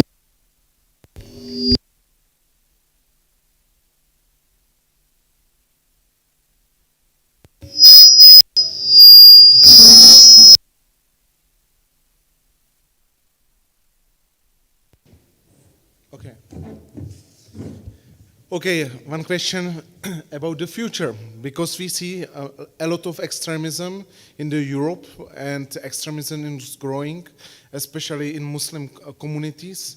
We are facing a lot of support, some extremist movement. I know that you here in Spain, you have it a lot of Islamist extremism movement what are coming from the states like Egypt or Syria or another part of the world. What do you think? It's really time still to have it any dialogue, or very well organized us what are trusting to cooperation and say that enough is enough, and stop this movement what are really promoting Sharia, or what they don't want the women's rights, and they are really establishing the groups supporting the terrorism in the world. Thank you very much. Okay, that's one question. Maybe just not to open. I thought that you will answer the question of the lady, Tomasz, on the education for peace and reconciliation. Obviously, we as MEPs cannot do this job as an educator. But maybe before I ask you to answer this question, any of you, I don't know, you didn't address this particular person for this question in general. But before we open this, I would also like to ask Father Barrios, maybe if Father Poquion is not online still. Is he online? Maybe just a question for two of you. How can we separate and take out the tool of religion from the politicians? And to separate the faith, maybe just to frame it better and not to go deeply into fanatism, regardless of which religion that is. What is this? What can be our tool for that? Apart from UNESCO, that we are not in these organizations. Okay, so we have enough of questions, so maybe I will in the end try to answer to your questions. You can be, first I would answer, you can be very useful, and I think our EPP Group for Interreligious Dialogue can also show you how in these European programs you can participate through Erasmus, through Horizon, and through all these instruments that we have, and we include civil society in promoting this interreligious dialogue. And we can always, our secretariat will give you more information on this. Okay, so yes, Father. I don't know if Father Poquillon is online. Is he still online?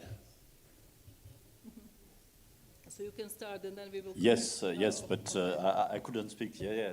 He's there? Yes. Est-ce que vous pouvez nous donner... Oui, yeah. Est-ce que vous pouvez commencer... Can you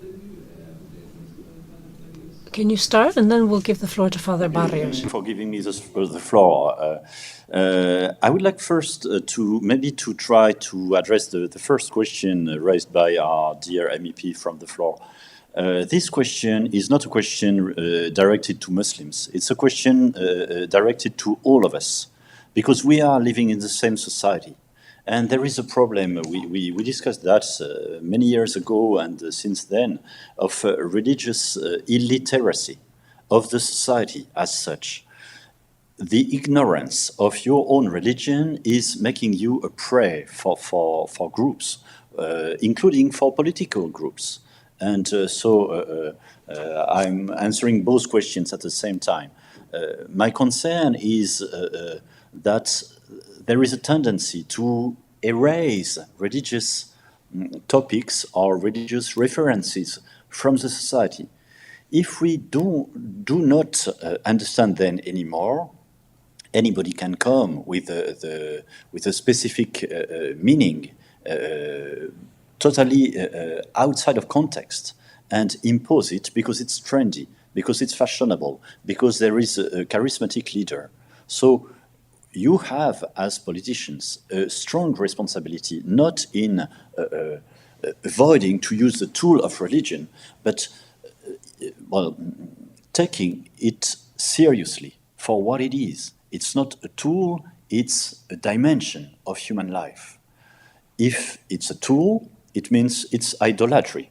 It means that we are using God as a tool for us in our hands. We are not under God, we are on the top. And then each one being his, her own God, we cannot discuss, because my truth is the truth. So by going back to this universality and this approach, respectful approach of religion as something that is given to us, entrusted to us to serve the common good, we can also not avoid the religion, not keep it outside, but bringing as part of the solution. Very good. And Padre Barrios? No, I don't have much to add. But there are some of the things that have come now in the dialogue I think are important just to underline. One of them, the question of the formation of leaders. I think this morning also the issue of education came out. And I think obviously this is very important. The European Union doesn't have a direct competence in education. It supports member states. But I think that this issue of education and the education of leaders and the experience, I have to say for me it's been always very important, and I always make reference to it, the education I received in Rome when I was a child in the British school I went, where we had people from different religions, different traditions, and we met together on a daily basis as pupils in a school. So I think that this issue of education is very important also to help us live together and respect each other and learn how to dialogue. I said this morning that, I said in my intervention today, that dialogue is an attitude. It's not just something we do occasionally. It's an attitude of trying to go beyond the ideas, beyond the ideology, beyond the religious tradition of the other person, to touch the other person, to get in touch as persons. And I think this is something that we also learn. So I think education is important. Then another issue that came out now is about, well, Sajana said, if I didn't understand you badly, I think you were saying that sometimes religion can be really a factor of conflict, or no? Even sometimes it's abused, yeah. It can be used badly. We know now of all the populist tendencies that tend to use religion as an identity, against others. So obviously also for this, I think interreligious dialogue is very important, because it's the opposite attitude to the person who wants to use religion as a distinguishing factor for people. So I think also this is a case of education. If one is used to dialogue, to have contact with people of different religious traditions, one does not think that his or her religion is something that separates me from others. So it's also a case of education. And then there was a last question of, I think your question, if I didn't interpret you badly, is why interreligious dialogue and not just stop with all this, no? Yeah. So I think we have to have faith in interreligious dialogue, because I think it's really something that really helps us to go beyond stereotypes. We are very much in danger of thinking and acting according to stereotypes, labeling people. And interreligious dialogue, intercultural dialogue helps us to go beyond this, to really encounter the other as a person, not as a label. And before passing to you, Mr. El-Awafi, maybe I can just ask finally Mr. Sørensen on the one issue between Protestant and Catholics. I know the issue when they asked in Glasgow. For many years, there was quite a lot of fights between these supporters of different clubs, and you know that Celtic and the Glasgow, they cannot. If you're not Catholic or if you're not Protestant, you cannot play there. But if they ask them, what is your characteristic, why you are different, they just said, but because I am. So there was no explanation. So wherever you go, we were recently even in Northern Ireland, and the division is really there, like the wall that is closing down in the evening. So all the perspectives are different. So maybe you can give us as well what can be the best dealing with these extremist approaches. I think this takes a little bit more than 2 minutes, probably. But I'd like to say that I think in general in Europe the relationship between Protestants and Catholics today is better than it has ever been before, which may unfortunately be related to the fact that we now have a pluralist society with other religions around us, so that Christians need to stay together, they feel, to gain some kind of Christian identity. And that comes with you get some, you lose some, I guess. Personally, I can say that in the Conference of European Churches, I work on almost a daily basis with my good colleague here from Comese. So I think we're a good example of Lutheran Catholic, Protestant Catholic cooperation. I could not wish for any better than Father Manuel on that side. But can I say just one more word about the? I think we have.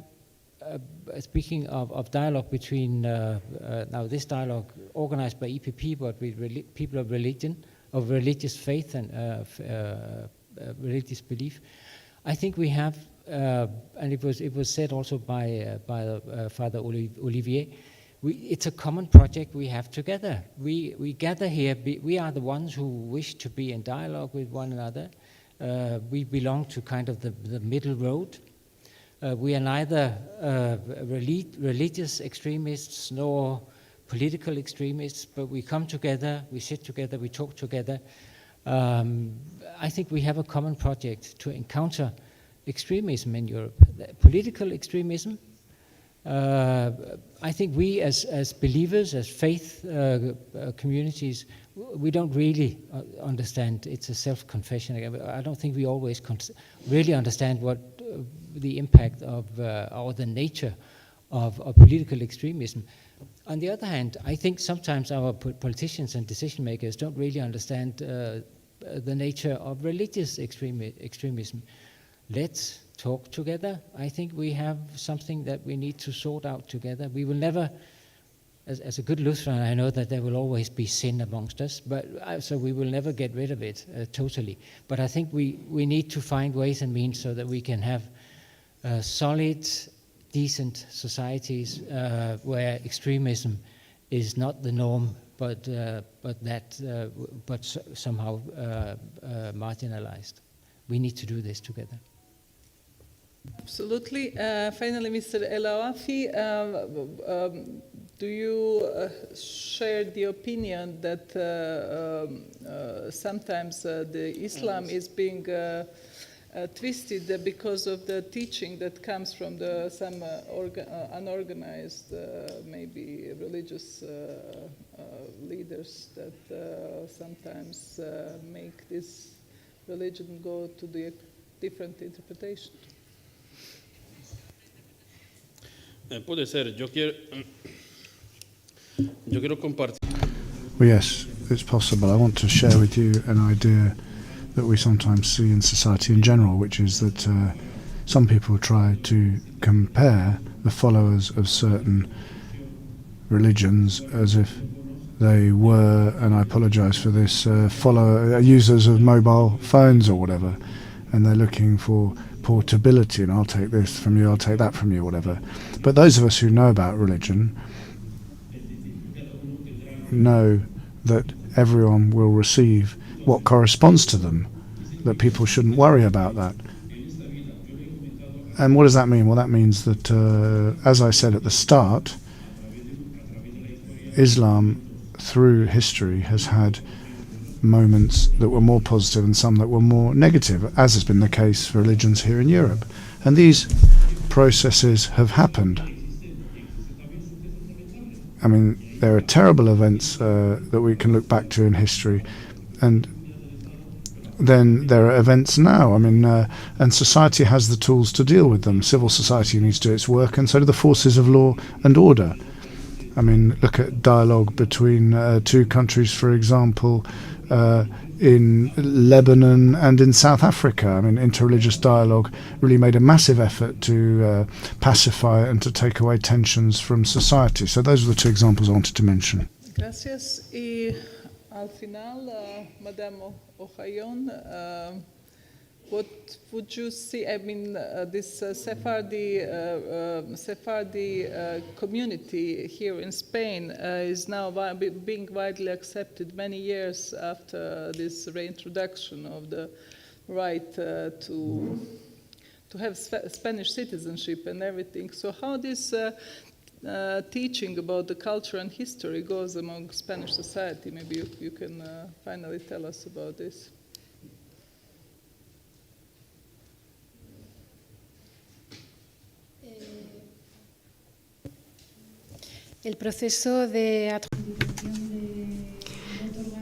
So the process followed to give citizenship to Sephardic Jews went very well. There were people from all over the world that came to Spain. It benefited Madrid and Spain in general. At the moment, there is a very complicated situation unfolding. Jews in Europe, and more specifically in Spain, are facing fears from the past because of the situation. I'll give you a very personal example, something I would like to share with you. This is the first time that one of my children says, "Why am I losing friends because I'm Jewish?" So this is what my child put to me. So these are the kind of situations we're talking about. But generally speaking, the Sephardic community of Sephardic Jews has been well received in Spain, and I hope that the same will happen in the future and that everything will run smoothly in the future. This is what we hope, and this is what we're working towards. Now, the Hispanic Jewish Foundation wants to showcase Jewish culture because getting to know someone is the best way of promoting dialogue. So we hope that the Hispanic Jewish Museum will promote dialogue and put an end to all these stereotypes, all this prejudice that only leads to hatred. The the Hispanic Jewish Museum has a real raison d'etre now more than ever. Because we have to finish. I was not going to have a concluding lines, but I cannot resist then to say, coming from my own experience after the war that I passed, we had the peace and reconciliation table, and they said if they knew each other, maybe they wouldn't kill each other, and that it was not true. I mean, neighbors were killing each other in different religions, but it's because they were instrumentalized.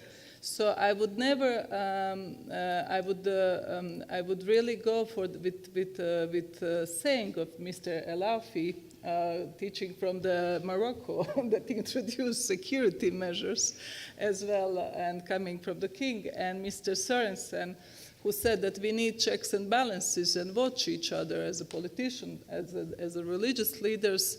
We need the state as a politician, we need security services, but as a religious leaders also we need to understand what religion is all about, because the true religious people understand that in every person there is a God, and you cannot kill the God because God created us all equal, and He is the only one who decides about our life. So thank you very much, and thank you. I mean, as a Christian, as a Catholic, I cannot be not to aspire with San Jacobeo, who said in Zaragoza, he was going away from Iberic island, and he said, I cannot deal with these people, but then Our Lady appeared, and then Our Lady of Pilar, and then he returned, and he came all the way here, and we are here as well on his way to do something good for this society. So thank you very much, and thank you for this panel. It was really good one. And for the audience to stay, for staying with us all this time. Thank you. And for those who are interested in study visits, they will start in 15 minutes from downstairs at the receptions. You have the program for 3 study visits. Thank you.